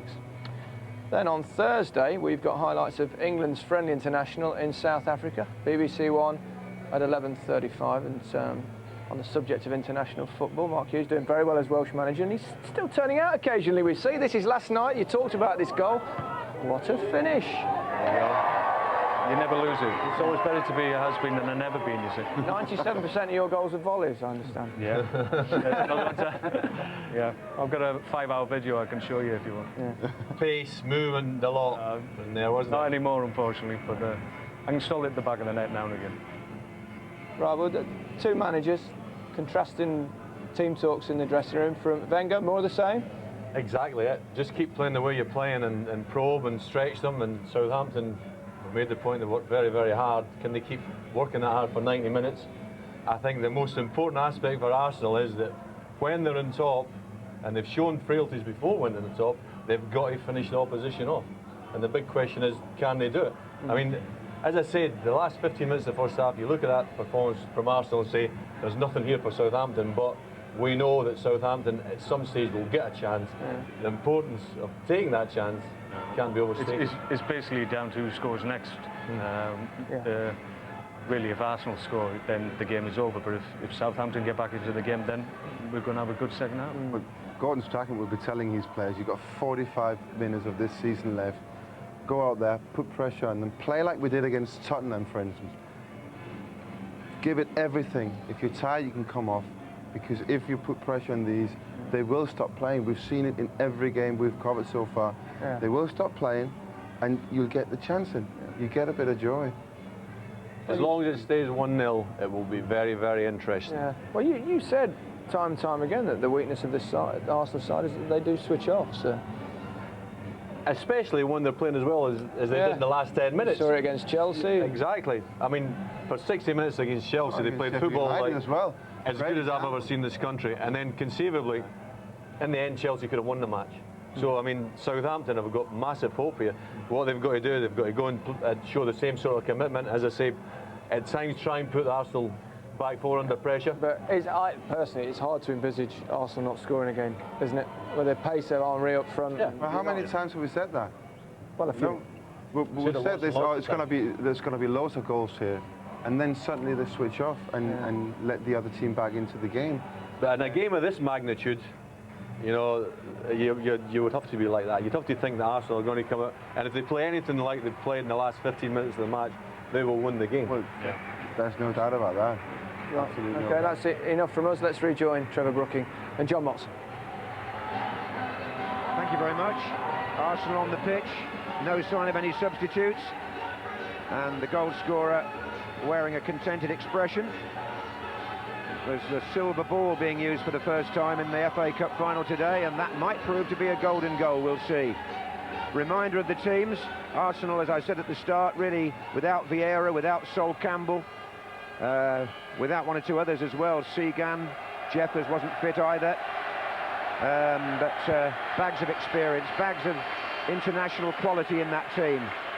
And Southampton, by contrast, not perhaps so fashionable, but a Norwegian and two Swedes there, and a Finnish goalkeeper who was called upon more often than David Seaman was in the first half. The option really for Strachan, I think, Trevor, is maybe to bring on Joe Tessem if Southampton continue to trail.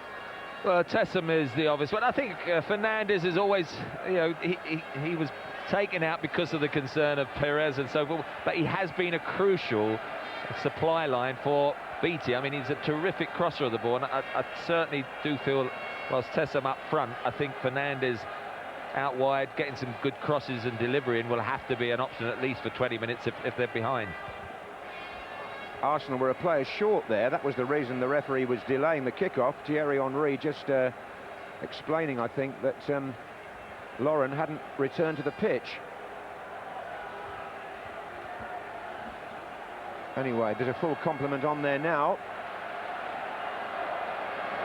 Arsenal playing from right to left as they were against Chelsea in the second half last season here. But bear in mind, 2 years ago against Liverpool, they thought they had the cup final won, and we all know what happened then. Michael Owen took a hand. So all is not lost yet for Southampton by a long way. Here's Lushley.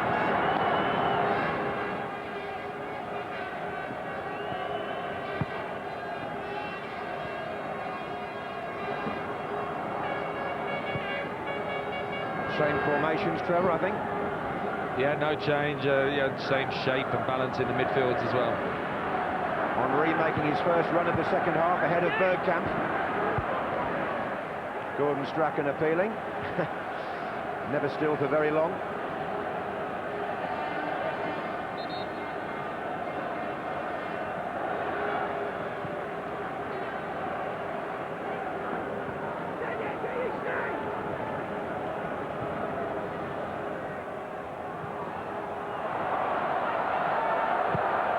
What a bad kick by Seaman, straight to Telfer.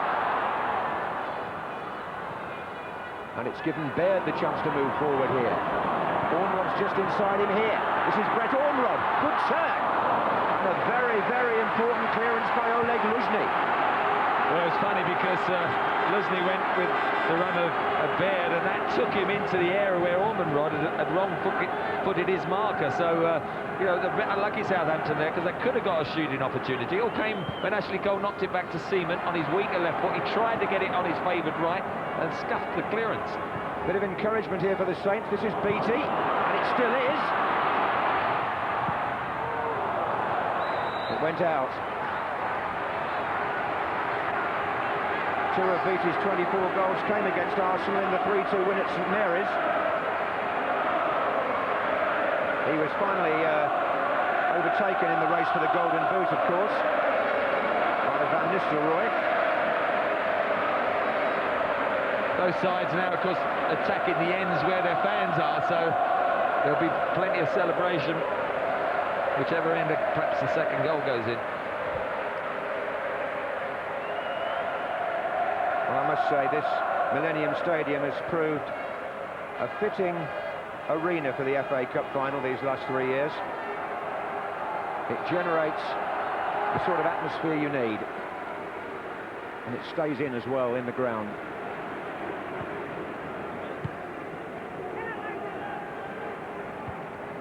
You just hope at the new Wembley that the fans will be as close to the pitch as they are here. Here's Keown. Oh, Seaman is not kicking the ball particularly confidently at the moment.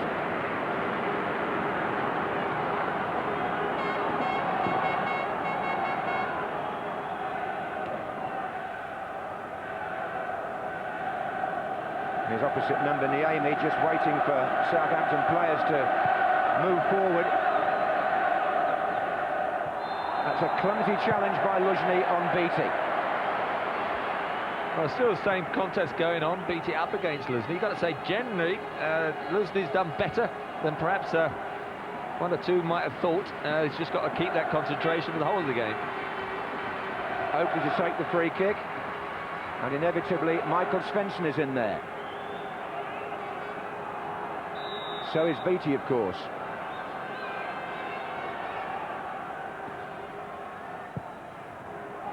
And Michael Svensson climbing with Martin Keown. Corner. Southampton roar goes up behind that goal. Well, they've had a bit of pressure. No clear-cut openings, but a good headed clearance from Keown there, marking Michael Svensson, which he wouldn't always do. No, Oakley will take the corner.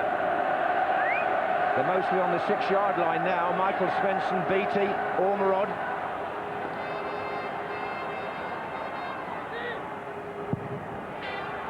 Michael Svensson just beaten to it by Seaman. Wasn't much in that. Lundekvam. Back again to Oakley. Now Anders Svensson. Oh, and Beattie's there. Well, Michael Svensson nearly got a chance there because it was excellent delivery from the corner first of all, then he half cleared it. who has then crossed in with the left foot. Look at Michael Svensson. If he just gambles a little bit more as the second man, he would have been in there. But he's not a striker, so we can't criticise him. Beattie did well, got the glancing header, but if the backman just had gambled earlier, he'd have had a clear-cut opening. This is a promising start to the second half for Southampton.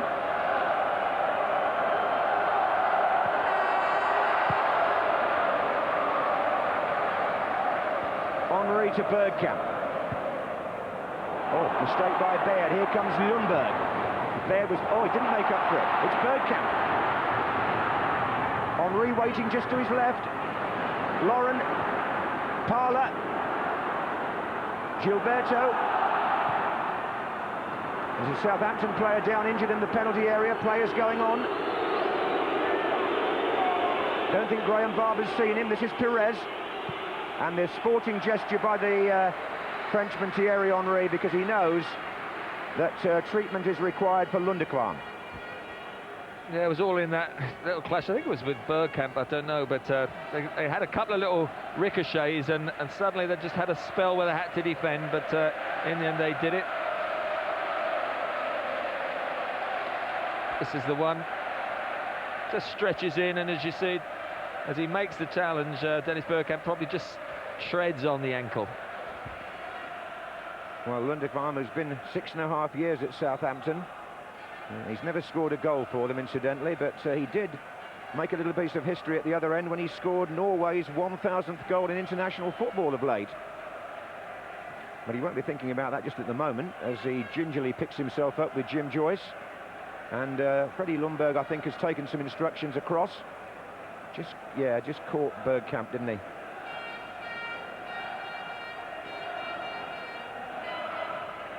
Lundekvam's walking off very slowly. Paul Williams would be the obvious choice. Would be the obvious choice, wouldn't he? Yeah, Higginbottom can play there, but I would have thought Williams would have come on. Telfer for Southampton will return the ball to Arsenal.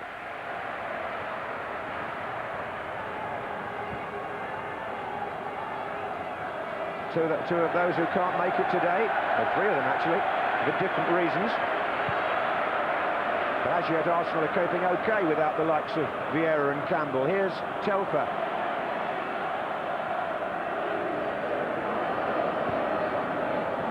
Oakley. Gilberto. Lundberg. Lundekvam still off the pitch. They're down to 10, Southampton. They're undermanned in defence. Thierry Henry. Bergkamp. Good turn by Bergkamp. Niabi stopped it. Lundberg came in. And he's missed it. He's missed the chance to score in the cup final 3 years running. Well, because they've got Telfer in the centre of defence now while Lundekvam was off. And Bergkamp just spins inside. You always know he's going to go there. He doesn't quite get it in the far corner. Otherwise, I don't think Niemi gets the touch. He palms it out. And Lundberg coming in, frustration as he hits the side netted. This is the spin out. Yeah, turns outside. Ormonrod it was who was challenging back there. Goes for the far corner, but there is an inviting little gap there towards the near post. But he just put it in the side netted. So he didn't quite make history. But Lundekvam, meantime, is back on now in the set. Oh, Seaman's kicking is causing a few missed heartbeats, I think, in the Arsenal ranks. Lundekvam is back at centre half. He was actually still trying to get back on the pitch when Lundberg missed that chance.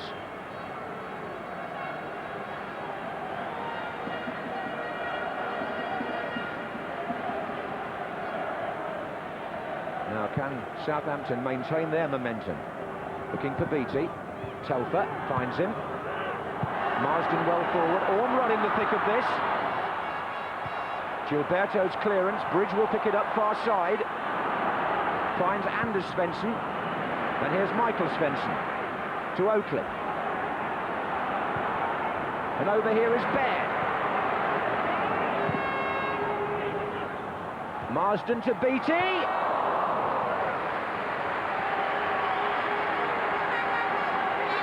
Well, decent enough cross by Baird. He just gets half blocked by Coles. It spins up in the air, and then when Marsden gets the first header, Beat is never going to generate the power to actually beat Seaman from there. But they're just settling down again. Southampton are still unable to create that sort of clear-cut opening.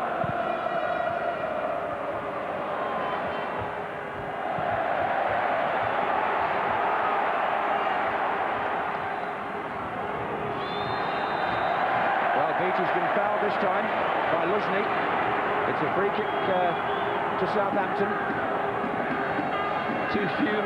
Too many of the sort of cheap free kicks, really, because it enables the likes of Michael Svensson and so forth to push up there. Well, Beattie seems to be taking charge of this one now. He's going away now. Leave it to Oakley.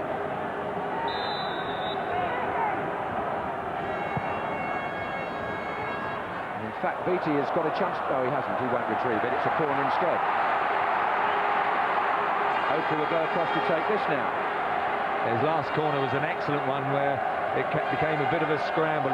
Just looking for the pacey one into the edge of that 6-yard box. Beattie has trotted onto the 6-yard line with Michael Svensson. Marsden is in there as well. Up goes Telfer as well, was in there. I think it was him that got the touch. He got the first header, no doubt about that. Just got underneath it a little bit. David Seaman doesn't get there. He comes for it, and if it's kept down, you've got two on the line, but they'd have struggled to get there. So that was a good delivery, and again, good first contact. Couldn't keep it below the crossbar, though. Still a really healthy, hearty atmosphere inside the Millennium Stadium.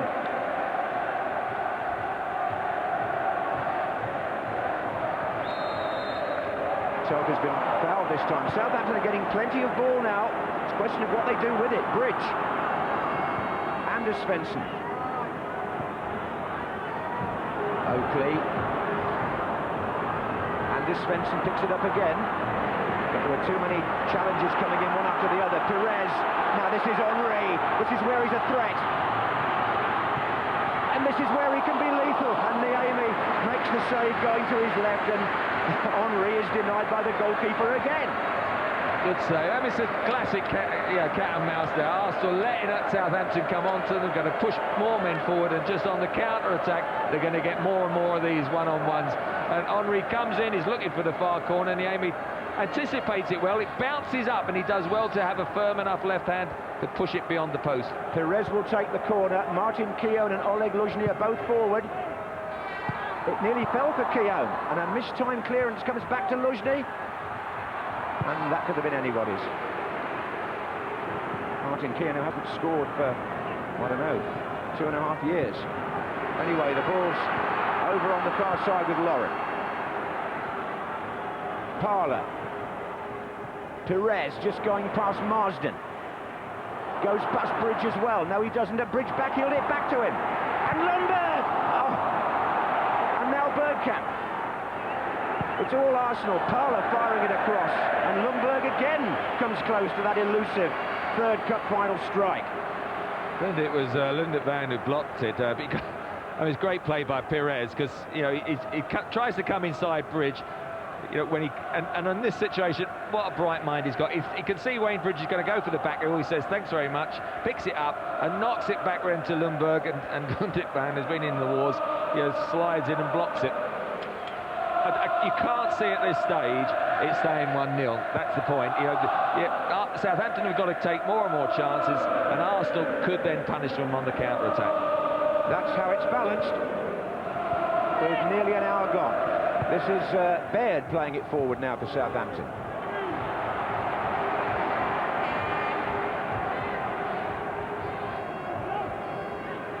And he takes the throw from Telfer.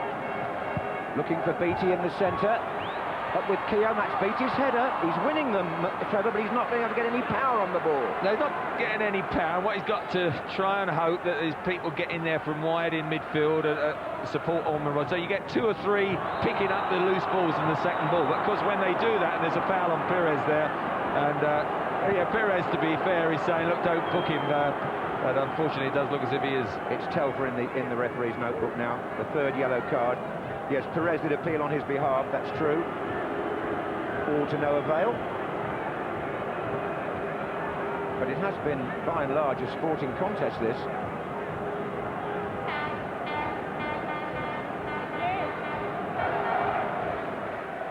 Ashley Cole is about to push the short free kick to Luzhny and get it back.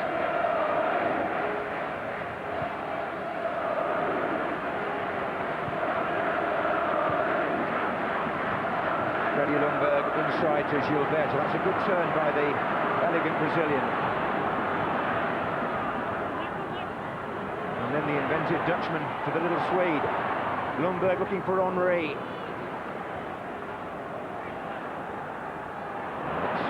That's terrific play by Dennis Bergkamp.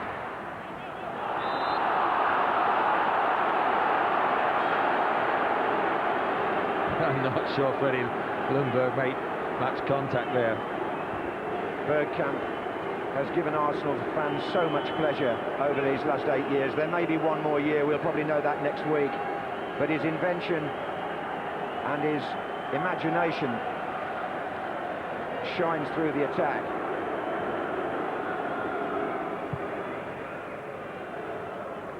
That's Beattie.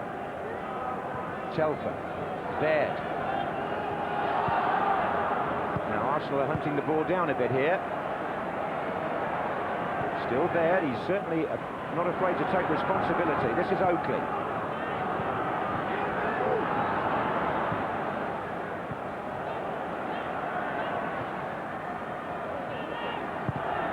Baird planting it into the centre. It's come out again to Oakley. He's got Bridge on the left, Marsden wider still. And Anders Svensson is well forward, but Gilberto able to find Parler. Sort of a little bit give and take in the middle of the field at the moment. Nobody keeping the ball for very long. Telfer. Baird.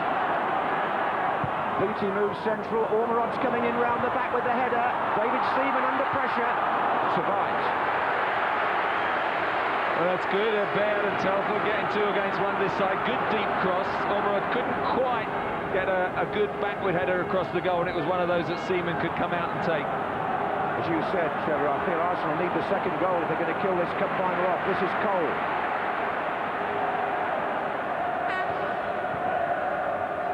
Perez. It's rather a waste. Marsden, who's come through his fitness test so well on the Southampton left. He's looking for Beattie here. Luzhny. Good header.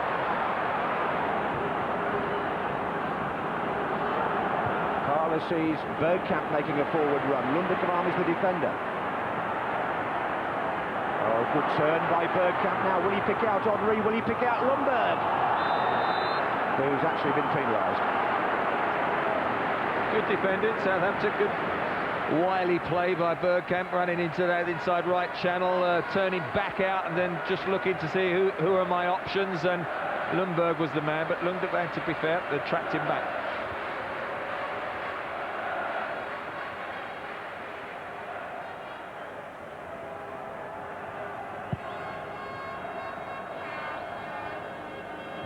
It's Keown's header.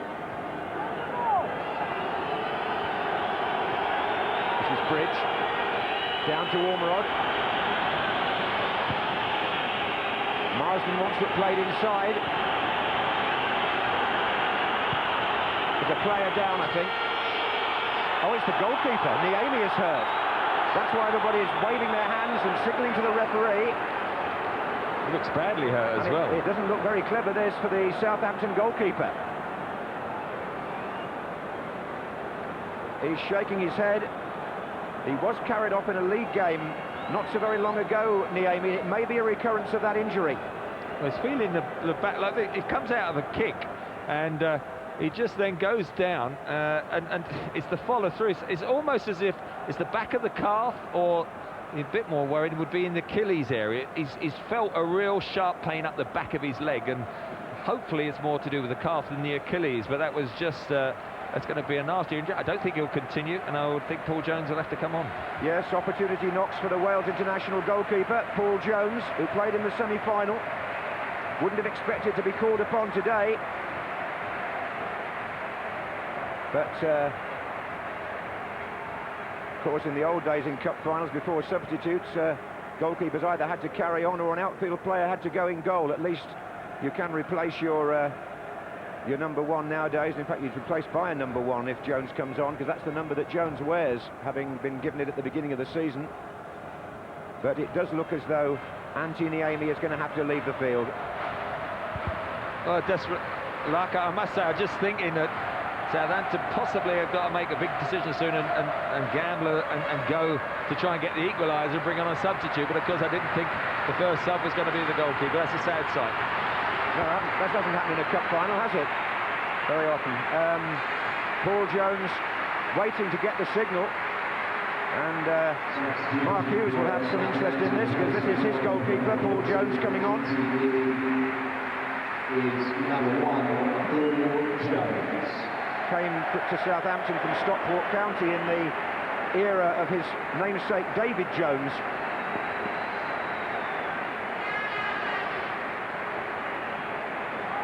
So an unusual sight in a cup final. A goalkeeper stretchered off, 65 minutes gone. And Arsenal will want to test the replacement pretty quickly, I should think. But as I said, he played in the semi-final against Watford. He played magnificent last week up at Man City as well, so he should be, I'm sure, full of confidence, and with his experience will relish getting the opportunity, but I'll be worried about Niemi just at the extent of the injury. People waiting for a ball to come out from the far side. Yeah, it would be helpful. Fourth official Mike Dean supplies it.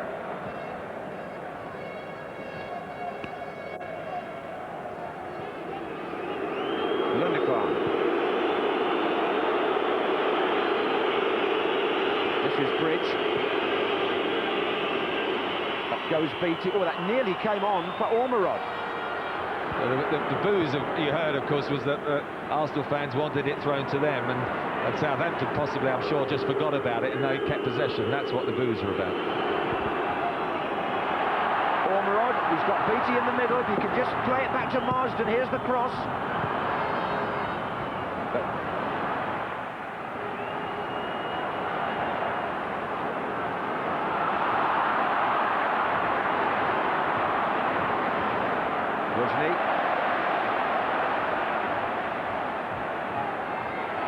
Henry.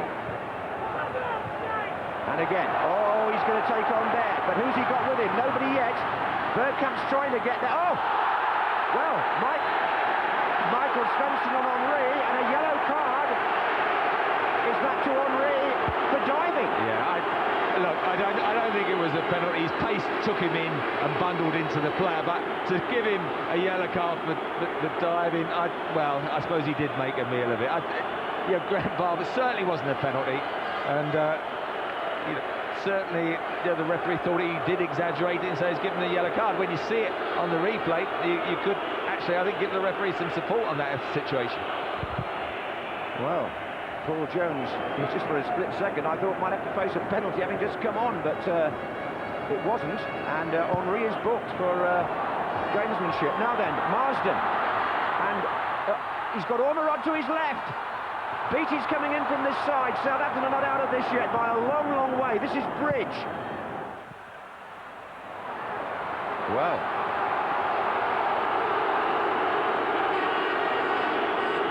They've still got a lot of hope. Marsden, Oakley. Beattie won't get that. It'll float out on this side, I think. Well, at least Cole will try to get it away. Telfer. Oh, no, it hasn't. This is Anders Svensson. And Marsden wins the challenge. Anders Svensson again. Arsenal have a man injured now. Ormerod for Southampton. It's Ray Parlour who's down. Yeah, that one was a challenge by Marsden. I think Ray Parlour just got caught. In the end, the shot from Ormerod went out by a throw-in, but I think it was an offside decision. That's the one they actually both checked out of it. It's a bit strange to see where Ray Parlour actually got hurt too much there. Look, they've forgot the ball, and it looked as if Ray Parlour caught the ship of Marsden, but he's actually come worst out of it.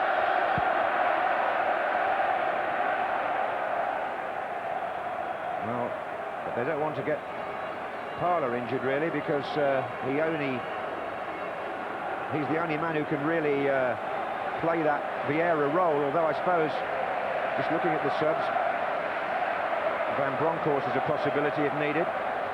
Yeah, you wouldn't want him off because he's certainly, you know, physical, strong presence in that midfield area. I understand, Trevor, that Niemi has torn a calf muscle.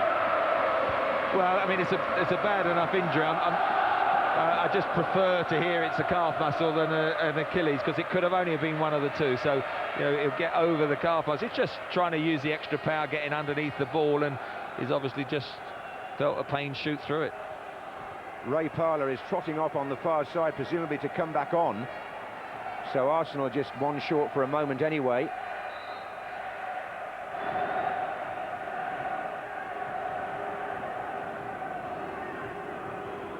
Bergkamp heads on. Parlour still waiting for the referee's signal. Perez to Bergkamp. There's a free kick given, and still Gary Lewin is waving frantically to get Parlour back on the pitch. I don't think Graham Barber's noticed him. I think Perez is just bringing his attention. Look, by the way, having looked at that, what, 20 minutes now, I do think, I mean, it is a gamble, but I do think perhaps the Tessem-Fernandes pairing have to be thought about now, because although they're still fighting hard, they're not creating that opening that you need to get level. That's right.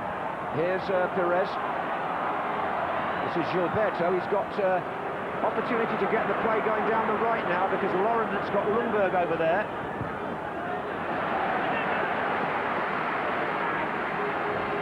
This is usually around the time of the second half when managers think about substitutions. Well, you should know, Trevor, you were making them last week. I mean, you know, they've lost one to a goalkeeper, which is unfortunate. So you can say, well, you know, should you use others, you know, quickly? But I think, you know, he needs to make the change. Although the side's still looking solid. The second goal, it'll be beyond them. But the more the minutes tick away, they've got to take a gamble at some stage. Here's Bridge. And that was on by Beattie as a flag up for offside against Ormerod.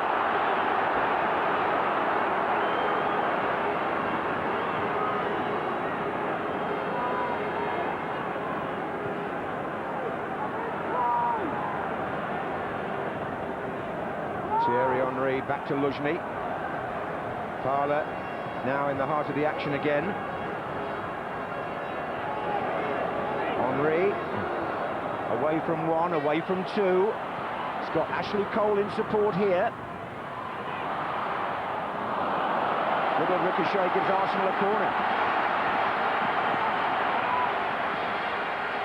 Martin Keown on his way forward.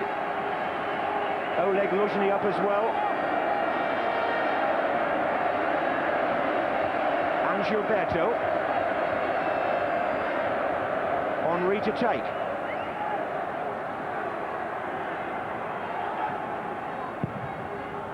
When Lundberg was on the line with Paul Jones, who punched it away, back by Bergkamp.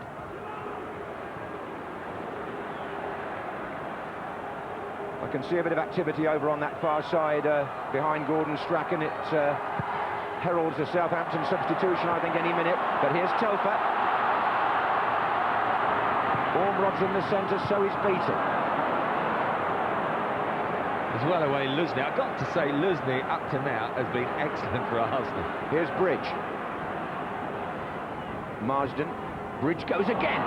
Good chance here perhaps for a cross. Beattie's on the near post. And Arsenal, well, they got it away, but in fact it was out before Lundberg kicked it down the line. And Gordon Strachan volleys it back there. Now there's going to be a change. Southampton bench. Looks like Tessem, is it? Anders Svensson is coming off. Number 12, Anders Svensson is 21. And as we thought, Joe Tessem, who scored against Tottenham in round 3 and Norwich in round 5, and in the 6-1 defeat at Highbury as a footnote, comes on now. He can cause a little bit of unrest, Joe Tessem, because he usually comes from a deep position. He's good in the air as well, John. Yes, he is. Bridge. Good tackle by Parlour, that, and Wayne Bridge having to retrace his steps very quickly. Lundekvam to Baird. it's Telfer.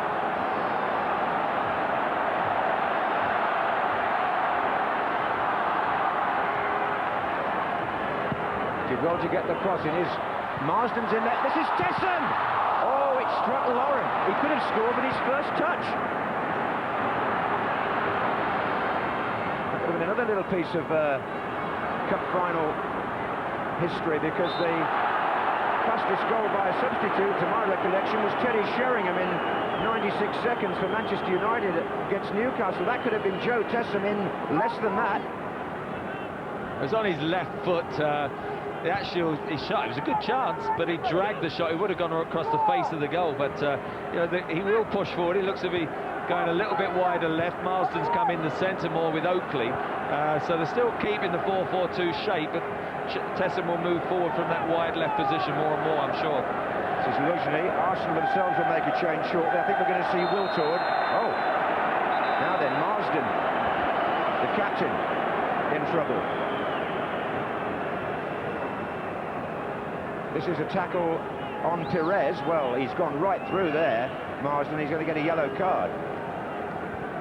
A number of people get booked with Perez because he just invites the challenge and just flicks it away, and so often he's brought down like that. That's 5 yellows, by the way. Today, 3 for Southampton, 2 for Arsenal. Substitution for Arsenal, replacing number 10. Well, Dennis Bergkamp will go off now. It's number 11. 34 tomorrow, the Dutchman. And he will be replaced by Sylvain Wiltord, the FA Cup specialist for Arsenal. 10 goals in 19 games in this competition. Oh, it's a straight swap as well. Bergkamp's had an influence, definitely. Still, yeah, delightful mind he's got, and very creative. Wiltord will be further up with Henry, so it might give Southampton a little bit more of a problem with 2 strikers further up the field. Well, he may. We shall see in the remaining time. Can Southampton force extra time? This is Henry. Wiltord has gone right to left. Lundberg's coming in far side. This is Parler. 4 in the middle for Arsenal now. Parler couldn't shake off Tesson, but he's got a free kick out of it.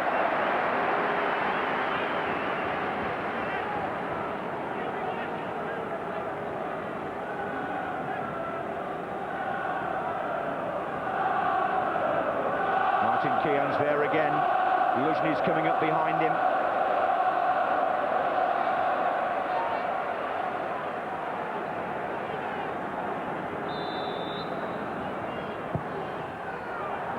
And the substitute goalkeeper not really troubled there, Paul Jones. He's done well though since coming on. A couple of good punches, good catch there. They've shown his experience.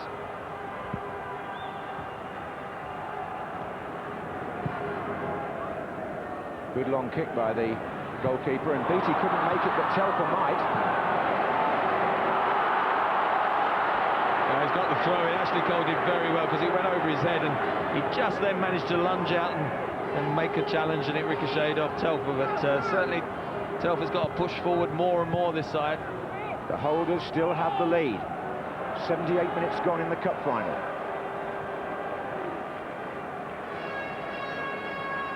But Southampton have kept up their work rate, as we knew they would. And here comes Marsden. Touch off to Ormerod, now Tesson. Beattie's waiting in the centre, this is Bridge. Tesson again. And Bridge. Broken down, which is where Arsenal can possibly hit them. Wiltord on the break.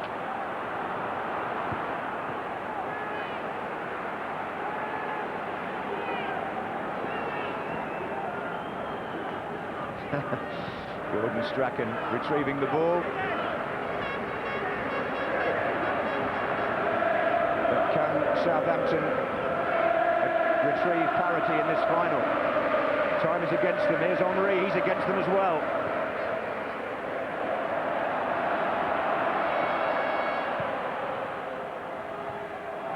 You made the point about Luzhny, and he proved it again there. Parler.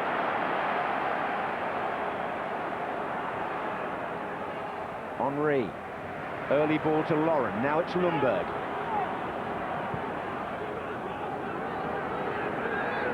I think he wanted a bit more support there. He's got it in the end behind him from Keogh, and this is Gilberto.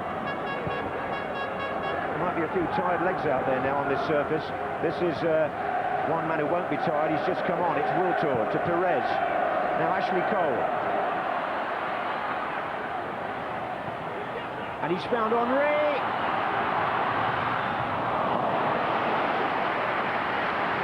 Well, well done Lundberg, because he was a little bit exposed there when Cole played it into Henri. But you see, as he goes past him on the outside, he'll just lean into him. Just leans into him, knocks him a little bit off balance, and then he can't get his left foot round it as Jones comes out. So good defended. It's ironic that Henri should have been booked for allegedly diving, when in the first minute he could have gone down, and he didn't. Anyway, here's Telford. Oh, Martin Keown's got to pay attention to Ormerod.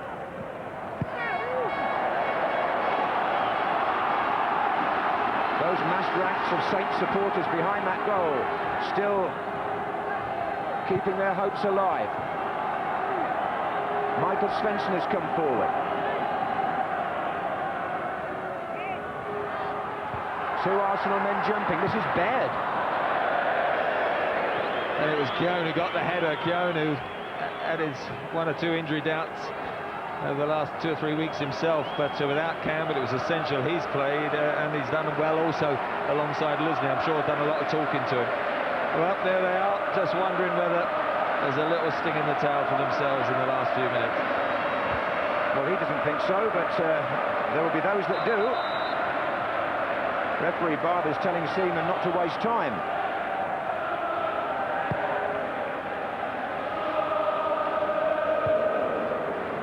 Now then, Lusney is pursued here. Ormrod's coming in on the other side of him. Well, I have to say, you called it early, Trevor, that Lusney has exceeded expectations in that position. I've got to say, he's close to being a man of the match, I think, with his contribution. 34-year-old Ukrainian. Here's Perez. Henri. Beating. Play on, says Graham Barber. Henri again. Trying to thread it through to Wiltor, who was offside, but there was no need to stop the game.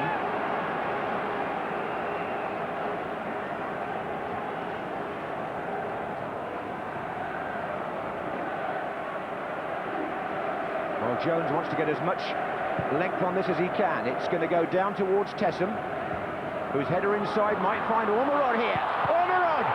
Oh, what a save! What a save. That was great. David Seaman, whose save in the semi-final has gone down in, well, folklore really. Look at this from Ormerod.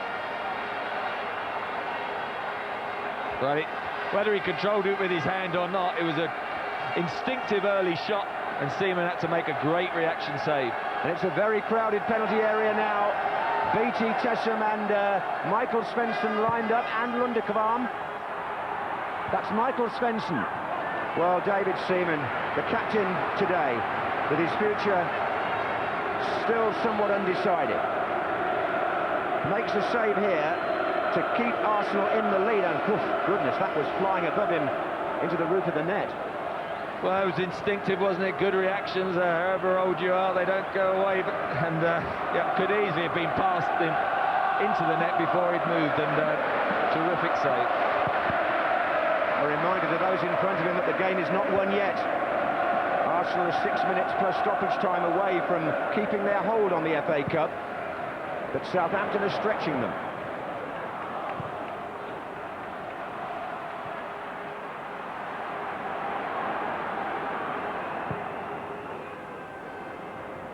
BT tried to get the flick on. Joe Tessum. Now Keogh to Parler. And don't forget what happened 2 years ago to Arsenal when they were in this position. Tessum again. Perez has to make the tackle. Lundberg. Lundberg. Can he find Perez? No.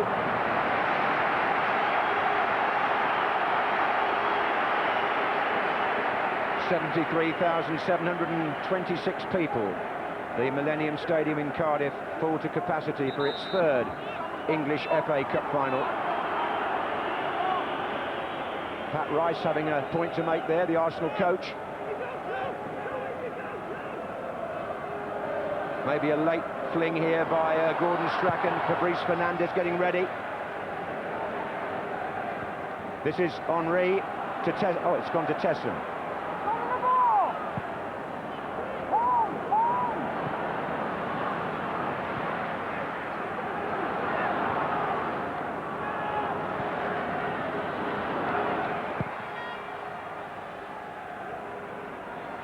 This is Henry.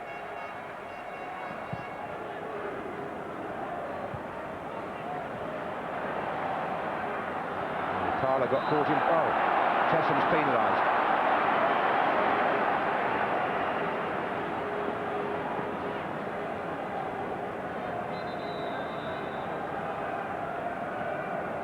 Fabrice Fernandes, who was very upset about being left out today by Gordon Strachan. He's played nearly the whole season. He's going to come on for the youngster who gets a terrific round of applause, 21-year-old Chris Baird. He's certainly done himself a power of good today in his second senior game, or senior start, and on comes Fernandes. Now, he is a left-footed player who normally, for Southampton, operates on the right. Yeah, he's, I mean, Telfer goes to right back. Baird, as you say, has done excellent, but they've got to gamble, and Fernandes on this right side of midfield is an excellent crosser and creator. Wiltord for Arsenal. Takes on Michael Svensson.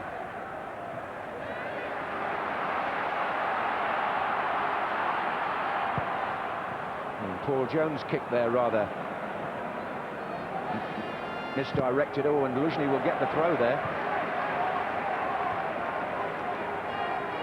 So the Saints have got 3 minutes and stoppage time to come marching in.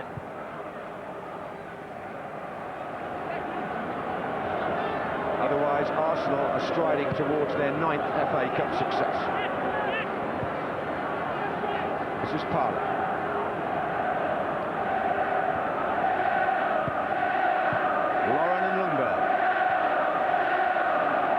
Gilberto.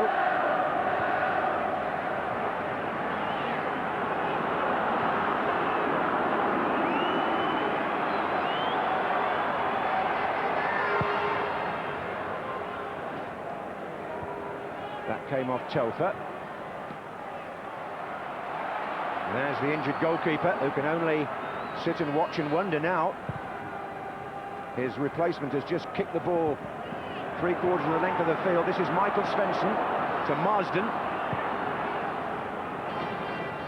And Fernandes, having just come on, isn't quite in touch with the game.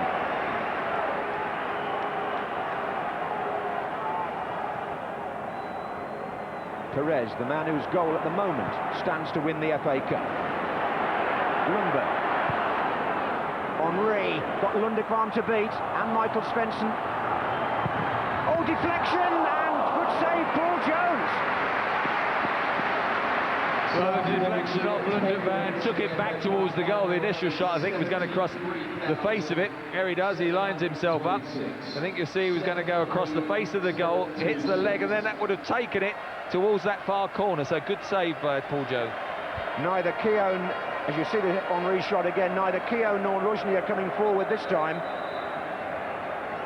Arsenal are taking their time over the corner. They're going to play a short one, I think, Henry and Perez. And in the 89th minute, Thierry Henry is having a private game by the corner flag. Frustrating, but every manager would tell their team to do the same thing. Well, there will be 4 minutes added, largely because of the Niemi injury. So there's a bit of time yet. This is Henry. Oh, he's kept that in. Oh, Perez. Bit of a conjuring trick there by the Frenchman. This is Gilberto. Lauren to Wiltord. Parlour. Great possession at the moment. Every pass being cheered by the left-hand end. This is Lundberg. Gilberto to Perez. Henry is standing hands on hips on the left wing at the moment.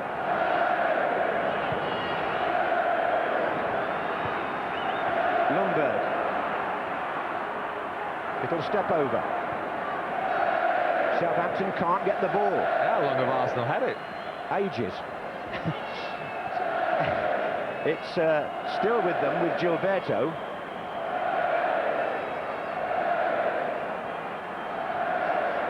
The ball official has indicated there'll be a minimum of 4 minutes additional time. Thierry Henry. And at last Southampton get it back.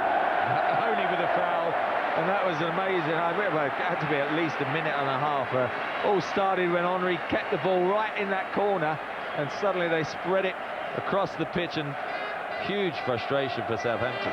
Many, many, many years ago on Match of the Day, Leeds teased Southampton, but then they were 7-0 up, a bit different from that. Anyway, those older viewers will remember that. Here's Perez.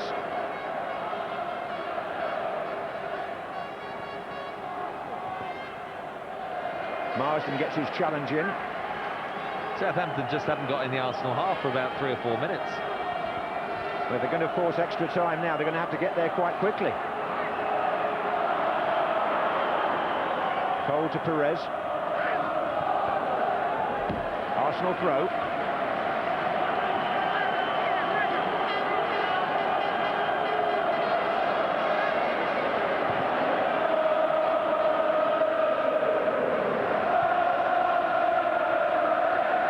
Oh, and Gilberto was lucky there. I thought he was going to lose it to Marsden.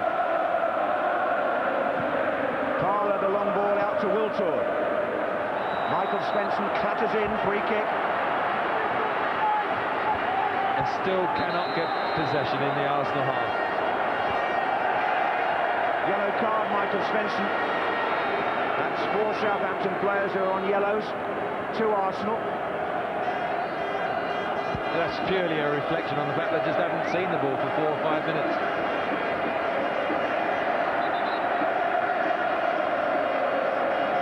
Oh, he's going to move it on 10 yards because of the descent. Which is all in Arsenal's favour in terms of the clock.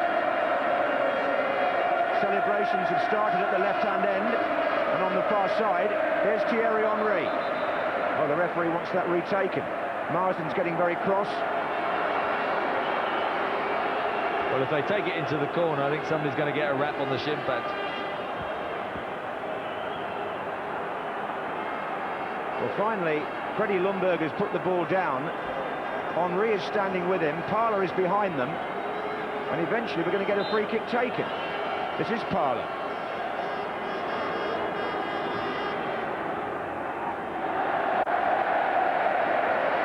Well, according to the referee's watch, there is a minute of stoppage time still to be played here in the two... Oh, there's a... Oh, dear me. Supporter having to be restrained there by a very alert security staff.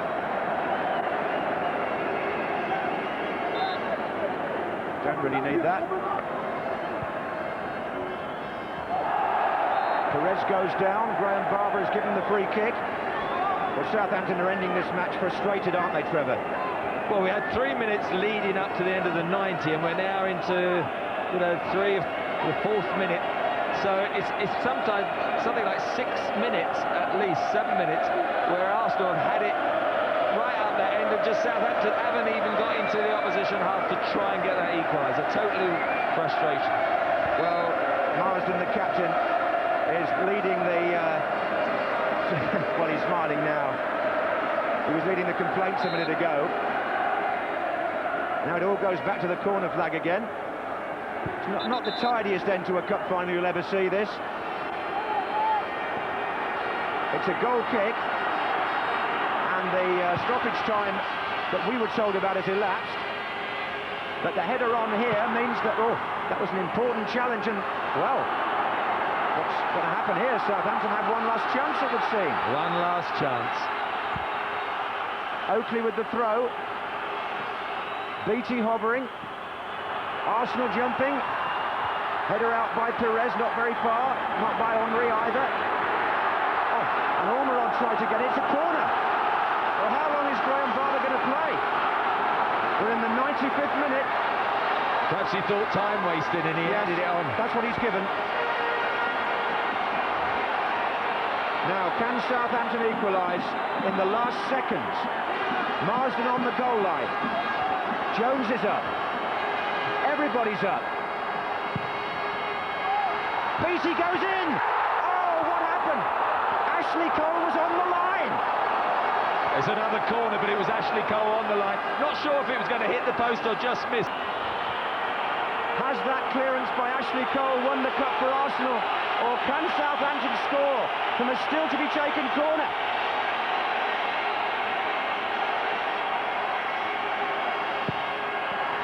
In comes Joe Tessenden. Seaman was in trouble. And they've somehow hooked the ball out, and the referee goes to the whistle. And Arsenal have retained the FA Cup.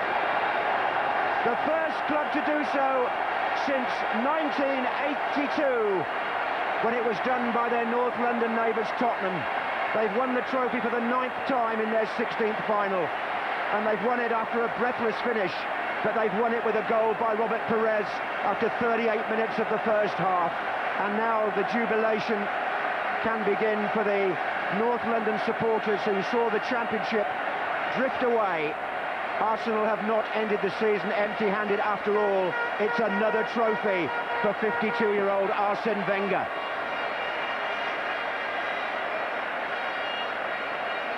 Well, 1 minute we thought the game was going to peter out, Trevor, with time wasting at one end, and suddenly Southampton came within inches of forcing extra time. Ashley Cole on the line. Well, again, it was always going to be set pieces that might have brought Southampton the goal. You've got to say the individual quality there we saw with... David, what a save towards the end. I know, I just got something on me, I don't know what it was. It was just a good hand, and luckily for me it stayed out, and we've got a trophy at last. You know, we were under big pressure to get this trophy, and we've got it. You did it in the semi-final, you did it in the final, but what about Ashley Cole right at the end too? I know, you know, he's always done that for me. He's a great defender on the line, and you know, that's why I put him there. It's fantastic. It's great clearance. You were straight over to him immediately. What's been the mood in this Arsenal camp? This winning one trophy was so important to you after the disappointment of the championship. We were so determined to win it. We knew we were under pressure, but we were determined. We believed in ourselves. And okay, it went a great cup final, but at the end of the day, we're going to pick it up, and that's fantastic. You're going to pick it up. You don't look like a man to me that's fed up of playing. I'm not, but you know, it's out of my hands, so to speak. Well, whether it's for Arsenal, whether it be for someone else, congratulations. Thank you very much. Cheers, mate. Well, Ray, it's absolutely bedlam here. Many congratulations, first of all. You've won the FA Cup many times. How does this compare? Better than ever, really, you know. I think, you know, you start off in your career thinking, you know, if I can get a few medals, but I've been here 5 times now, I'll be so lucky. But today was a tough game. Southampton played really well, you know, got to give them credit. They held us back second half, and we found it difficult, but, you know, the main thing's winning, and we won today. Really pleased. Did the resilience of Southampton surprise you? Not really, no. It's a one game in a lifetime for them, so they're going to give everything. We expected that, and to be fair, they done brilliant. It was a real tough game out there. But the main thing was winning the game, and we won the game, and we can have a good drink tonight. Good luck. Cheers. Martin, you have plenty of cup final experience. How does today rate? It's enough, 1-0! Well, that's the best ever, really. We just wanted to win so badly. You know, it's very important for us to keep this group of players together, to keep winning trophies. And I think you can see what it means to us. How fit were you? Well, I had an injection in my leg, and to be honest, it felt a bit wobbly. But I just kept attacking everything I could. But, you know, for me, I was very sorry that Sol didn't play in the game. And everything I've done today is for him, because he's been superb since he came to this club. Well said, Martin. You missed out in the championship, Arsenal, but the same a hunger to do better in everything, and this cup success was the springboard for that. There seems to be so much determination. You had to get this one, didn't you? We did, and you know, as I say, our consistency in this competition has been superb. We're either top or we're second. We want to keep that going, and I think the manager, since he's been here, has been fantastic. Congratulations, well done experience. Well, we have the manager who's got it yet again for Arsenal, Arsene Wenger. Arsene, Southampton trying to subdue you, particularly Robert Perez. Did that worry you at all? Well, you see, the team was under immense pressure today because they were scared to finish without the trophy. And I must say the last 3 weeks have been difficult, but the boys have been tremendous. They have responded well to the disappointment, and they got the trophy they wanted today. Can this make up for losing the title, Arsenal? Can this make up for losing the title, the Premiership title? Well, it's a different competition. We are disappointed for not having won the championship, but overall we finished runners-up and win the FA Cup, and we were very, very close to a double-double. And if you look at the last 2 seasons, we won twice the cup and won the championship and runners-up. Considering your position and the opponents you have here, it's not bad. A marvellous achievement, Arsenal. Many congratulations. Thank you. Thierry, congratulations. Man of the match champagne behind you, I think. Yeah. Great victory for Arsenal today. I think it was, you know, something that we were waiting for, because it would have been really difficult for us to not finish with a trophy. And I think today, I know the result is only 1-0, but to be fair, we had some chances today. And Niemi did some great save, and what a pleasure to win something after a season like that. It would have been a massive disappointment. After that disappointment too, you showed your support for the club. Was it an easy decision to make to extend your contract here? Yeah, I saw some people were talking about me and what I was maybe doing, maybe leaving or whatever. I wanted to make sure that, you know, to make people aware that what I want to do. And I think you saw today that the commitment and my desire is all for that club. It's amazing when I see the fans today, and when I see what all the time since they're singing my name and all this kind of thing, I don't want to leave. And that's why I did sign the new contract. Many congratulations. Thank you. Well, I think you've almost got the whole story there. Ray Stubbs and Garth Crooks very quick on their feet to interview the main protagonists. And I think the FA Cup is about to be brought out of the tunnel, and it's got Arsenal's name on it already. And it will be brought out. There's only 1 team in it for me today. Mark, a word on Southampton. Themselves just struggled really to create any chances. Yeah, I think in the cold light of day, I think they'll concede that maybe they just didn't quite have enough today. They found it very difficult to get support up to the 2 front lads, and resorted to a little bit of hitting too many long balls up to the big fellas up front, and it was difficult for them. But they showed a lot of effort, great spirit, and they'll enjoy their day perhaps in a few years' time, but they won't enjoy it tonight. Yeah, we've heard from a few Arsenal players. Let's hear from one of Southampton's. Chris Marsden is with Garth Crooks. Chris, not your day today, but you must be delighted the way you and your team performed. Not delighted in getting beat, but obviously it's just hitting us now, to be fair. Just walking around and seeing all the fans and seeing Arsenal pick the cup up. It's quite a sobering moment. When you look at your fans, they've made a massive contribution to the club this season. Is this the beginning of something very special at St Mary's? I really hope so. I mean, they've had a taste of it for the first time for a long time, and but what more? We've got a lot of good young players here, and they'll be back, I can assure you. Well, you're up next season. Good luck.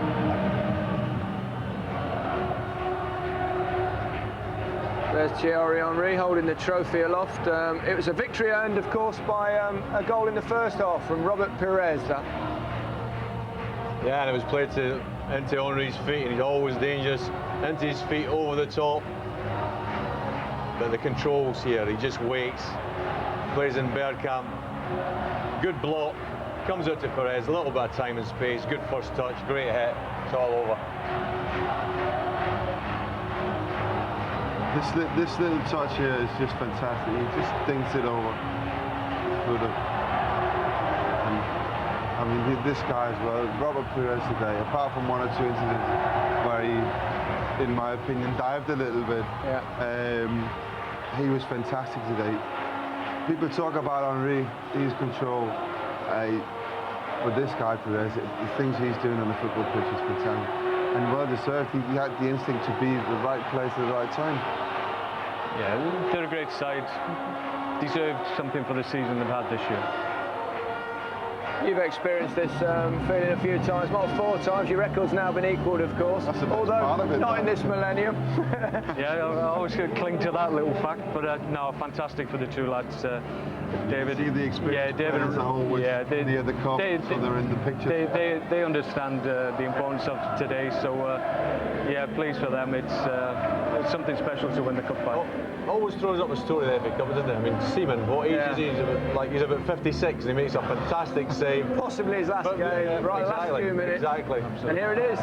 Phenomenal. This is good flick on from Tessam, Ormerod. Basically the only chance that Southampton had in the game, the only time he was called up and he was there. And that's the kind of goalkeeper that team needs because they dominate games so much. And he was there, of course. We expected him to be there. We weren't even surprised.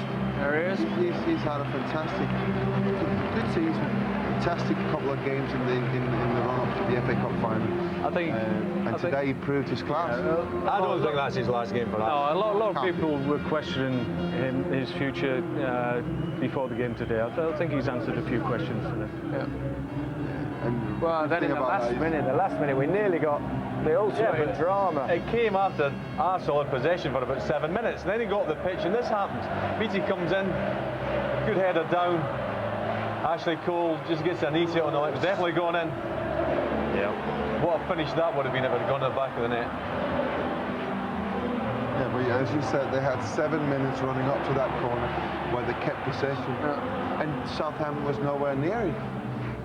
Well, you said that Arsenal don't kill teams off, and they didn't really. Well, they didn't, and that was as long as it's 1-0, the opposition have still got a chance. But in all honesty, if you look at that game as a whole, Arsenal were far superior. I think everyone knew before the game that if Arsenal performed as they can do, they had to win. Really, the better players. I think they make hard work of it because 1-0, as I said, doesn't really tell the right story. It should have been more. They had so many times in the second half where Henry got the ball, where he might have scored 1 or 2 from them. Antoniemi makes a great save from one of them, and it's like they haven't got the ability to totally finish the game off at an early stage. Have you ever seen a player that goes past people so effortlessly? No, never. There's a lot of us played a lot of games over a number of years, but there's not many players that Maradona. No. Oh, yeah. No. He's not as quick as Henry. Yeah, but Maradona was skillful. Maradona was a genius. Yeah, all right. I think Kelly. looking at Southampton. Looking at Southampton today, I just felt they expended so much energy just trying to stay in the game and restricting Arsenal, certainly in the second half, and in the end they just didn't have enough to go that extra. Quick question for you all before we finish. Best team in the country? The best team in the country is Manchester United, because the best team always wins the championship. And Arsenal are the best cup team. Arsenal, the best cup team. The best option. Mark? You're biased anyway. Absolutely. Anyway, gentlemen, thanks very much for your time today. Enjoyed all your company. Thank you. That's it from us. Arsenal have retained the FA Cup. Perez put them ahead, but it was an able seaman making possibly his last voyage for Arsenal that kept them afloat. From all of us here, a very good bye.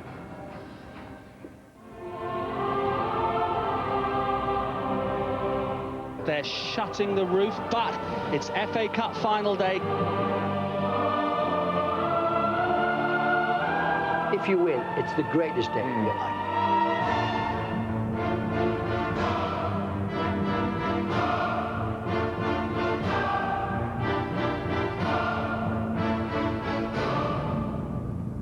Sometimes in life you feel the fight is over.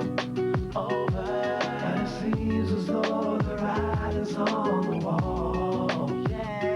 Superstar, you finally made it. But once your picture becomes tainted, it's what they call the rise and fall. I always said that I was gonna make it. Now it's plain for everyone to see. But this game I'm in don't take no prisoners, just casualties. I know that everything is gonna change. Even the friends I knew before me go.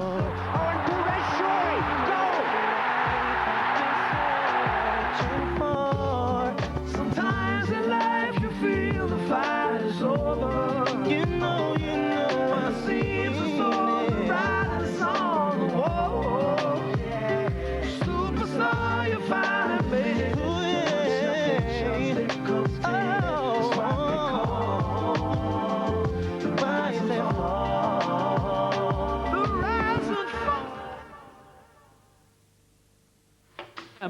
been a bitterly disappointing season. Peter Staunton, Sky Sports. Congratulations, Arsene. What does this mean? Well, it was vital for us today, and you could see that the team played under big pressure and had the concentration to win the game, which is what we wanted. Overall, I think we had a great season, and we were scared not to finish with a trophy. We won the FA Cup, and we won it twice on the trot, and we were very close to a double-double. You didn't say so publicly, but did you feel even more pressure coming into this game to win? Yes, we were under big pressure, and you could see how the players reacted after the game. What did you think of the way the game started? Well, I felt Southampton closed us down, and we went for the long balls, and after we had problems to play because we were a little bit restrictive in our game. And once we got the chances, but once we got the 1-0, we just wanted to hang on that, and that's always very dangerous. Did you expect them to target you aerially? Yes, of course. We knew before the game that we'll go, it will be a battle in the air, but I must say the two centre-backs have been brilliant in the air. Quickly, that save from David Seaman, does that mean he's worth another year for you? I don't know yet. We'll talk about it. Let's enjoy it tonight.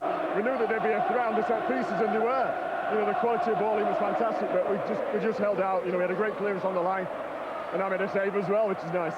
I mean, the celebrations are just wild. What does it mean to this club? It means a lot. We want to win things. It was so disappointing not winning the league, but we were so determined to win this. But we knew we were under pressure. Then we'll come up with the goods. You know, it wasn't a great final, but we're lifting the trophy at the end. Because you've given games away in the league, was there a bit of nerves there for that reason?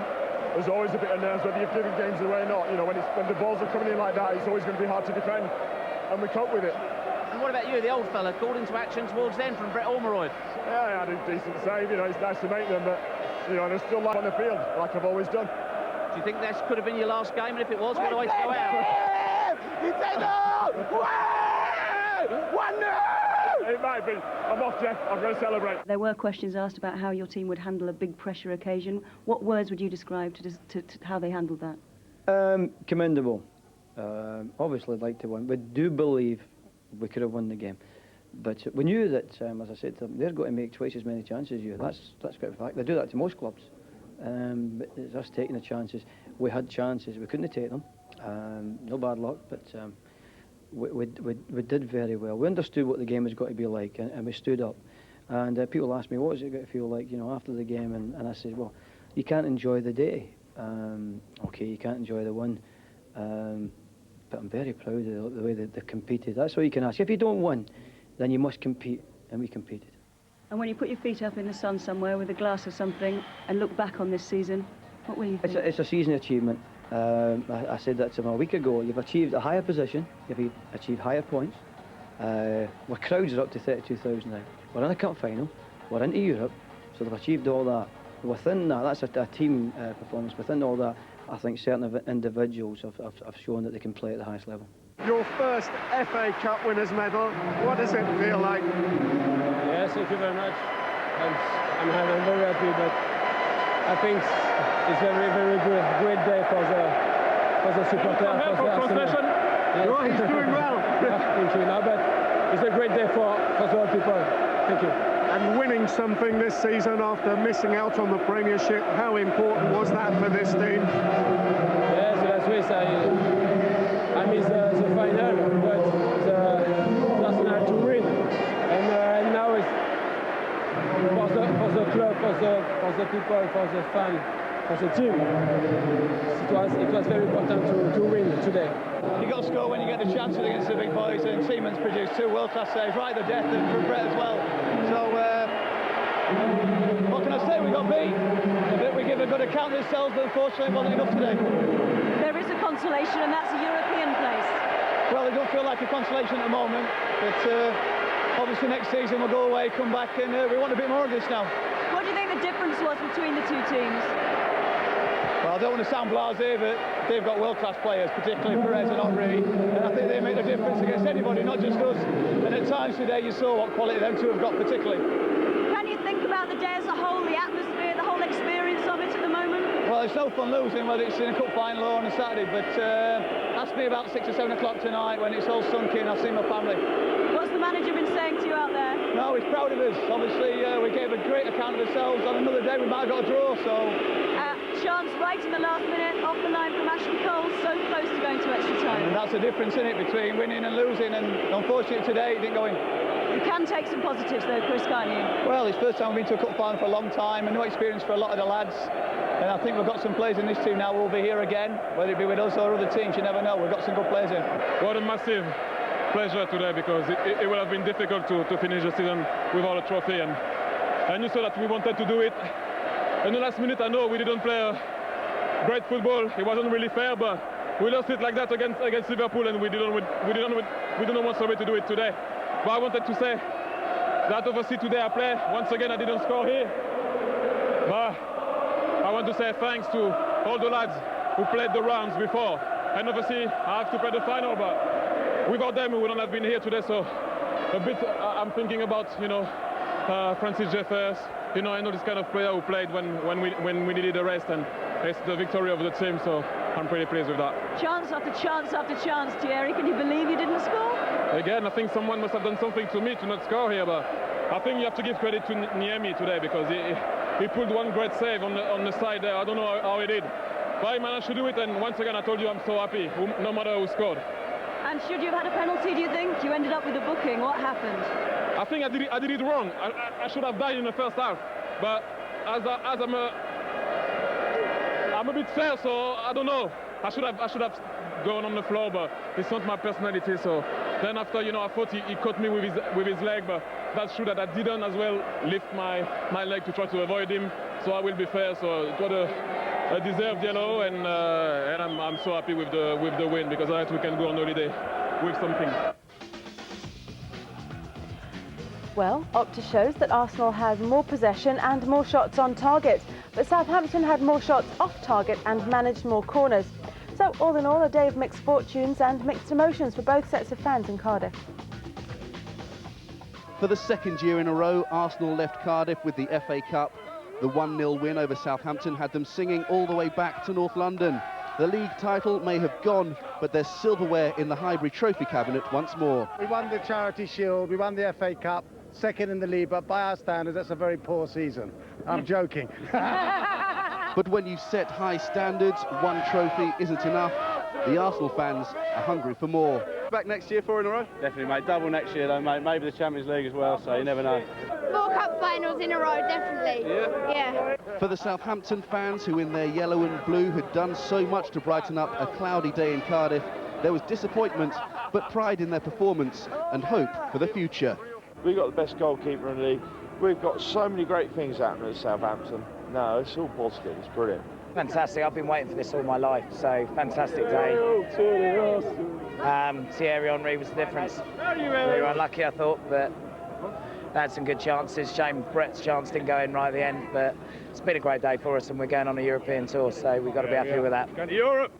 Right, finished 1-0 to the Arsenal, a familiar scoreline, and for these fans, a familiar feeling. Their team are the cup winners once again, and they're already talking about making it 3 in a row next year. Roger Clark, Sky Sports. Seen it, done it, as he led the Arsenal side out for his 5th cup final appearance, but he was breaking another record, becoming the eldest keeper to play in the final. The pleasantries out of the way for the Arsenal captain for the day. It was to be a relatively quiet afternoon. Seaman made a couple of simple saves in the first half, from Michael Svensson's header and then from Chris Baird's awkward shot. He would have been relieved to see James Beattie ruled offside when the Southampton striker put the ball in the net midway through the half. And he showed he can still use his head. That in front of Sven-Göran Eriksson, who left him out of his last England squad, sparking speculation his international career may be over. Seaman made a shaky start to the second half, though. A couple of miss-hit clearance kicks were then followed by what could have been a costly missed cross. But the 39-year-old was on his game when he had to be, making a crucial save from Brett Ormerod in the closing minutes. Well, this is exactly how the Arsenal keeper performed. Broken down into black and white, he kept a clean sheet for the 2nd successive final and also made 3 key saves. Robert Pires scored the only goal against Southampton at the Millennium Stadium. Arsene Wenger hailed David Seaman as England's best goalkeeper after the game, but his Arsenal future remains uncertain. And despite the defeat, Gordon Strachan has described Southampton's season as one of achievement. And so to the action from the Millennium Stadium. With just 20 seconds gone, Arsenal almost took the lead.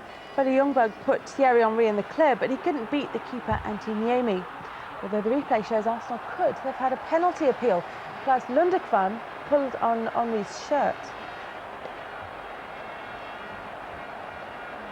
Arsenal continued to look the more threatening, and when Niemi spilled Henry's shot, Bergkamp found himself in a good position, but the angle was too tight. Southampton's first chance of the game fell to Michael Svensson just before a quarter of an hour, but he was unable to keep his shot down. Arsenal broke the deadlock on 38 minutes. Bergkamp and Ljungberg linking up well before Robert Pires scored his 16th goal of the season. And they came close to doubling their lead just before the break. Bergkamp's shot saved off the line by Chris Baird. Cup holders almost made it 2-0 again at the start of the second half. Niemi pulling off a good save from Bergkamp, and Ljungberg could only find the side netting as he attempted to tuck away the rebound. Arsenal continued to hit Southampton on the break. Henry made a surging run into the area, and Niemi again came to the rescue. Southampton's best chance came late on. David Seaman pulled off a fine save from Brett Ormerod. And in the 5th minute of stoppage time, there was still one more chance for the Saints when Beattie's goal-bound header was cleared off the line by Ashley Cole, so Arsenal held out to retain the trophy.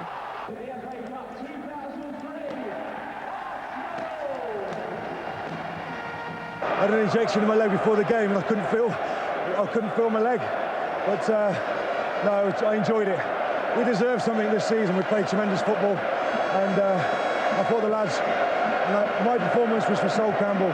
He's been superb this season, and we've got a big future here, and that was for him. David Seaman, if that was his last game for Arsenal, what an important save near the end. He's been superb throughout his career, and that's